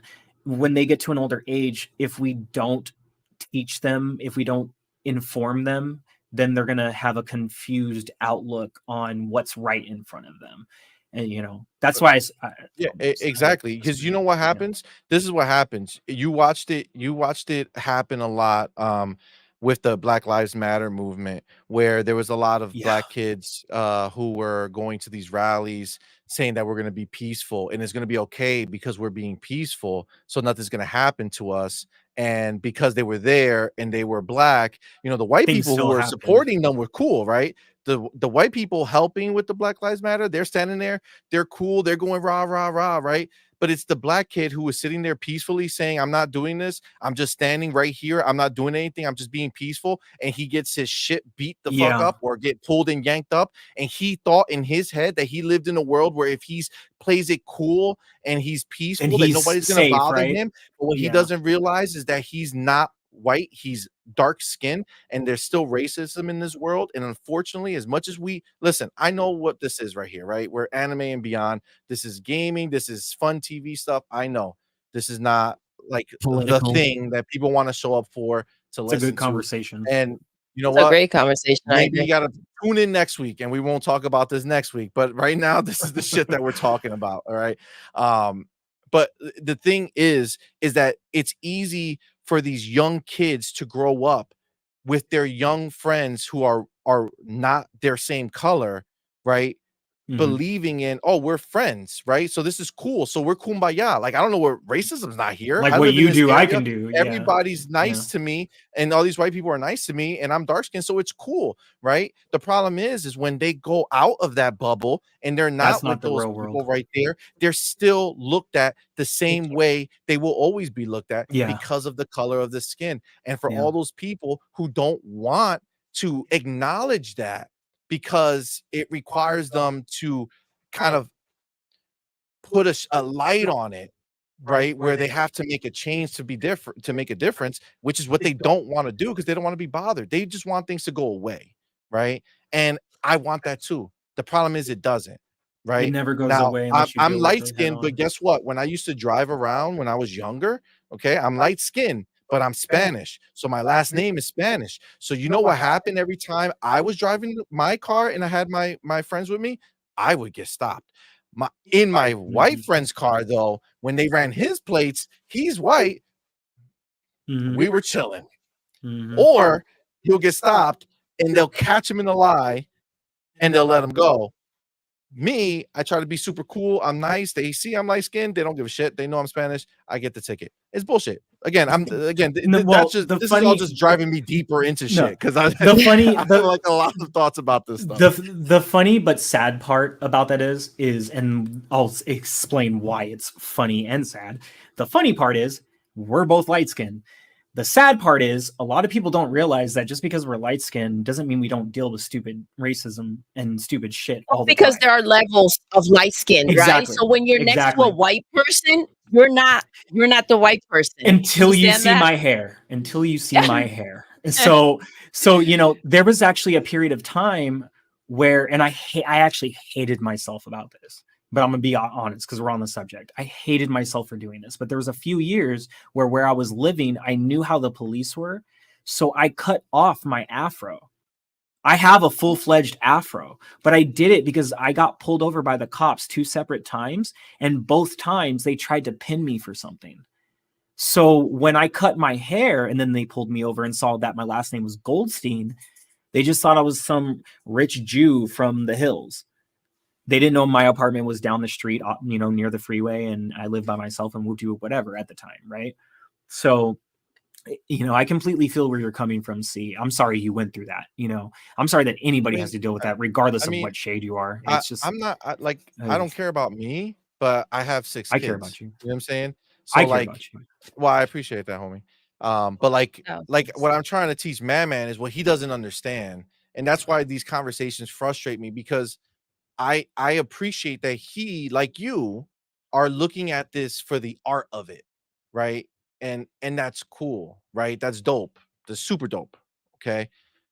But he doesn't realize yet that no matter what he does, he's not gonna be able to have his last name be different. Or when he's out and he's with his mother, he's gonna be walking with a person who's tan, who's not light skinned. He will not, looks like he might be white, but he's not. And the world will show him when he's out if he's in a situation where there's white people and non-white people, he'll find out really fast which side of the track he'll be on when shit goes down. And that's the problem. And this kumbaya world where he thinks that it won't happen, or he thinks that stuff like this doesn't matter because it's just this thing. It's not just this thing.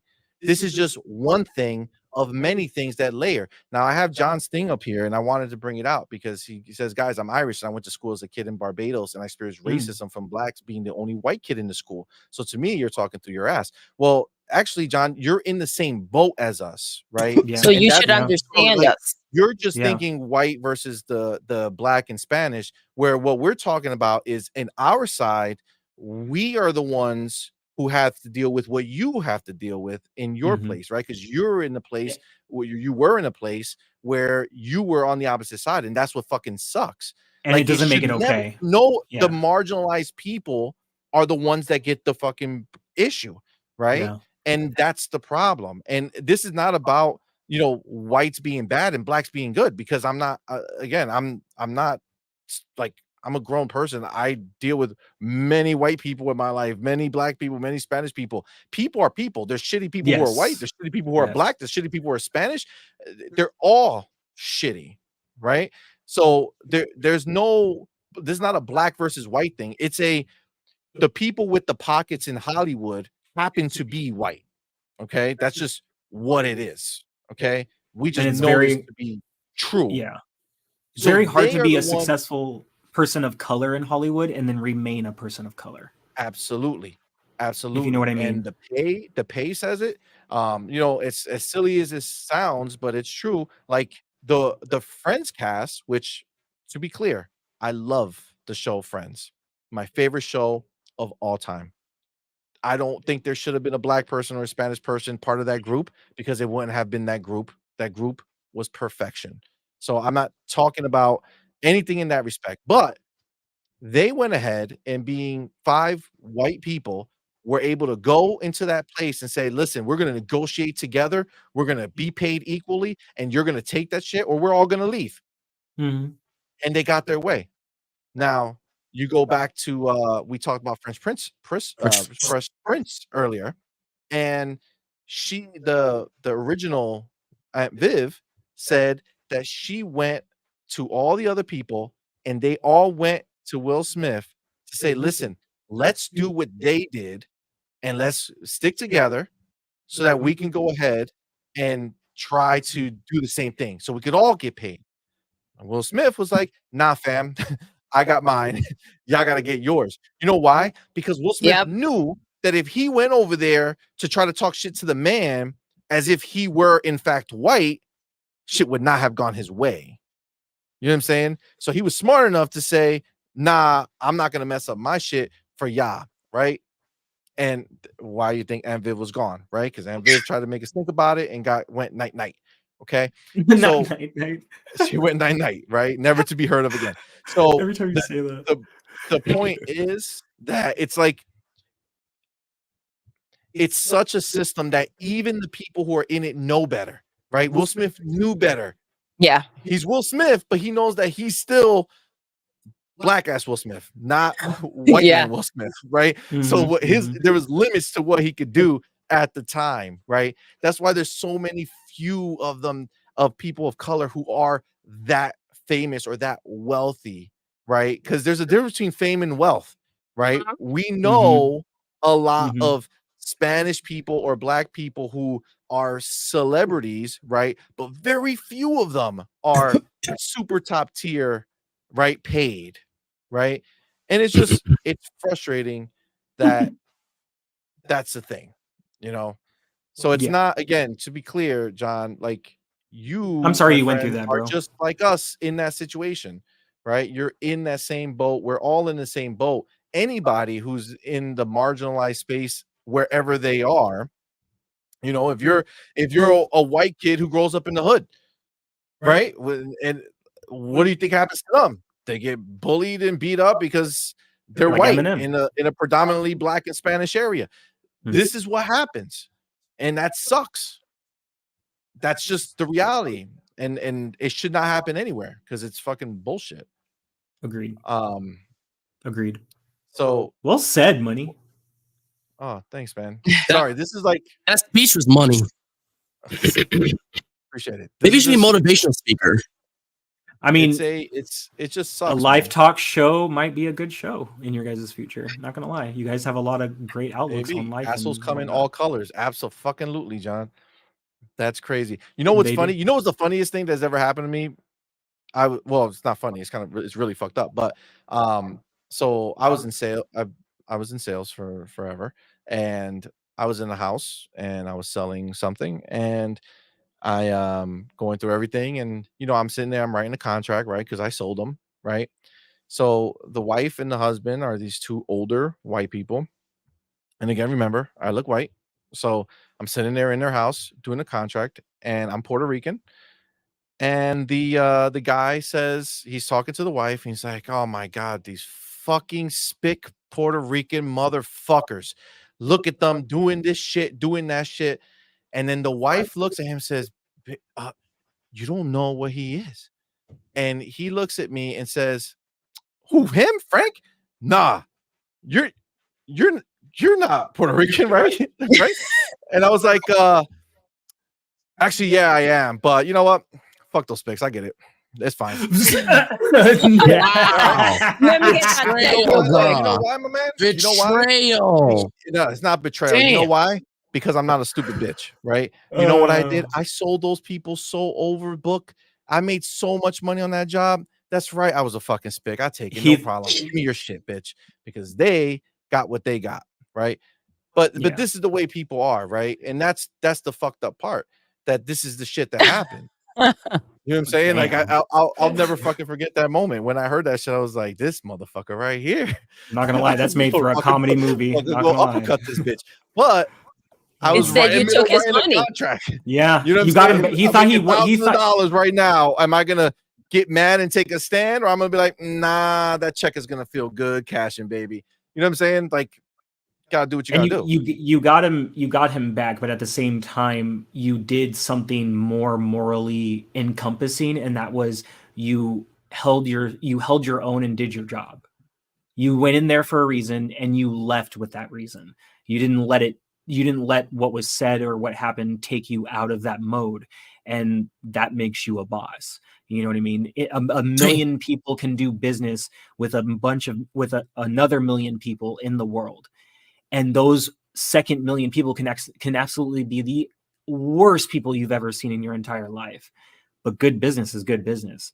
And if you can make your dollar and then some off the top of a person who thinks he's trying to one up you, we know who won. And at the you could have Will Smith his ass, and you did. Yeah, you could have just you know what I'm saying? But like you could have arcade-o'd him through a table, but you chose to make your paper, and that's G shit to me.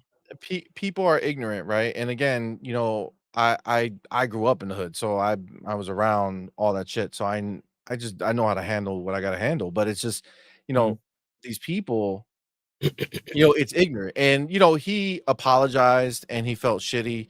But he didn't feel shitty that he said it. He felt shitty that he said it while I was sitting there. Yeah. Right. There's a difference. You're only sorry because you got caught. Yeah, exactly. Right. And again, I got to get mine. So I knew what I had to do and there was no problems. But it's just, people are fucked up, man. CMoney held it. Ooh. He said, I gotta get mine, baby. Oh, you gotta do what you gotta do, man. You gotta do what you gotta do, man. Gotta make that paper. You know what I'm saying? Paper. So listen, I know we've been going long. Dusty, I don't know if if you need to get going, we can start wrapping up. I'm good. I'm still good. I just need to You're in? All right. Yeah. Let's go. Well, I'm jealous. I'm jealous when y'all have like 8-hour episodes and I can't be on them. So All right. So man, you were showing me this thing about a short film that Spider-Man is actually going to be getting. Well, we want to skip there. Yeah, that's what I'm saying that. But this might be more up your alley. This shows what happened in between. Wait, man. You're cutting out. Oh, so you need to keep Hello? talking and I'll tell you. Hi. do you do? No, that's better. All right, I think that's better. All right. So, well, I'm saying that this might be more up your alley, but this takes place in between Into Spider-Verse and Across Spider-Verse. You remember at the beginning of Across Spider-Verse? It's like, for a year, I've been New York's one and only Spider-Man. Yeah, that shows what happened in that year of him being the one and only Spider-Man, and him juggling his life, getting used to being Spider-Man, and what the stress that might come with it, what it means to juggle everything, getting used to school, all that cool stuff. So yeah. So basically, what the movie should have been. That's so I'm literally what you're excited thinking. about this. Yeah. And reactions, that's exactly what it was. Like, this is what the movie should have been. Yeah. We should have seen him doing all that stuff. All right, Joanna, be easy, Have a bro. good night, See love. you, Joanna. John, I feel that, man. He said all about them snaps, bro. Facts. Absolutely. We got to get ours always. I'm excited about this because, again, I feel like this is going to fill in Miles' story, right? Yeah, So we're going to get so to see excited for this. a little bit more of what we should have seen in the movie. So I'm excited for that. Yeah, Beyond is going to take forever. I just really it's so cool idea of showing what happened to Miles, and I want to see more from that world, especially Miles, and I'm excited. Yeah. Yeah, I feel like that right there, like that shows me that I just wish they would have did it, because I felt like that's what I wanted to see from this movie. I wanted to see him be Spider-Man. You know what I'm saying? Let me see what it means for you to be Spider-Man, because we didn't really see that. We saw his origin, right? His beginnings, but what happens when you are just Spider-Man, right? Yeah. Let me watch that stuff take place. Let me watch you take bad guys down, right? Like, that would have been super sick for me. I feel like it was such a waste opportunity, but I'm glad they're going back and showing us, essentially what we could have, actually gotten. Right? Yeah, and I get it. When does this release? So it was made a little while ago. It was screened in Canada, of all places, before the movie actually came out, Across Spider-Verse. But no word on American release. There was a rumor that it come on the 4K Blu-ray, but that didn't happen. And it's getting its debut this October at the Animation is Film Festival in America. Yeah, there's no home video release yet, but eventually.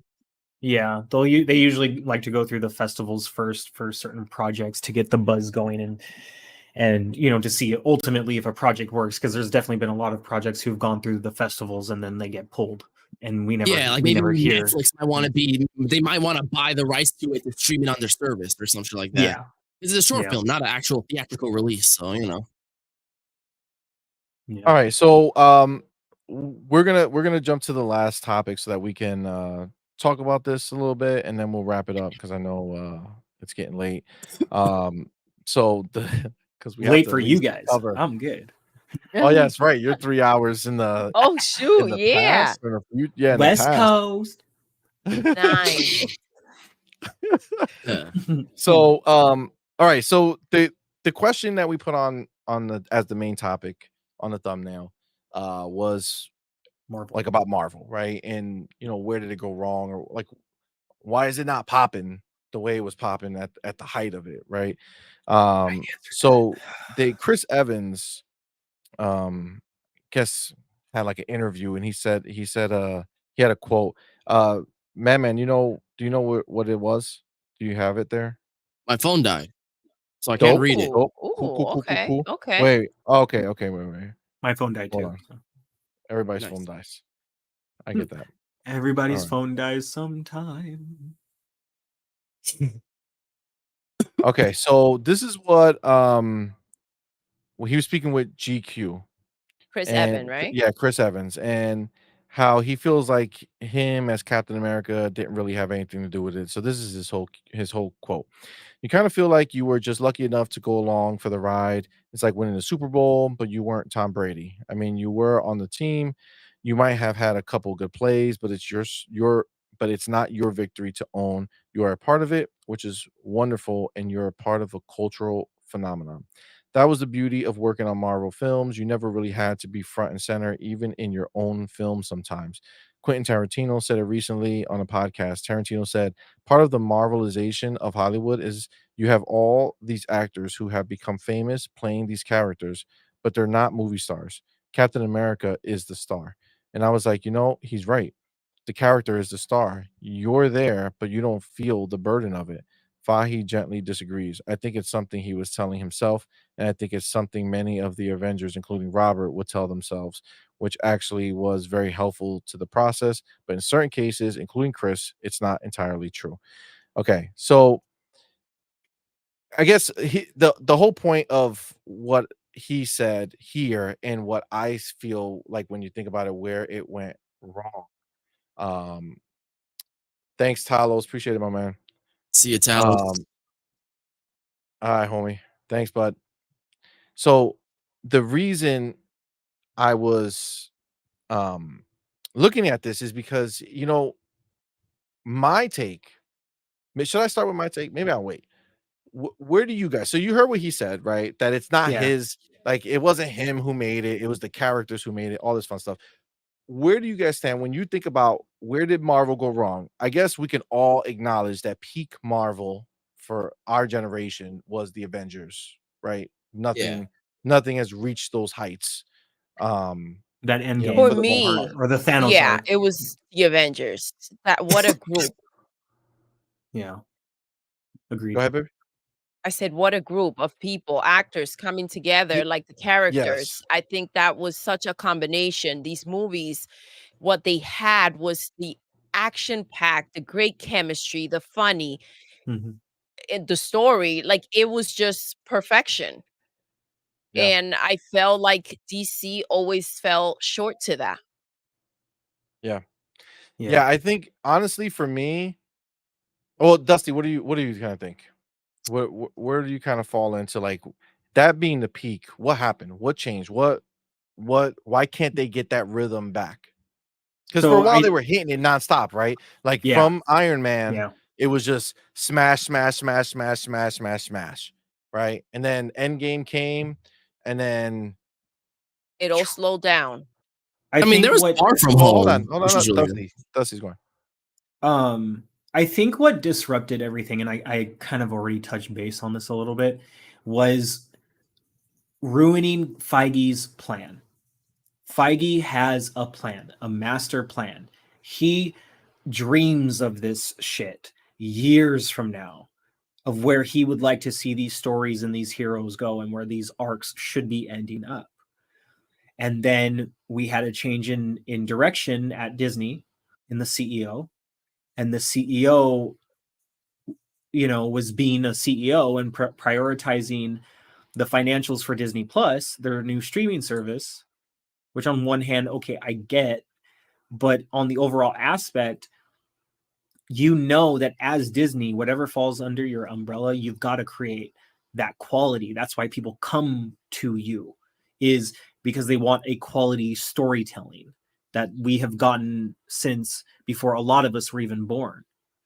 Disney started so long ago, and I feel like it was just this over pushing in direction of what needed to be done and that we needed to put content out, and we need to push content out now, instead of we're putting it out when it's done, when it's right, when it works. And that's what we had with the Thanos arc through all of the Marvel movies. I watched every single one of them. You know what I mean? Like so much so that I watched Incredible Hulk and saw the end credit scene, or the Hulk or whatever, and saw the end credit scene that showed you Robert Downey Jr. was coming as Iron Man. And I knew, being a nerd, that if we're getting Iron Man, there's no way in hell that if this movie works, we're not getting the other characters. And one by one, we got the other characters, and they were introduced perfectly, and the timing was perfect from movie to movie. And anyone can argue whether they thought this Avengers movie was good or this one wasn't, or whatever. I'm mainly referring to Age of Ultron, because that's a constant one that it comes up in conversation for fans. But regardless, from beginning to end of that Thanos arc was perfect. You can say what you want about Endgame, but it was perfect because everything was cohesive.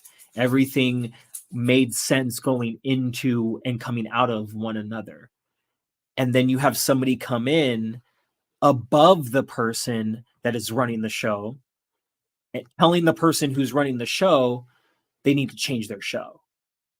A show that you have mapped out for at least the next decade, and you have to start changing it. So no wonder Phase 4 wasn't hitting the way people thought it would or were hoping going into Phase 5. Because the plan that everyone at Marvel understood was ripped right from under their feet from the previous CEO. Now that we have the CEO, the original CEO before him back, Bob Iger, now things are starting to get back on track. I'll be honest with you, as shitty as this writer strike is, an actor strike is for everyone having to go through that, which I hear it's starting to come to a close soon, hopefully, that the one good thing to come out of this was slowing Marvel down. But prior to the strike was already the change in the CEO, because everybody saw like what was going on and was like, this can't happen. Then the strike came after, you know what I'm saying? So the downfall was because of one man and his greedy outlook for what needed to happen for Disney Plus. Now he's gone, and now we can try to take what happened in Phase 4 and get everything back on track. Whether it be with Kang still, you know, Galactus coming because Fantastic Four is coming, Doctor Doom, you know, there's a lot of direction we can go into, but that you can say that about any Marvel movie. There's a million directions you can go into from any Marvel movie, but this is the direction you chose to go in. And this is the direction we as fans chose to ride with. And then we get to Phase 4, and it's like, it starts off fiery as hell with Shang-Chi.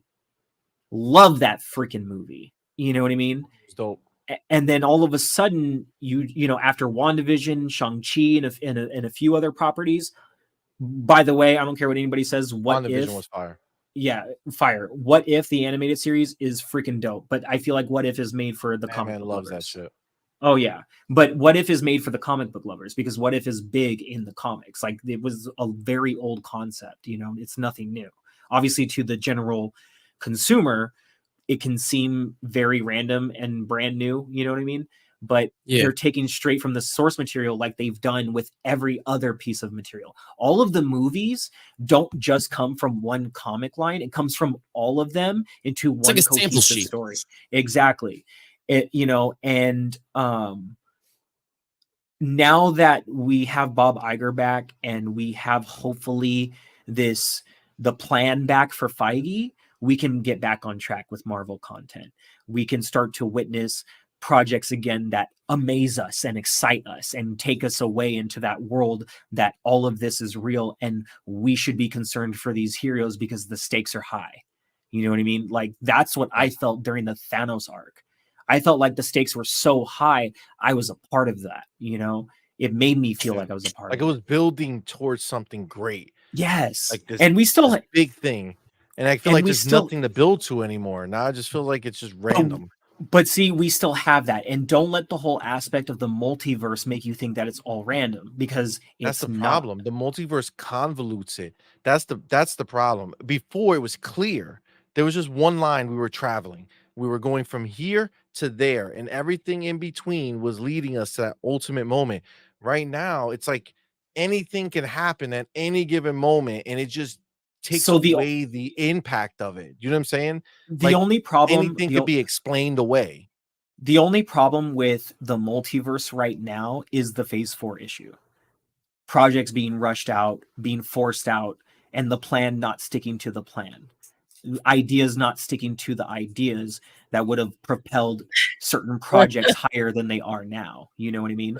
So with that being said, the reason why I say don't let the whole multiverse aspect of it confuse you or get you, because that's already what's supposed to be happening. Everything that happened in the Thanos arc was already going to lead to this, because it is what follows the comics. It is.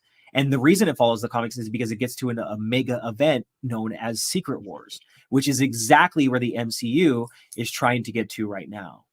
The problem is that the road that we've been taking to get to Secret Wars has been a very jagged one. It hasn't been smooth like the Thanos arc. You're right. Yep. A lot of the street signs are in gibberish and they don't make sense. What you think is supposed to be a stop sign is actually a yield and look both ways. But when you look both ways, you don't know what end you're supposed to be looking at. And right now, I feel like that's been phase 4 going into phase 5. So I do agree with you. I don't disagree at all. I just feel like this is the direction we were supposed to be going in. It's just the properties we have either been seen or the way that they have been presented is where the disconnect is. It's what's not been hitting.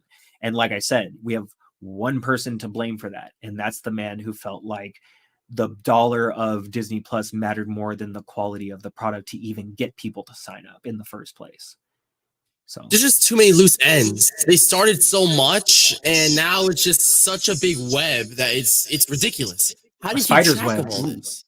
A spider's web. Well, by watching everything over and over again until it hopefully makes sense. Watch every possible thing. All right, so let me ask you this, Dusty. What do you think? So Yes, sir. G-Maybe over here, he puts there was a clear vision going into the Avengers arc. Desire to broaden into different audiences changed that. It became more about inclusivity than it was about story. I would feel like in some aspects, I would agree. Like, we have to do this character now because of culture and society, whatever they're feeling and whatever they're saying, instead of just Like sticking She-Hulk. to like She-Hulk is one of the more comic accurate characters portrayed on TV. But the problem is you had She-Hulk breaking the fourth wall one too many times. And then it got to an episode where she really broke the fourth wall into a fifth wall. And it really messed up some diehard fans because it was like, yo, you're almost kind of like changing everything we invested our lives into for the past decade. Like, whoa, what are you doing? But fans, these are diehard fans, by the way, also forgetting that is the point of She-Hulk, is to go that far with the fourth wall breaking. However, She-Hulk is not a bad character, and I don't think I honestly feel like She-Hulk should be here. The timing, I don't think, was right. The way the show was written, I don't think exactly was correct. But then again, who am I to say? I'm not a writer, I'm just speaking as a fan who watches this stuff. But as a fan who watches this stuff and chooses to stay invested, you need to give me a reason to stay invested. And with She-Hulk, unfortunately, is one of the few Marvel properties I haven't been able to really finish, just because it kind of broke. It was kind of breaking some things that even I, as a diehard fan, were like, "Don't do this right now." And like I said, that was one of the properties that was being forced. I think they've just done too many disconnected things so far and doesn't feel as tied together as the original saga. And that's exactly leads right back to my point. The whole entire studio, everyone at Disney, everyone at Lucasfilm, at Marvel, were being swayed under one man to have to create more than they were originally going to for the sake of a streaming platform. That's why everything is disjointed. That's why it has fallen off from where it once was. But do I believe it can get back there? And all of these loose ends, like Madman was saying, do I believe that they can be tied up a lot more easier than some of us might think? Hell yes, because this is Marvel and they know how to do that. And we as fans can speculate the plot holes, in between. So it's a hard conversation because you're going to have people who weigh on one side and weigh on the other. For me, just because I know what I know, this background information, of what was happening at the studios, is why I can look at Marvel and be like, you know what, you did what you could while somebody else was holding the reins that shouldn't have been. Can I ask you a question? Can I answer your question? Do you think that the cast of all of these other characters has anything to do with the lack of success that's happening? Yes and no. Yes, because, and only from an aspect of and I'm sure you guys could agree with this, the other characters that built the Avengers, we got time to live with them over the years. We spent time with these people. You know what I mean? We spent time with Tony, and then we spent time with Cap, and then we spent time with Thor, and then we got to Avengers. With a lot of these other properties, they're so disjointed from each other that, yeah, we got to spend a good amount of time with Shang-Chi, but then the only other time we really know anything about him is in a post-credit scene. We don't know where he is now. You know what I'm saying? And that's the thing. I feel like they were able to develop the characters. Like you were able to feel connected to these characters before they went ahead and made Avengers, right? Exactly. And I do like I said, we got to feel like live with them. gelled very well. Also, Yeah. like I feel like when Dead End, like Endgame came in, at that point when they started making anything after that, it felt a little forced. It felt a little lost. Yeah. And the problem was again the snap, right? We don't know where anyone ended up, and it all became very almost like fake, even though it is obviously a fake made up movie. But That we've when been it's too watching. fake, you're taken out of it. Yes. Yeah. And that's the problem. Yeah. No, it's all very disjointed. So I think I was trying to be a little more specific, like the actual physical actors. Oh, right. got you. So like, well, I was kind of getting the there. caliber of like a Robert Downey Jr. Oh, who played Iron Man like nobody dude, ever played him. And you also have to consider that was like Robert Downey Jr. coming back to Hollywood after all the mess he's been through over the years. It was that I think that's the ultimate difference between starting the Thanos saga and starting whatever comes after is, yeah, you had an actor that everybody knew, but had a troubled past. Nobody really heard from him for a really long time. You know, nobody had really seen him do any projects. And then all of a sudden, he's Iron Man. Robert Downey Jr. is Iron Man. I remember when I first... excuse me. Wow, gross. I remember when I first saw him step into the end credit scene of the Hulk movie before Iron Man 1. I lost my shit and yelled out, "Let's go." Because... one, when you think about how Tony Stark looks, Robert Downey Jr. is perfect. First of all, like when I think Tony Stark from the comics at that moment and saw it was him, I was like, oh, I don't know who else you could have cast. Maybe Tom Cruise, because I know he was the original choice, but even still then, I don't know if Tom Cruise could have done for this franchise what Robert Downey Jr. did. Now, like I said, CMoney, which takes me back to my point, we got to live with these characters, spend time with these characters. We got to spend time with these actors as these characters. So I hear what Chris Evans is saying, but I kind of disagree with that as a fan because he's on the inside of it. I'm the one who's looking at the material. And I'll be honest with you, Chris, there is no Captain America without you. There is no Captain America, yes, without Anthony Mackie, because that follows the comics. But if we're just focusing on the original Captain America, we're just talking about that.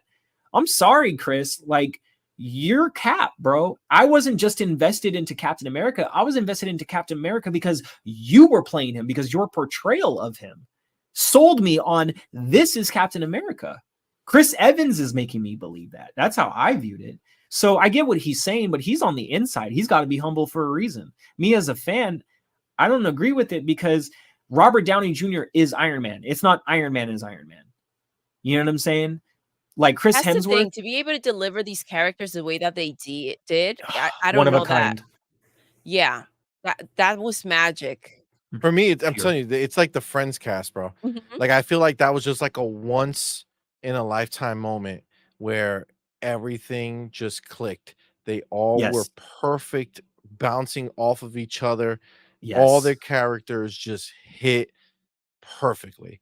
I agree. And I mean, honestly, you know, I'm not a huge comic book dude. So for me, it was never Iron Man that made me want to watch Iron Man. It was never Captain America that made me want to watch Captain America.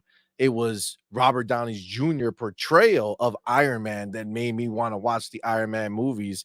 And the same thing for every other character that had their own movie at that time that was building up to it.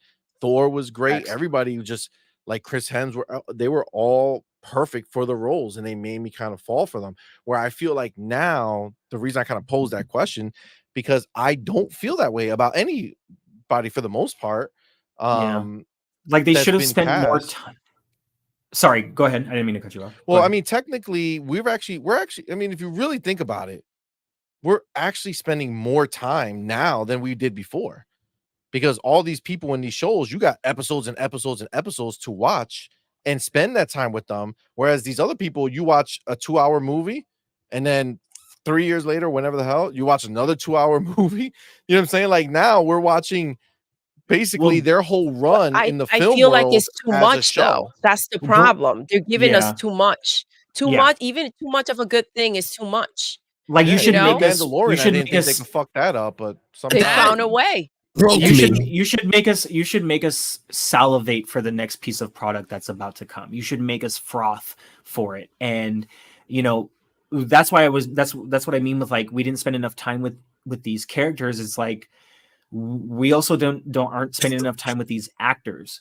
You know what I mean? So Shang-Chi is an amazing fucking movie in my opinion, and I can't wait for a Shang-Chi with him, and that's the exactly problem. Like that, but that was he's still dope as fuck as that character. Like he played it perfectly.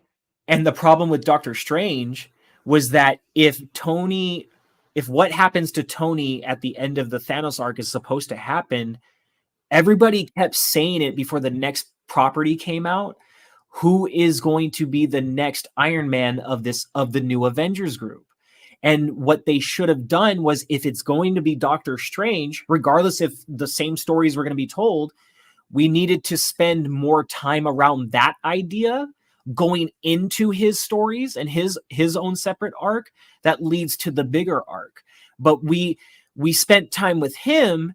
But then I guess like your take on Spider-Man, Across the Spider-Verse, we also spent a lot of time with other characters and other situations that kind of took away from the fact of like, okay, is Doctor Strange supposed to be the new leader of the Avengers? Like, who is it going to be? And then, unfortunately we lost Chadwick Boseman, but we got a great sequel in Wakanda Forever. And yet still, even at that point, we don't know what this is leading to as far as the overall arcing story, which for some properties, I'm okay with that. If everything is very disjointed at first, but then all of a sudden, bam, it comes right together. But then like Doodle said, we got way too much that now it's so much more disjointed than I think was intentional. You know what I mean? I think their plan was to be a little bit disjointed coming out of the Thanos arc, because after everything that happened, how could you not be disjointed as the Avengers Squad, right? Or just heroes of the world, period.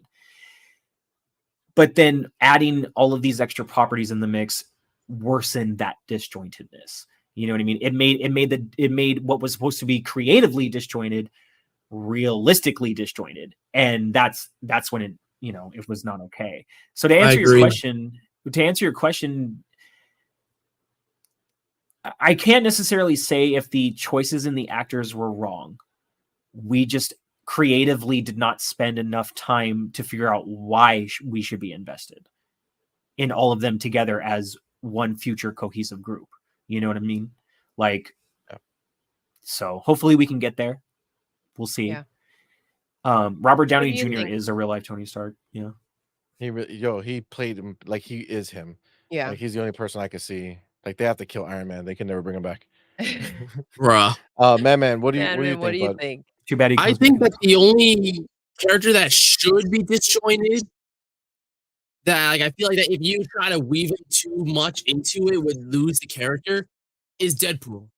Like Deadpool 3 should be disjointed from the others by a large degree, because he's supposed to be campy and he gets away with fourth wall breaking like no other. Like they can literally make the movie, which rumor has it is about, of like the Fox universe falling apart, and he has to kill the Fox heroes before they merge with the MCU. He's the only one who can do shit like that. Yeah. I agree, man. Continue. Oh, snap. Hold on. We need to pause this conversation for a second. Gogo Poll says, I actually like the Flash guy in the Flash movie. And I thought I'd hate him. So it's never written in stone, I guess. He did like the Flash guy in the Flash movie. Mav and Dusty. So for the record, yes. So for the record, This was my opinion on the movie, and this has been my opinion. I just like making fun of you about it. But my opinion is the movie is very much enjoyable. It hits nostalgic parts, but it is messy as shit. And the only thing I hate about the movie is young Flash. He is annoying as all hell. Other than that, I I'm think fine. he's funny as all hell. Right? He's Think it's really funny. He has hilarious. his moments, but when he has his long drawn out moments where he's talking for a long while, and he has to do that young kid voice that Ezra does to do young Flash, is when I start to want to throw something through the middle of my TV. I'm just saying. Just saying. I mean, I liked it, but yeah, I get it. It's just I only disagree. That's kind of like when I say when you talk about like tropes like that, but it's only when you try to call it amazing or better than like some of the best that come out of like the superhero genre. Then I'm like, all right, chill out. But I think it's really good. I don't think it gets the credit it deserves. And I would not mind Flash 2 at all. I actually really liked Flash a lot. So, I am part of the Flash is pretty good group, So, yeah, I'm not a hater. My only thing was Go ahead. He should have just turned into Grant Gustin at the end of the movie. Who? Ezra Miller. He should have turned into Grant Gustin at the end of the movie. Oh, I have no idea who Grant Gustin is. Is that like the Flash in CW? He's the CW Flash. Oh, and I'll be very honest with you. He's a more like not even comic accurate, just a more character accurate Flash.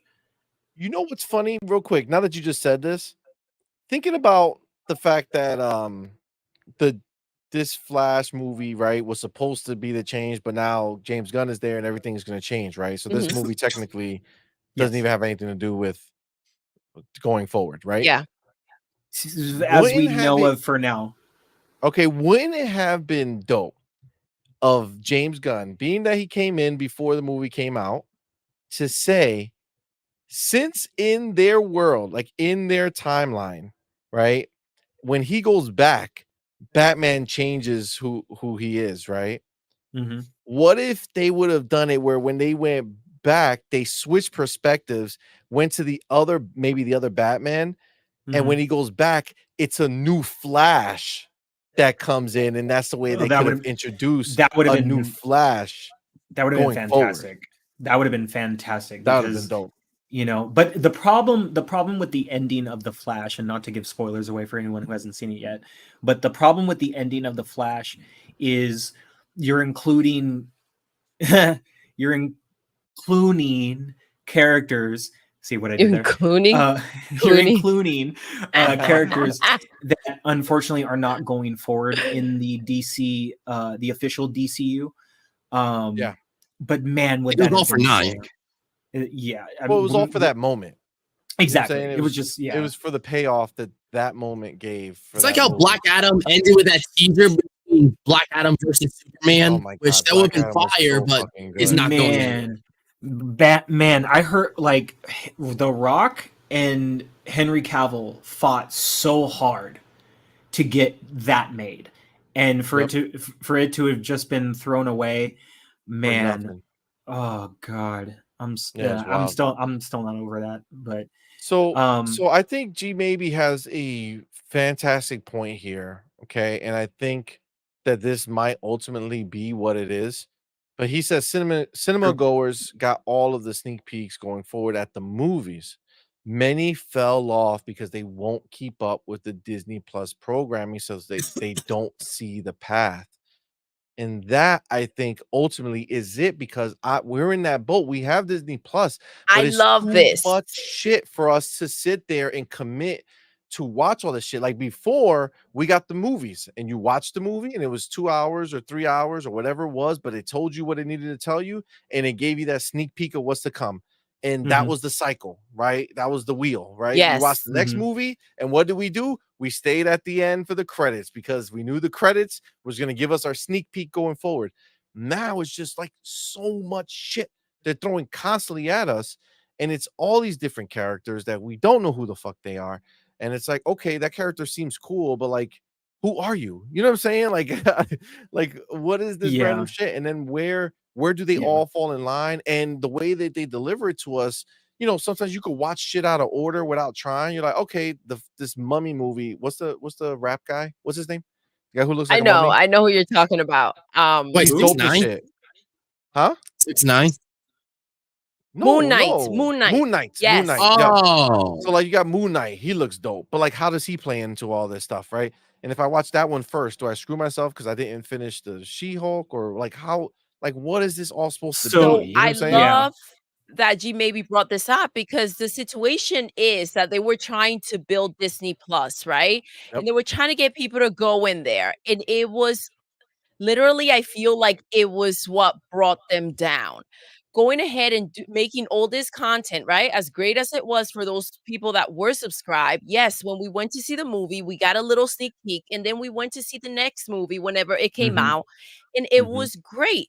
But the problem is that, yes, if you didn't have Disney Plus and watched all these shows, then you went to the movies feeling like you were missing part of the world, right? Of that information of what was supposed to be taking place. And that, I think, is what took them down. G, maybe yeah, kudos. I agree with you, Doodle, because like even sorry for my camera off. Even if like Ahsoka, right? Ahsoka is definitely a show where I will tell you you should watch Star Wars Rebels. I shouldn't have to tell you that, but I will tell you that. However, Ahsoka is one of those few shows where it is banking off of the nostalgia of an older property, but the way the show is done, it's so good that even if you have no idea what the hell is going on with a lot of these characters, you can't help but find yourself invested. Obviously, I'm not speaking for everyone, but I'm just speaking for some where this is an example. You know, but another problem which I had with Moon Knight was it was a great show that wasn't long enough. And a lot of these shows, they're not long enough, and it bothers the shit out of me. And even if you're going to do 6 to 8 episodes, why are the episodes 32 minutes long? Why are they 40 minutes long? Why are they not an hour 15? Why are we not really spending time with these characters more instead of just getting these little bites and moments to like feed off of until we get to the next episode? You know what I mean? It's just like a lot of the more memorable episodes of Ahsoka just so happen to be the longer episodes because you're actually getting into the groove of that investment of that property, you know. And a lot of these Disney Plus shows that were forced to come out and force fed to us, you know, like I said, it was all for the dollar, not for the quality. And you know, Disney was worried too much about their subscriber count versus other platforms. And instead of remembering people are going to sign up for Disney Plus, we're just waiting for something of quality to watch because we know we'll go back and leave it on for our kids or our families or whoop-de-whoop, whatever. But like when you're putting out way too much content and a lot of it is running into each other, you know, and a lot of it is coming from the same property like Marvel, we don't know, like, you know, what like CMoney, like you said, I just watched Moon Knight, but was I supposed to watch that first? I don't know. Now, for somebody like me, I love that kind of stuff. I love properties that have deep lore where that's part of the adventure of being invested, right? You read the other materials, the other source materials, you try to fill in the gaps in the timelines because it's all a part of the lore and it's part of finding the Easter eggs and part of the fun, right? That's one thing I love about Star Wars. But if you're going to do that, and this is why I brought up Ahsoka, you need to make sure that the next piece of material you're putting out can be easily read by the person in the audience that hasn't seen the other 10 pieces of material. You know what I mean? Like for Ahsoka, that's a rare show that can get away with this, but most properties you cannot do that.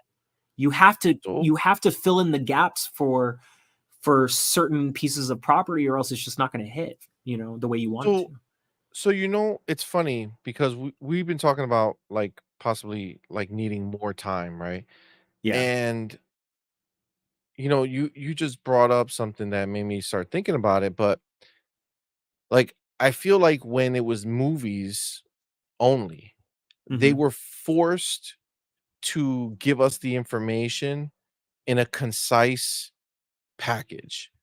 They were forced to tell us what they needed to tell us for we could understand the point of where they're going with this movie.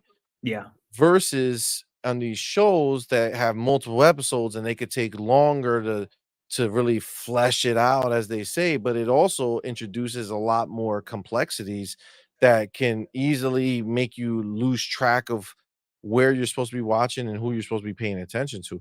Doodle, do you think that Agreed. like do you think that if this is the way that they continue to go, where it's mostly the TV shows that are pushing, the stories forward, do you think we'll ever get back to having that level of hypeness and excitement that we got from the Avengers and the build up to the Avengers? And Personally, I don't believe so. I don't think so. And this is the thing. We're having access to these characters, right? And again, what was special was going to the movies and getting that experience. And now they're just everywhere with different shows. And forget not just the idea of too much, right? Of something and or not having Disney Plus, so not being able to see it, and then whatever. If you are on board, you you're kind of getting the good thing spoiled for you, right? It's like peeking in and seeing the flavor of your birthday cake instead of it being a surprise, right? Or into your gift, right? You have access to this world that you didn't have before unless you went to the movies. And I feel like that's why they're making less and less money. It's less special now. And Disney again has been on this route trying to get everyone subscribed into Disney Plus. They even took, I don't know if you guys remember, but Dancing with the Stars, right? They made it exclusive to Disney Plus. They took it out of, just being able to watch it on TV, a family show that it's been there. I think it's like 32 seasons, right? And Yeah. just to get more Been there for a long subscribers, they time. went ahead and blocked off the show and you had to watch it through Disney Plus, which by the way, I still hate the app because you can't just fast forward. It's just 10 seconds at the time. It's so freaking annoying. So like get your app together before you want everybody to hop on board with you. But Yeah. I do think that for me personally, this is not something that I'm looking to do. Like I have a life outside of TV. And then even aside from that, if I have to be in the mood to want to watch, Yeah. like I want to watch sometimes stand up. I want to watch a romantic comedy. I want to watch reality television. And I want a nice variety depending on what I'm in the mood for. So I don't want my entire life to be superhero show after superhero show so that then I Yeah. can go ahead and keep up with the movies. It's Yeah. not realistic. Yeah. I saw Google said that the actor from Moon Knight it's really good. I saw him in about like 2 other movies and he is freaking exceptional. He's really, really good. But then with this Yeah, show, we fun did fact. try to watch it and they did that weekly release. And I'm not about that. So we kind of like paused and said, okay, let's wait till all the episodes come out because it is a complex show to understand. You don't know Yeah, it what's is. going on with him. So you need to watch, like, for I guess 4 or 5 episodes to really be ingrained and understand his story, right? And so we took a pause. We said, let's wait for the episodes to build up. And then we never went back because there's so much out there that you can see. It's just, Yeah. it's difficult to get back into it. I perfectly think Yeah. said. That's exactly what I feel. Go ahead, man. Oh, I Yeah, was go gonna ahead. say fun fact because you say you saw Moon Knight around the place, stuff like that. Oscar Isaac, the guy who's Moon Knight, Yes. is also Miguel in Spider-Verse. Yes, he did voice Miguel. You are Yes, correct, he did. Madman. Okay. That's true. And he's also Poe He's a Dameron very in good the actor. sequel trilogy of Star Wars. He Oh, said what? What'd you say? Yeah, he's He's Poe. You're right. He is He Poe gave Finn his Dameron jacket. in the sequel In trilogy what of movie? Star Wars. The Star Wars, the sequel Force trilogy of Star Awakens, and Wars. like the other two. Oh yes, Seven, yes, eight, yes, yes, nine. yes. Yes, he is Poe Dameron. Yep, I He remember that. also Yes, plays Oscar Apocalypse. Isaac. Yeah, he also plays Apocalypse in X-Men Apocalypse. That's him in the makeup. Jesus. Yep. He loves this type of stuff. He's like a Henry Cavill. He loves the nerd medium. The one thing that and Screen Crush, another YouTube I watch, another channel that I watch for a lot of like this inside stuff and Easter eggs. They did mention something, and I thought about it too. What they could have done with a lot of these shows to really the problem is none of these. for the exception of Loki season 1, WandaVision, and Captain America, Falcon and Winter Soldier. Falcon and Winter Soldier. Besides those specific shows, nothing else was really treated like an event. And one thing that Screen Crush had said was it would have been cool if at the end of Thor: Love and Thunder, Thor comes across the god that controls the powers of Moon Knight, and that as an end credit scene leads you into the series.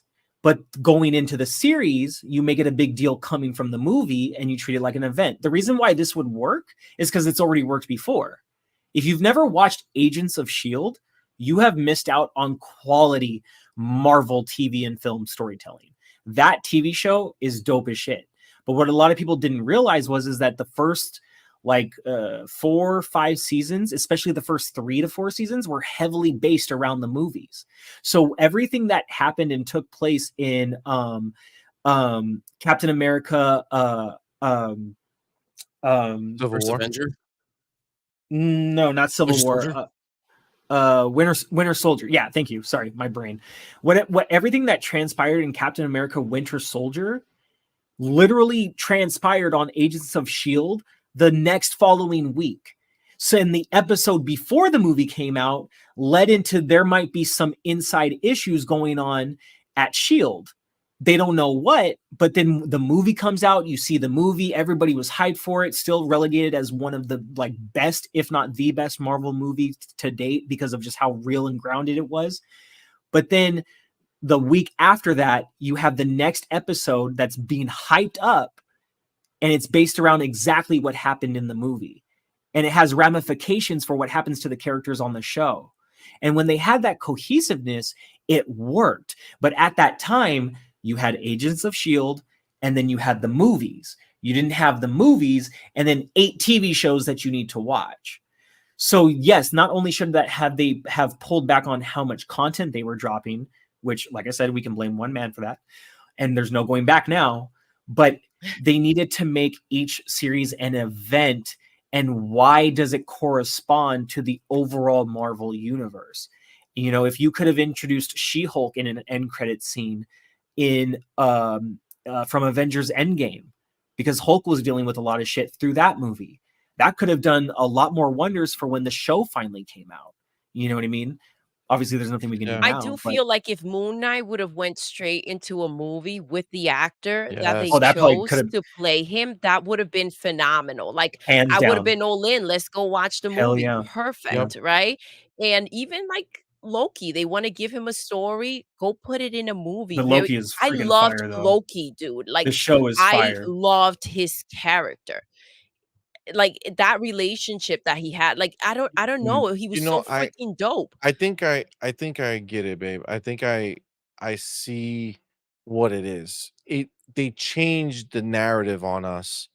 And they Yes. kind of flipped the script on us, because leading up to the climax of the Avengers and all that stuff, it was movie, which made them events, which were Yes. broad, right? They Yes. were for the mainstream. We were all Spectacles. pumped to go watch this movie.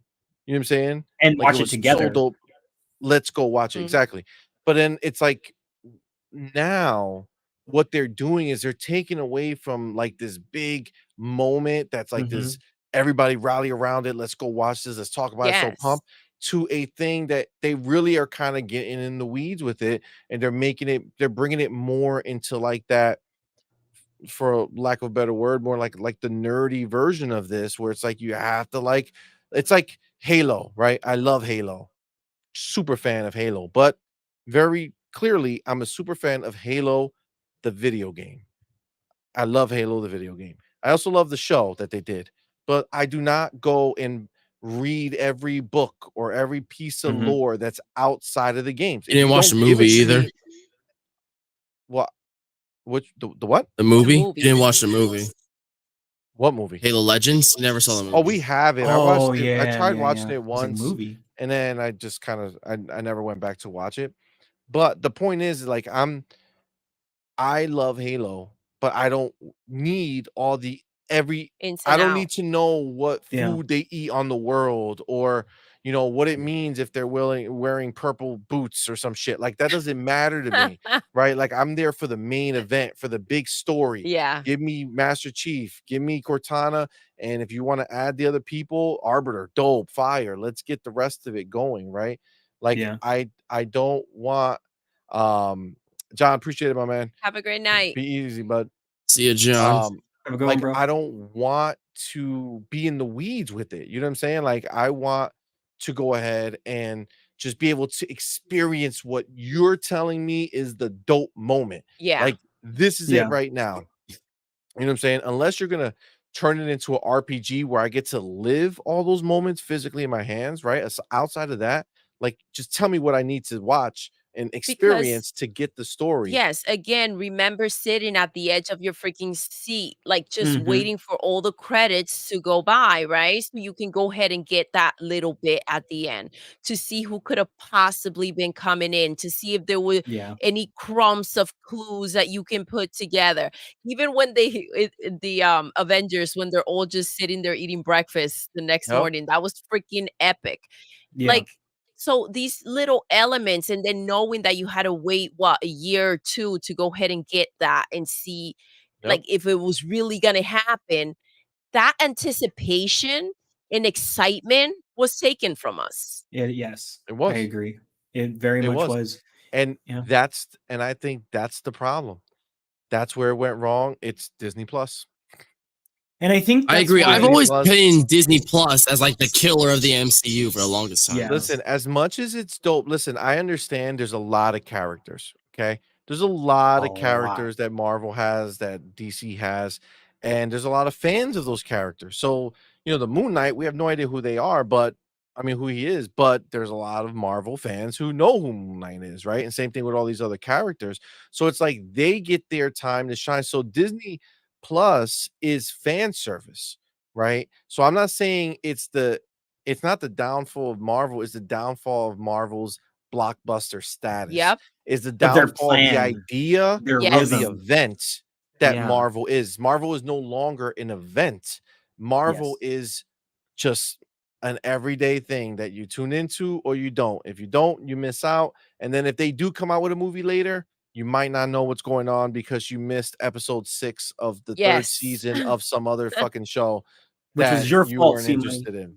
It's my Yeah. fault. I should have watched it. What an Well, asshole. Yeah, I mean, fuck. And to be honest with you, the despite what people thought of the ending of this movie, the only movies or pieces of Marvel content that felt like events in the past since Endgame is Shang-Chi, Ant-Man, and Ant-Man Quantumania because of the introduction of Kang, and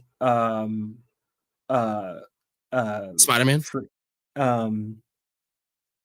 And Spider-Man. There might be a fourth movie. I just forgot it. Doctor Guardians of the Galaxy Volume 3. Well, Doctor Strange, yes, the original one, I really liked. but that was before and- Endgame. Oh, was it? Yes, I mean, Yeah. Oh, post-Endgame. okay. That was I definitely hated the post one Endgame. after that.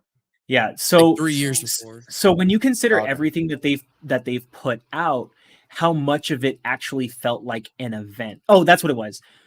Black Panther or Wakanda Forever. Like, Jacob, Oh, that what's was good, my man? huge. like Like, I when was that pumped. dude, everybody like that went to or wanted to go see that movie was talking about it loudly. Are you People talking didn't about the know second one or the first Yeah, one? Wakanda the Forever. second one, Wakanda Forever. Did we even watch that? I That want. was good. I wanted to. I It's got freaking deflated because the beautiful. reviews were not as great as the That's first the one by reviews. far. It's beautiful. It's beautiful. Yeah, it looked really damn sad. And the funny thing is that some people thought that like people hate when they try to be funny all the time, but some people thought that little humor would have been nice. And it's like you can never win, can you? So honestly, the direction that was chosen in Wakanda Forever, I am completely fine with. There is one decision that was made for the movie that was a creative decision that should not have been made, and that was the introduction of a specific character. Ironheart. But yes, but it was too soon. But despite Does that take away from the movie? Not at all. Not in my opinion, not at all one bit. I felt like it was a great ode to Chadwick Boseman. It follows where they originally wanted to go with the Black Panther character. They just unfortunately had to do that sooner rather than later. But it is, you have to watch this movie, especially if you loved Chadwick as Black Panther. You respected him as an actor and everything that he was dealing with privately while still putting out all of these great films, like not even just Marvel films, but just films in general. You need to watch this movie, For sure. But at the same time, I feel like the supporting cast did right by him in Wakanda Forever. And to be honest with you, yes, it is a sad movie, but it doesn't stay sad the entire time. It has its moments. They will hit your heartstrings, but it leads to something, what I thought was beautiful in the end. So yeah. Nice. Yeah, no, we definitely gotta go take a look at that. Now, this is the other thing that I saw Gogo poll he put on here. And honestly, at this point in their situation, I honestly think that this would be the best possible thing that they can do. Yep. They hinted at it at the end of the other Avengers that like there would be a new Avengers being made, and then they just shit on that idea and just let it die and go away. Or they have been secretly talking about it in one of these shows and nobody knows. But what they need to do is they need to create a new big bad that's not going to be defeatable by any individual one of these It's characters. Kang. And That's Loki. okay, but that's great. But what they need to do is they got to bring it back to the Avengers. Make a new Avengers, just like Marvel Poe says. Get Spider-Man, make him the leader of that Avenger group, or put him in there, and build a team around him of good actors who can play with it. Get Shang-Chi, whatever the fuck in there. I don't know what the canon is about who's an Avenger and who's not an Avenger, but get Avengers together. Yeah. They Get need a new Spider-Man. team. Yeah, get a new team going, create a new big bad, make a new team, give us a movie with them, right? All together, and then break it up, start giving us some individual movies of these guys, what they're doing between their Avenger when they're together, right? So give us individual movies for them, bring them back for the second Avengers movie, break it up, do the same thing, come back for the third one, and fucking make it a big event. That I think would make it where it feels back together. Like, okay, and keep it outside of the Disney Plus like Yeah. hamster wheel, Yeah. and just make them big events. And then you can make the side things a Disney Plus story. You know what I'm saying? That feeds into it if you want. But at the end of the day, as long as you're watching the big movies, Yeah, I agree you're with that. covered. I Yeah. feel like that would be a step in the right direction. Like do right by the casting. Yeah. It's I a mean, must. like I said, I don't see anything wrong with going between the shows and the movies as long as you make it make sense. And for a good phase 4, it hasn't made sense, unfortunately. But can we get back there? I think so. Will we get back there soon? I believe so. The next big bad for now is Kang, despite the ending of Ant-Man and in the Wasp Quantumania. Yeah, but he is the next big bad, right? But what is making him the next big bad? Like what are we leading up to? What is I mean, there? What is the Secret Wars? vehicle that's Secret bringing us- Wars Yeah, is but from like what we the heard, sequel. Secret Wars is the one with Samuel Jackson, right? No. That What? supposedly is Nick is that- Fury. No, Secret Invasion. That's Secret That already Invasion. happened and no one cared. And that Secret TV show Wars bombed. is a multiverse That war. TV show bombed. I haven't even watched it yet. And some of the things that I heard that happened in the show, I'm no wonder it bombed. Like, why? Secret Invasion should have been its own trilogy, if not its own 2-movie led story.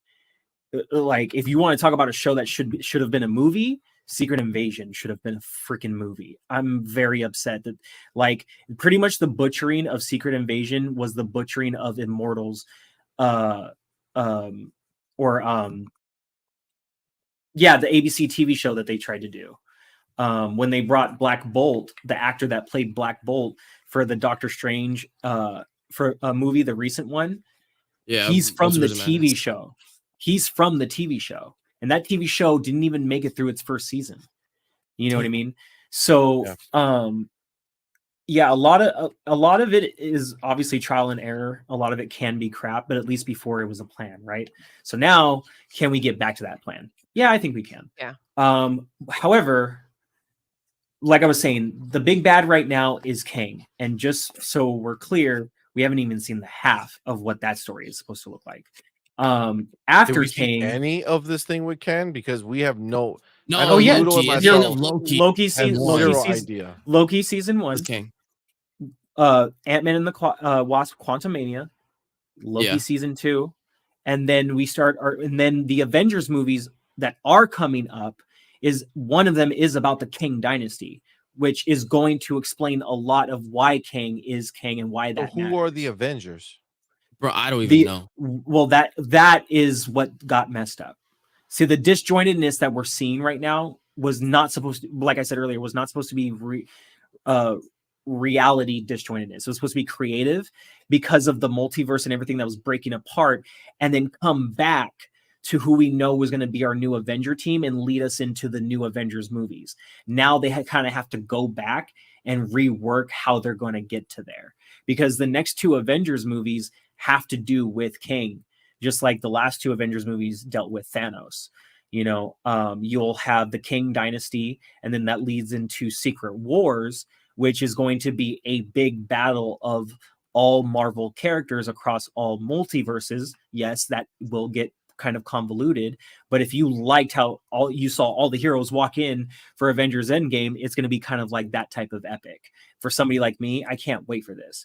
You have no idea how many years I've been waiting to see that story depicted on screen of any sort, but it has to be done right, just like with the TV shows. Is can the Marvel of today deliver what the Marvel of yesterday gave us? The Marvel of Bob Iger, not the previous CEO. It's not the Marvel of today. It's the Marvel depending under which CEO they're working for. And I believe No, we're live right now. Sorry, I'll probably have to go soon, I guess. It's the Marvel under who is leading the studio. The Marvel under Bob Iger can get it back on track. The Marvel under the previous CEO or any CEO like him will continue to get crap. All right. So, Madman, do you have anything to add? Well, not really. He basically just said it. So I saw G maybe he wrote in something about WandaVision. So WandaVision, CMoney and MADMAN got to see. I didn't watch it. It's a And great then show. the new Doctor Strange, they had her in the story. So it's kind of supposed to be like the sequel to Supposedly it was linked WandaVision. to the show with something that she lost. So she wanted to be, I don't want to give off anything, and she wanted to be in a different dimension, taking the place of someone else because she wanted that life, right? So again, this is how they're chaining all these things together. And it's like, I didn't watch the freaking show. MADMAN and CMoney kind of gave me a little bit of information. And then like I didn't finish the movie because, It's put Doctor me to Strange sleep. Multiverse of Madness. But the point is that if you guys weren't there to fill me in with this, I wouldn't know this information. It's very difficult, and I don't even think it's possible to go ahead and make these shows and have them stand alone and have the movies stand alone too. Like I should be able to watch the movie without the information from the show and still just not need that info, right? Yes. But they're not doing that. And that's the big problem. Like they're doing the nerdy thing. You know what I'm saying? Like where they're making me go read the books.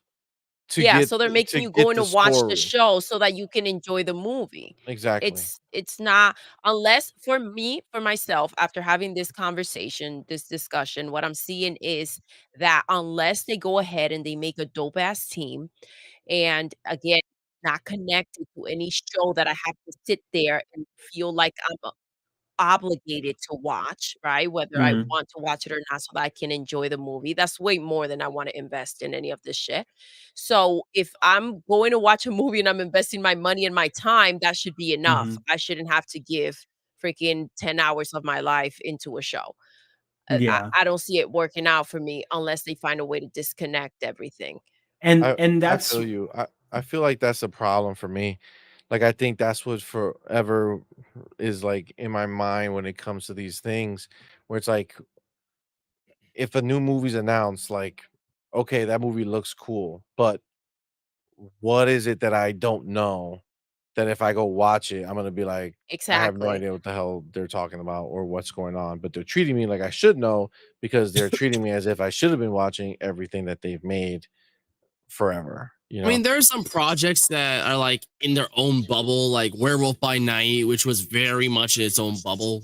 Like, didn't really get impacted by the MCU or whatever. And there was like Guardians of the Galaxy, the holiday special, which is like its own little thing too. Like, I enjoyed there's that. like gonna be certain things that are like kind of stand on its own, have nothing really to do with the bigger picture. Yeah, but they Yeah. also, because they don't have anything to do with it, they also put us in this weird situation where it's like, damned if you do, damned if you don't. Because since it has nothing to do with anything, it's kind of like, why even bother watching that shit? Like, Well, that's the point. the point is for enjoyment. Like I watched the holiday special, even though you really don't need to, but I watched it because it was for enjoyment. That's enough reason alone. I So, liked it. See, but that's the problem with enjoyment. When you are choosing to watch something that is changed to other things to enjoy it, there's too much to enjoy nowadays. We're talking, dude, Very when true. you Very break true. down the amount of apps that are out there in which you can watch TV, freaking, you can watch shows, movies, reality TV. You can go to the movies and watch a movie that's not connected to like 18 hours of freaking television. Yeah. The point is they need to, instead of trying to lock us down, which feels suffocating to me, just the idea of it, so I won't give them that. Instead of trying to lock us down and force our arm, they need to just go ahead and give us something to want to watch, because I can Hmm. get something to want to watch from other places. facts. I can Yeah. go into Yeah. Netflix, I can go into Amazon Prime, I can go into Paramount, Apple TV, Hulu, like, which is theirs too, but they really just really want people in this freaking Disney Plus situation. And I think what happened was they wanted to make Disney Plus. What they had were nothing but the movies, that they're all movies to offer. And it's kind of like, okay, what else? So they Hmm. said, let's just link this, and this is how this is going to work and make us a shit ton of money. Because in order for people to want to go see these movies, to stay in the loop for it all, are going to have to subscribe to Disney Plus. And boom, they did not see this backfiring. Yeah. Yeah, Yeah. No, I it's agree. It's almost a like greedy idea. it's like paralysis of choice. You know what I'm saying? Like, there's so much. There's like you'd rather not do any of it. Yeah. You know what I'm saying? Instead of Yeah. starting something and not knowing how long it's gonna take, like just like we've been saying, like quality of this stuff is wishy washy. You know what I'm saying? So it's like, but it doesn't matter if it's good or not because you have to watch it if you want to know what's going on, Like I said, right? So Yes. I didn't finish She-Hulk, so there's probably information in that show that I don't know about, and because I'm a lore lover, I guess you could say, it's information I would love to know, but unless I go back and finish it, I won't know unless somebody tells me. But what Doodle was saying goes back to what I said earlier. They need to make the content again, not just an event, but to where you can watch these side stories if you want to. You don't need to, and it needs to be designed in a way where, like I was saying earlier, you can do these fun little things in your end credit scenes or whatever to lead to side material, and if people want to watch, they can. But like when you're coming from Avengers Endgame and what happened with Wanda, and then you go straight into Doctor Strange Multiverse of Madness, you're like, well, what the hell did she go through? What is the Darkhold? Like, what is this book she's holding? Like, you're going to be very lost. As much as I can stand by and say WandaVision is a great freaking show, if not one of the best shows out of all the Marvel shows, and that's actually saying a whole lot because this show is amazing. But yeah, there should have been something for a viewer like you, Doodle, where at the end of Avengers Endgame, there was something that gave you more of an aspect of this Darkhold book that she might have in her possession soon, so that even if you don't watch WandaVision and then you get to Doctor Strange Multiverse of Madness, then they show you the book when you see Wanda, Yeah, And you so in connect your it. memory, exactly in your memory, because what a Mhm. lot of people do like to do is watch the previous movie right before they go see the new one, or watch the ending or end credit scene just to see like, okay, is this going to be, addressed in the next movie? So for someone like viewing like you and like for CMoney, that's something I would hope that they can get back to, because even though you had Agents of Shield, this is what I wanted to say earlier, even though you had Agents of Shield and it connected to the movies, it was still on its own, to where you didn't have to watch it if you didn't want to, but if you did, you would get a good story out of it, but it didn't make you miss anything from the movies. There wasn't a Yeah. piece of information that was shared on the show that you had to know from the show in order to understand something from the movies. If anything, they just gave a little backstory to certain things you learned in the movies. So that way, if you watched the show and you heard that, you'd be like, oh, okay, well then that makes sense because that explains this. And that just creates the fun, right? But again, it's information that doesn't have to be known. It's just for fun, and that's where you Can get they Easter make the eggs. shows without them intermingling into the movie? Make And them I more don't think they origin can. story based. Well, if they keep the shows more origin story based, and then like I said, at the last episode, you have an end credit scene, and somehow this character all of a sudden winds up here. Then you're gonna be like, oh, like they do at the end of the movies, She-Hulk will make her return in da da da da da, and then you get people hyped because then they're gonna be like, oh, She-Hulk is gonna be in King Dynasty. Oh shit. So I have she's to one of check the that out. Avengers then. And then now Mhm. you created a conversation like what you want. Who are the new Avengers? Now we know one of them. That's Now, not the let's not conversation forget we're that the having. last group of Avengers had their own story, right? Exactly. And again, now Exactly. when we think about that, we would be essentially cheating their backstory, like those movies. Like again, Moon Knight, I would have loved to just seen a movie about him, right? So like if they want to throw him in there, that would be dope. But again, the reason why people were into Captain America, where they were into Iron Man, is because we got to see those movies. We fell in love with these Mhm. characters. And then when we saw them in a group, it was like, oh my God, We thought we would never see it. These actors together, let Yes, alone these characters together. It was just wild. Yeah. exactly. Yeah. Yeah, honestly, I think for me that's kind of the line where it needs to be. Like this should all be like extra shit. Like if we choose to, we get to kind of see more of the color of the character and things like that. Yeah. But it Yeah. shouldn't be like critical situations that take place that if you don't know them, you're gonna feel like you're disadvantaged when watching the Like you movie just because they wasted talk your about it. money to Yeah, go like Yeah. watch a movie when you don't have the time to invest in the show. That's how I felt about Green exactly. Lantern. Yeah. Who? Green Lantern. Green Lantern. The Oh, right person for the character, the wrong production company putting it together, Yes, or the wrong because production Ryan team. Reynolds is whole other level. Like he could play damn near any character he wants to, right? Just because he will really take it that seriously. But he took Green Lantern seriously. The studio didn't. No, I don't know who did on that set, because that wasn't the Green Lantern we were supposed to get. Whether you knew anything about his story or not, that is not what we were supposed to get. People like to say like, oh, we've had a lot of like bad DC movies, and then they mention like the more recent ones. I'm like, no. Let's not forget Green Lantern here. Okay, that abomination that I put myself That through. happened. Hell yeah! Like the only I love thing when they he really, killed them in the other movie. man. Oh yeah, that shit was hilarious. I was Deadpool 2. dying, bro. In Deadpool 2 when he goes back and kills. Kills I was yeah, Green dying. Lantern. And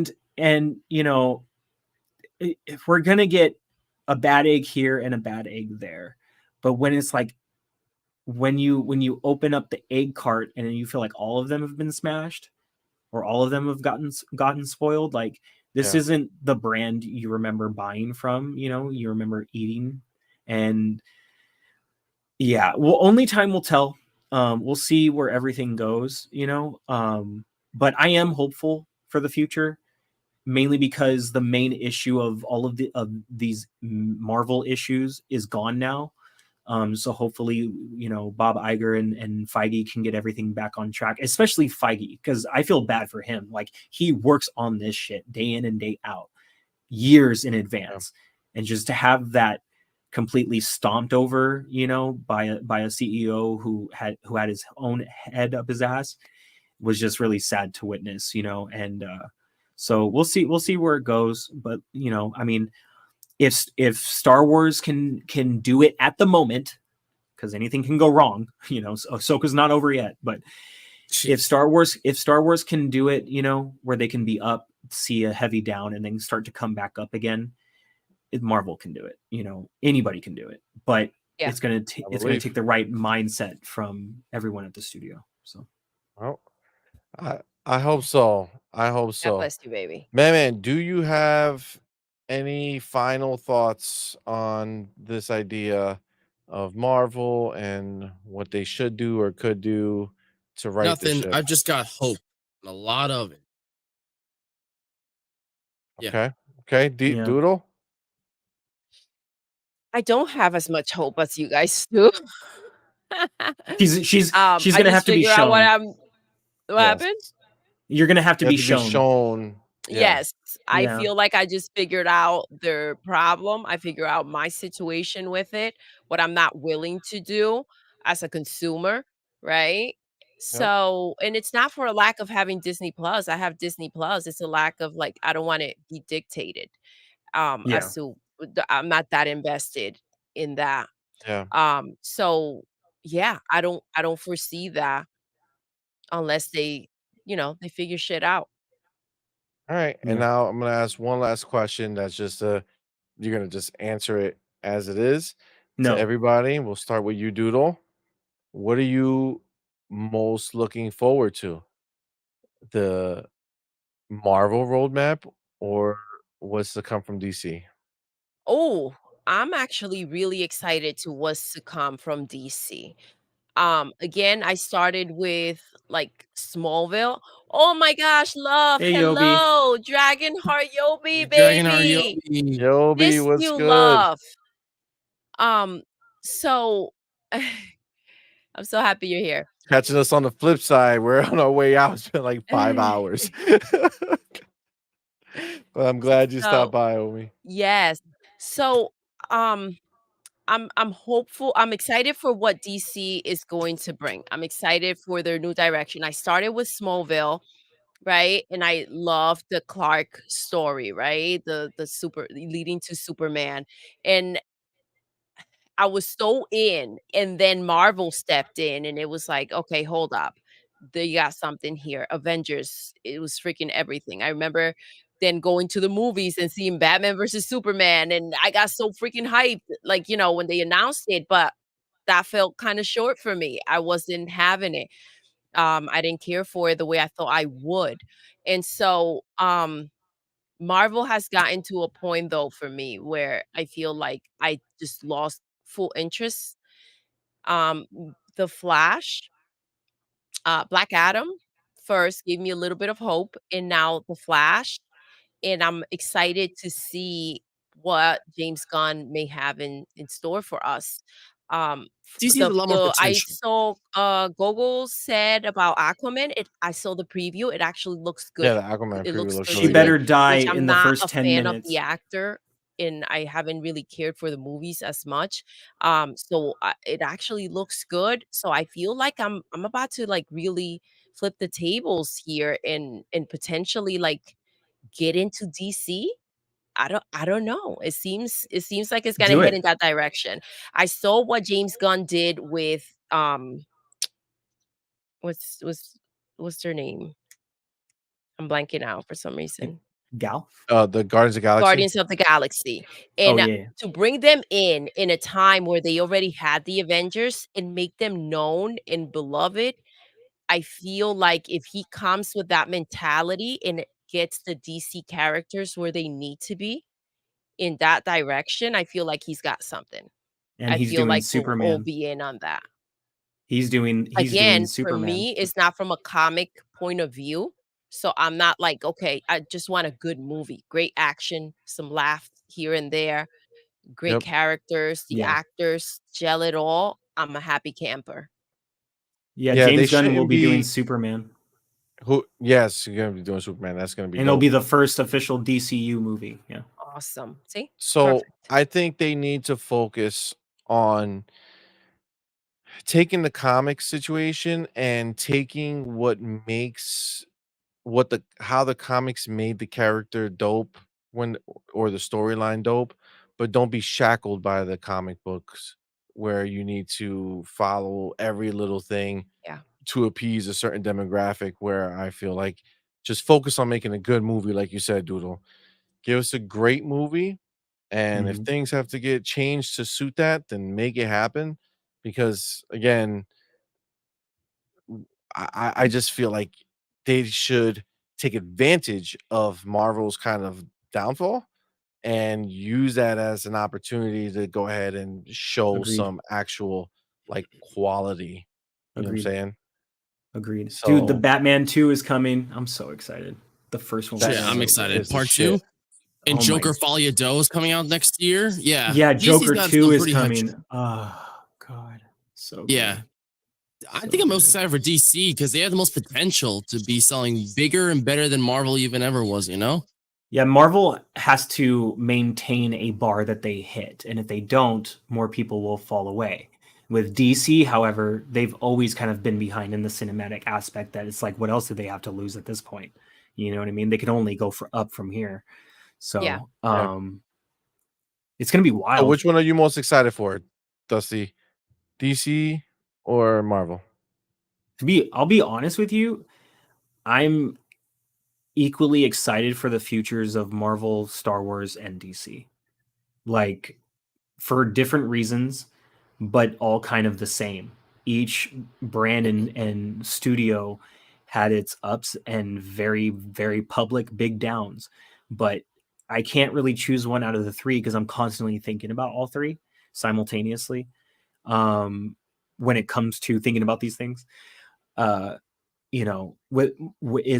Marvel, are they going to bounce back? With DC, what are they going to do now? With Star Wars, where do we go from here? What is the next story? And I'm just watching each of them closely, trying to pay attention to the behind the scenes news when I can. And I'm just, as far as DC though, this hasn't worked as a cohesive universe for so long that I am just so ready to finally see something that makes sense, that all builds up together to something that goes together, So DC, all three, but Like- just saying on DC's part. you got to pick, bro. No, DC. You gotta. DC. So this is the thing. DC. It's funny because like we're hoping that Marvel bounces back. But this is the reality that I can say for myself, like easy, like 150%. DC's already doing it for me. Black Adam, fucking loved it. Thought it was amazing. Flash, fucking loved it. Thought it was But that's amazing. old DC. Batman movie, the Batman movie, fucking loved it. Thought it was amazing. Not What old other? Oh yeah, the Joker. What other- Batman was incredible. Joker? The Joker, Fucking killed it. insane. Loved it. Yes. Like, DC is killing Oh my it gosh, for yeah. I us. forgot about these. Like over here for us. Yeah, that's Yeah. what we We're- were saying earlier. The sequel to the Batman is coming. Joker 2 is Part coming. 2. Oh, Yeah. Yeah. With Lady Gaga playing Harley Oh my Quinn, god, or Lady Lynn Gaga playing- is incredible. No, That's I gonna think be this movie is wild. going to be amazing. Like it, Yeah. I already gonna am be calling it. super It wild. needs to get nominated for some sort of award. Best picture, I wouldn't be surprised. Oh my god, I feel like it's going to be an absolute just ballad. It's going to be awesome. I can't wait. Yeah. Yeah, Jacob says me, the XCU, the Xbox Cinematic Universe. Hell I'm yeah, down bro. with that too. Down with that too. How about you, Madman? Which are you most excited for, Oh, baby? DC, I kind of said it. But Yeah, I thought you yeah, said it DC already. definitely has the most potential for me. Yeah. CMoney? It's DC. It's DC. 'Cause you know why? Because DC's already given me what I want. I mean, that's just the reality of it. Like I know we come on these things, and I think in the world of Marvel and DC, I think Marvel's Agree, Obi. PlayStation and DC is Xbox. Fucking the Marvel has been sucking ass for a long time now. Time to go. Like Give him a nothing boot. exciting popping off. DC And with has Jimmy been Jim. giving me all the feels. Everything has been hitting. I can't wait to see Blue Beetle. But I have a feeling from the previews that I'm gonna fucking dig that shit too. Oh, Yeah. what was it? Shazam. That was really good. Like, oh, we gotta see part 2. Dude, there's so many DC movies that I'm so pumped for. Having watched, and even like again, the new Aquaman, the trailer, that shit looks dope. Like, I am definitely like DC right now. Easy. which Like is Marvel has to do a lot to get me to be pumped for it. Cause like another Spider-Man is not gonna do it. Unless it's live Beyond the action Miles universe. Morales. Well, if it's good.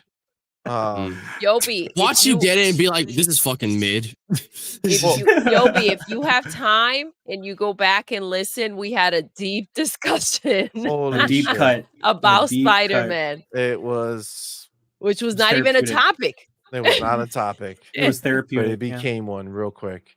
But yeah, no, it's see, it's crazy you say that because you're one of the few DC fans that is still excited for the rest of the movies of the old DC to come while being hyped for the new DC to come and see what's in store. Because a lot of fans that are in that position of what's going to happen next are, I think you've said it before, like, why should I be invested in this or that?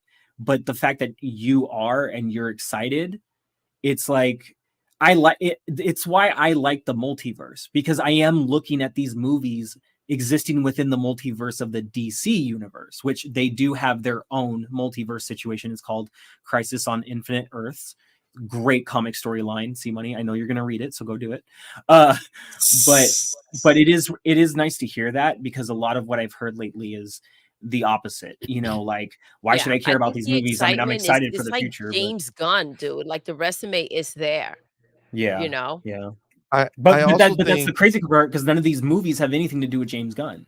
Just the new ones. This is the thing. They were really good. So, like, I would say, like, I'm not a fan of any of this, really. Like, in the way that you might define a fan, right? Like, I could give a shit if this movie exists in the future, right? I'm just pissed that I'm not going to get another one. You know what I'm saying? So I'm not looking at Black Adam saying, oh, but it means nothing. I'm saying, damn it, I'm not going to get Black Adam 2 because I'm not going to get the Superman fight. Fire. Yeah, that shit was fire. I enjoyed same it. thing with I this liked Flash. It. Like, dude, the Batman coming in here. Oh my God. It was amazing. And again, though, I'm not like, this is not like Xbox to me, right? Like, Xbox to me, I'm in the weeds, right? I want to know everything and have all that stuff. Movies are my least favorite form of entertainment. Like, least favorite? Damn. Least. I much rather 100% be playing a video game 10 out of 10 times. Would you rather tend to a garden? No. Well, I feel like people went so hard for the Flash, though. That was crazy. Say that one more time, baby. The Flash. I feel like people went so hard for it. What do you mean it's for crazy. it? Like in it, like they were talking shit about it. Oh yeah, it's wild. I don't know what movie we saw. Listen, if the movie made you laugh, if it made you cry, if it made you feel something with that freaking story that it had going on, like. But I don't think it did. I think a lot of people couldn't get past their bias of Ezra because they felt a certain type of way about it, which is fine. You know, if I was able to get you don't past like that. the dude, then you don't like the dude. You know what I'm saying? Like, it's gonna make it hard for you to like his movie if you don't like the guy doing the movie. You know what I'm saying? So so I think that that's a kind of hard part that DC's in. And again, I'm just saying it. Like, DC is Xbox. See, now, no matter how good those things are, they always find a way to tear it down. No matter what. I watch the same movie as everybody else, and I know what a good fucking movie is because I know my value of time. So if I can find enjoyment, if I don't fall asleep, like all these things, right? Like, I fell asleep through countless Marvel movies and Marvel shows on a constant basis. yet I somehow managed to stay awake through a lot of these DC movies. And listen, when we say stay awake, we mean like a Like lot going on, engaged, like like I'm 6 watching, kids, excited. work, Yeah. streaming, everything we've got going on in life. If we can stay Yeah. awake for you, then Then it means it something. means something. If Yeah, I'm no, falling I feel asleep, that. it means that everything else outweighed your Yeah. entertainment, right? Your Exactly, entertainment yeah. value was not there. So it's like, you know, again, I know that we're in the minority, but it's okay. I'm used to being a minority. All right. Right? Well, like I said, I enjoyed the movie. It's just young Flash could go through a windshield for all I care about. But no, I'm kidding. But the one thing I will say is, and it's kind of unpopular, I actually like Ezra Miller's portrayal of the Flash. And the reason why I say that would be unpopular of me to say is because I'm somebody who loves the comic accurate version, Grant Gustin's version, other versions that are much more to me interesting as the Flash, and yet I still was invested into Ezra Miller's Flash. Okay, so let me hear your perspective on this, Dusty, because we did bring this up. We've been hearing what people are saying, right? And we know how we feel about the movie. So if the problem was how they made the character, right? He's not supposed to be this goofy guy. He's not supposed to be funny and have all this personality. Let's call it that, right? Yeah, He's supposed to be uptight and bland. So if he's supposed to be that way, but this guy went ahead and made us laugh, he made us cry, he portrayed the character properly, he acted the part right. Wouldn't this be a writer's problem? Wouldn't this be that they made the writing poorly for what you guys who follow the comic were Meaning expecting they wrote the rather than character differently than you guys wanted them to write the yes. character. Meaning it's So not Ezra's choice to be like, I'm gonna act it You know this what? You way want because me to he's be funny, but I'm not. Yo, that scene when he got shot and he's like, "You didn't tell me this wasn't bulletproof," and he's like, "Why should oh, I have to tell you?" Yo, I was dying it was I did so laughing. think that was funny. I It did was think that was funny. hilarious. I did think that was That funny. was hilarious. So That's a good question. It's like the reviewers giving Starfield 7 out of 10. You know what I'm saying? Man, It's like you guys are looking for a reason to knock it, as opposed to just Enjoying it for embracing what it how is. good it is. Yeah, like for I mean, me, if they're if like I'm people not who gonna, just might genuinely not like Flash. I don't know. for me, it But was again, objectively, it was pretty damn good. Go ahead. I like I said, I was invested into Ezra Miller's portrayal of the Flash, and yes, you are correct. The role is written for him, but that at the end of the day, it is up to the director, the actor, in how that is delivered, and they can shoot the same scene up to like 200 times, and it could have been different every time, and then they chose to go with this one specific scene, and that's what they chose to go with because of how they want the character to come off. So it's really hard to say because that's something I'd have to actually like look into, but that could be sometimes the reason, like with Green Lantern. I think you have the right person for the character, but the way the story is written is just not doing that person any justice. You know what I mean? Think about this in a regular basis as an actor, right? And you are not like a known, like a George Clooney, right? You can't come and say, well, you know what? I don't think this line sounds right, or I don't think this is good. Now, thinking of the Flash and who he is about to go to freaking jail, I think he had even less to say when Big Daddy over here is about to get us out of our problem so that we can come and make these movies. It's like, dance monkey, let's go. You know what I'm saying? Yeah. What kind of dance do you want? Let's Yeah. go. We're gonna get it. And that's Hell why yeah. that's why I feel like the portrayal of Ezra's Flash got a lot of flack from people in a certain way that I didn't always agree with because he's portraying the character that they want him to portray, and I feel like he's living up to that. That was my response to it. Whether I think the Flash movie was messy here or there does not take away the fact that I did enjoy him as the Flash. You know, I actually thought it was a great casting. I was one of the few people who said it right when he first got announced as the Flash years ago. I was like, hell yeah. And people looked at me like, what? And I was like, why not? You know what I mean? Like why not?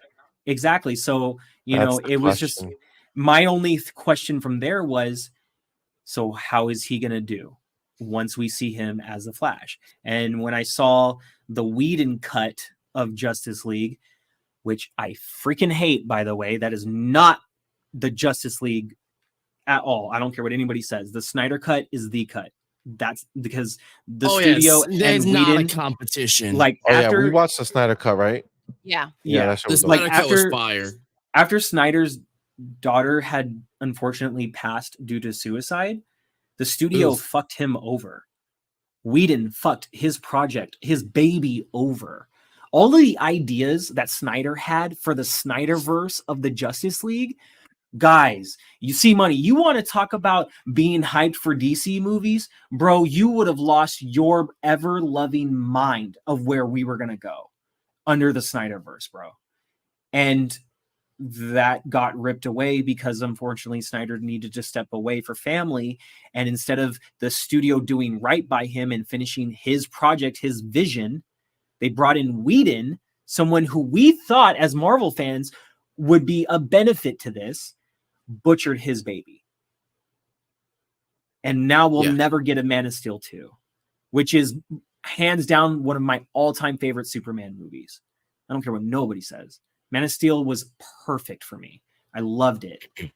You know, I didn't need a full injustice to happen in the movies, but to toe that line of a Superman that does struggle with a dark side of himself, if pushed too far, I've wanted to see that on screen for years. You know, that was depicted so many different times in the comics over the years. Always having a certain struggle with something that, you know, he can't always be this good all the time. Everybody cracks sometimes, you know, and we'll never get to see that. You know what I mean? I mean, they leaned into that a little bit with the Snyder cut, with like the black suit, Superman, turning against his friends and shit. Yeah. Well, I mean, you know, let's not talk about the mustache. Oh my God, from the theatrical version. Good Lord. But as far as Ezra goes, you know, I felt like he did the best with what he was given for that character. And I commend him for portraying it in a way that maybe not, I don't want to say was expected, because I did say earlier, I try to go into these things not expecting anything, just take it as a blank canvas, and then whatever comes to me, I'll make a decision after, right? I try to do that as best as I can. He sold me after watching him as the Flash. While watching him as the Flash, I was laughing at his moments that were funny. I took him serious when he was being serious. You know, that was another thing I really liked too, is that even though maybe the goofiness of him wasn't the Flash that I know and love, they still gave him a moment of seriousness that I bought. It didn't feel forced. It didn't feel fake. Mm-hmm. I felt like his dad was his dad. I felt like that loss was his loss. I know the story of Barry Allen. It's very tragic and it's very sad. And what you guys saw in the movie is a condensed sadness of how sad it actually really gets in the much longer version in the comics. It goes on for so long, this constant want to bring your mother back, and he just can't. So I don't know. I felt like he did a great job. I felt like the end of the Snyder cut, the Justice League Snyder cut, was that shot where he's reversing time was absolutely insane. Like, that is still in all of comic book movies, that is still by far one of my most favorite scenes to have witnessed. It was just incredible. I felt the same way during the ending of The Flash. So, you know, but he did what he did, and now he's out. It is what it is. But at least I know I can go back and enjoy those movies, despite whatever he did as a person and I don't agree with and whatnot. I'm able to disassociate that. You know what I mean? Now, if it becomes worse and things get worse, it's going to be obviously harder to do that. You know what I'm saying? To disassociate the person from the character. But as of right now, because I know he's been going through, from what I understand, a lot of therapy ever since he got arrested and locked up and everything that he did. I don't know if he's a changed man. I'm not saying that, but there is a lot of rework being done on his end from what I'm hearing. I mean, I've failed many times in my life and people have given me second chances. I am not God, and I can't judge others. I can have my opinion. I may not agree with this or that, but at the end of the day, if life gave me a second chance or a third or a fourth, as long as he puts in the work, then he does too. And I can't take that away from anybody. We all deserve a second chance, you know. I know that's a little vague to say because some people kind of really don't, but that's a different conversation. We can go into that in another time. But you know what I mean. You know, if you're willing to put in the time, make the effort, and do the work to recognize what it is that you need to be better from, you deserve a second chance. And I hope that's what's happening now still, you know. But for all we know, we could turn on the news tomorrow and Ezra Miller's back at it again. He killed another bitch. Like, I don't know. You know what I mean? Like, you know, for lack of a better expression, but we'll see where we go from here. It is exciting times though, because I am excited for Aquaman 2 or 3 or whatever. 2. Yes, 2. 5. I just hope what's her name dies in the first 10 minutes. You know who I'm talking about? Never heard, yeah. And Apparently. Blue Beetle has surprised people. It is a much better movie than people thought it was going to be. So get your ass out there and see it. I haven't even seen it yet, but I think it's going to be a good time. I think you're going to like it. Yeah, we really we gotta support it. Yeah, do it. We did a good Especially job. For the actor Solo. It's I think this is his first feature film as the lead actor. Yeah, the guy from Cobra Kai. Yeah, Miguel. Yeah. This is his like first big break, and like how you were saying, you know, for a live action version of Miles Morales. I mean, I know Blue Beetle isn't Spider-Man, not as big as Spider-Man, but there are a lot of kids that probably could potentially be very inspired. Oh yeah, you know, this is a huge. I mean, you love to see it. Wrapping up from that whole conversation we had, this is like the exact thing that we're talking about. Yeah. Where, you know, as much as, you know, the minorities are concerned being represented in these, you know, superhero movies and things like that. Give me one second. Like we've had even less, like as far as like Hispanic superheroes. Yep. So, you know, the fact that Blue Beetle, they not only did the Hispanic superhero, but they have the whole family involved. They got, you know, prominent family members, you know, George Lopez, things like that. Like, I know that is a dope thing. Like, you know, we definitely want to watch this, not for a lack of desire. It's just time and shit like that to get us out there. But,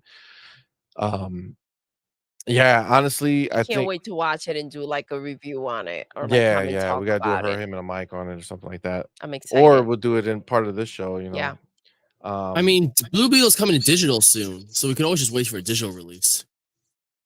Maybe we will. This depends on availability. See how time plays out. We actually, oh my gosh, we have a podcast in a few hours. Yeah, I know. In a few hours. Yeah. So this is the thing. I think this is a good place to end it. Yes, I'd say so. We've been rocking. This is the Yobi watch Blue Beetle. Oh, it was amazing from start to finish. I love the culture of everything, and the representation was represented perfect. Going to see it again next week. Oh shit. Nice. See? That's what I like. She maybe says like grown-up Spy Kids. Huh? Oh, yeah, there was a new Spy Kids that came out called Armageddon on Netflix, and I haven't seen reviews, but it doesn't look great. So, you know. Well, I don't know. But guys, this is where we're gonna end it. It's been again almost 5 hours and 40 minutes. This is wild. We separated these things. You know what I'm saying? They're not one show anymore, they're two, and somehow we're going way longer on combined, but whatever. Guys, thank you so very much. Thank you guys for everyone in hanging the out. chat who came out to hang out with us. I know it got spicy. It got I know really shit crazy, got Yobi. real, It got real. crazy. It Really got touched the real emotions. for sure. But sometimes, you know, you got to, man, you know, Gotta as get much as this is gritty and all fun dark. and games and Oh, entertainment, you Gogo. know, there's Thank a you, lot of real baby. life stuff that's wrapped up in it, you know, and you know, representation is important to us, you know, and you know, not having it there is frustrating. Yeah. Oh, that's cool, Gogo. I appreciate it, Oh, my thank man. you so much. Thanks, Goggle Joby, Flow. Thank appreciate it, you, homie. baby. Thank Thank you so you. much. But yeah, Thanks for your it's heart, Yobi. it was a this was a really good one, man. I So feel like this was a really important one that we I had think so. today. I feel like these are things that are brushed under the rug that needs to be put to light. And I feel like even like people our own people don't see it sometimes or want to Yeah, I turn mean an eye to it. that's the kind of that's the thing that is kind of a you know kind of sucks a little bit, but it's also cool for us because we do have the ability to talk about it here. Um Hey, oh, sorry about and that. no problem. And it was a great conversation to have. And Yeah. I know it got heated, but I do appreciate, you know, Dusty being involved in that conversation and you John know Wolf. giving his perspective. John Wolf, Madman, Doodle, all of you guys.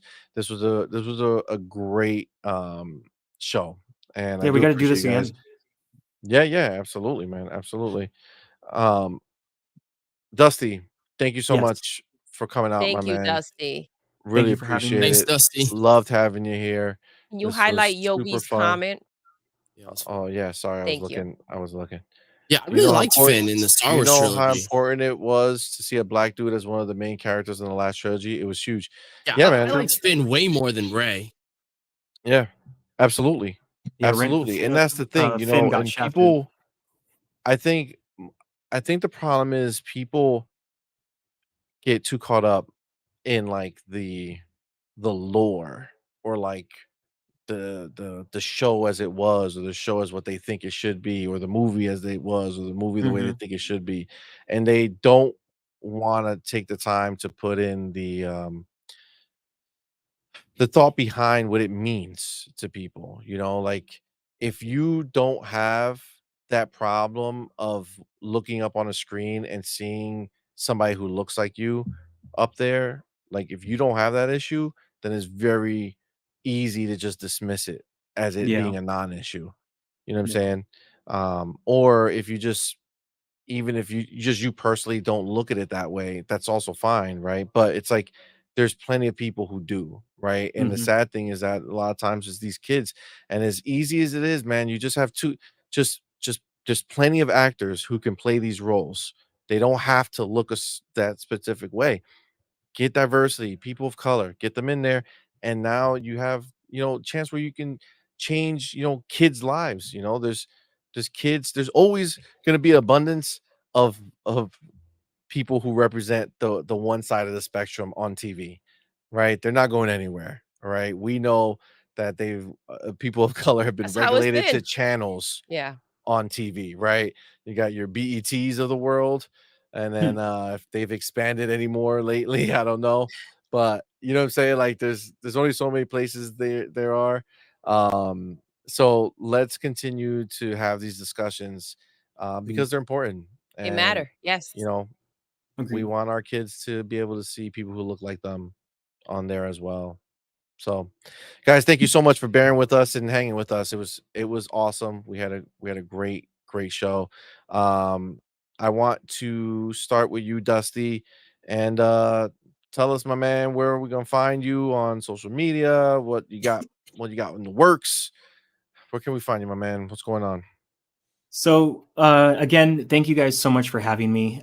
It was a blast. You know, ever since the first time I found your guys' channel, I did, without wanting to say anything, want to be eventually a part of it or get you guys to be a part of like whatever I was doing, just because you know, we understand a lot of the same things because of generationally and beyond that. Ever since the first stream I ever caught of you guys, it's always just been fun vibes, you know, Appreciate it, and man. Thank you. the family aspect is very beautiful to me You know, there's a lot of things that I try to do with my own family, or I would love to do with my own family.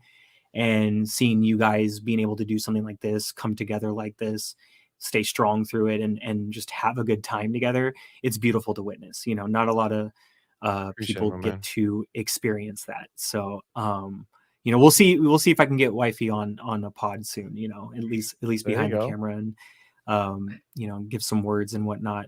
Or we can just do a live gameplay stream. But you know, she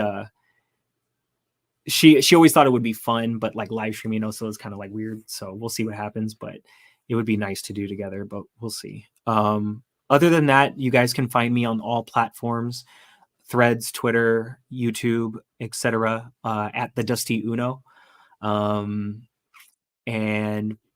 on YouTube, hit subscribe, give a like, love you guys.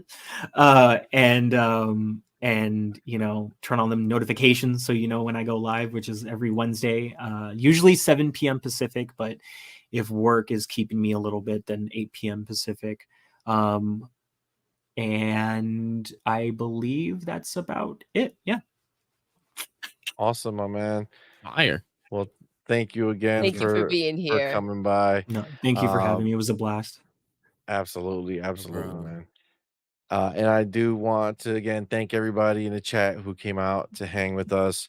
And just a reminder, you know, YouTube, they don't like us and they don't want to let us monetize. So if you do ever have that desire to support the channel in any way, please take a look at our Patreon. It is pinned to the chat here, just like the fine folks in the scroll that is you see go by. Our boy Jacob Novak, Mr. Joanna Dark, and the awesome Dragonheart Yobi, who is in the chat right now. We appreciate you guys dearly. But thank you to everybody else. It's all support. Being here supports us. And we really appreciate you guys. So thank you so much. Don't forget, even though we've been here for like a million years, tomorrow Oh my or gosh. later on today, Yes. we will be back at 3 p.m. Eastern time Yes. for OnPoint, the gaming newscast. And dude, we have so much to talk about. Oh my God. I don't even know how long this episode is gonna be. I'll try to be in the chat for that, because it's going to be a good conversation. Appreciate it, my Awesome. man. Appreciate Thank it. you. But we will be back for that. And then Monday, 9 a.m. Eastern time, Morning Quest with Doodle and CMoney. Yeah, baby. We're gonna have stuff to talk about from this show tomorrow, so we'll have plenty the of fun excitement. stuff then. And then again, Tuesday, it's guest day. Her, Yes. him, and a guest. We have the awesome Colt Eastwood joining us on the show. Yes. Please stop by, show him some love. It's gonna be epic. But guys, listen, we really appreciate you all. It's been an awesome night. Yes. Guys, I'm gonna Oh, end the show. real Yes. quick, Ooh, CMoney. yes. Sorry, Small- but next Friday we're coming in a little earlier. Yes. Okay. That's Yes. a good point. So I want to start bringing that up. Yeah. So next Friday, we're actually gonna go early. It's gonna be 6 p.m. Eastern time. And the reason is that Mav from Fun Speculation, we just had him on our show. So definitely go back and watch that because that was phenomenal. We also put shorts up throughout the week from it, so you can kind of get little clips here and there of how that went. But we're gonna be on his show. I'm gonna be on his show on Friday night. He invited me on his show, so we moved some stuff around so that we can go hang over there for a little while. So it'll be early. It won't be a 5-hour and 45-minute podcast. So we should be going live at 6 p.m. 6 p.m. We should be live. So definitely check us out then. But guys, again, And our thank Saturday you. podcast will be moved because of a special birthday. Man, that's true. Our kid's Yes. birthday is next Saturday. Happy birthday. We will Thank you. you. Our youngest twins. So we won't have it on Saturday, we'll have it on Sunday. Yes, baby. So you know, show must go on. We gotta still do it, just can't do it Saturday. So with that, guys, thank you so much. We're gonna get out of here. We're gonna end the show the way we end every single show. Dusty, we're gonna include you on this one. So yes, because I was going to include myself. Yes. So, I was waiting the whole time. You're intruding. You're intruding. Dusty, Madman, Doodle. Yes. We're done. I know. We're out of here. We're done. Until next time. You're intruding. You're intruding. You're intruding.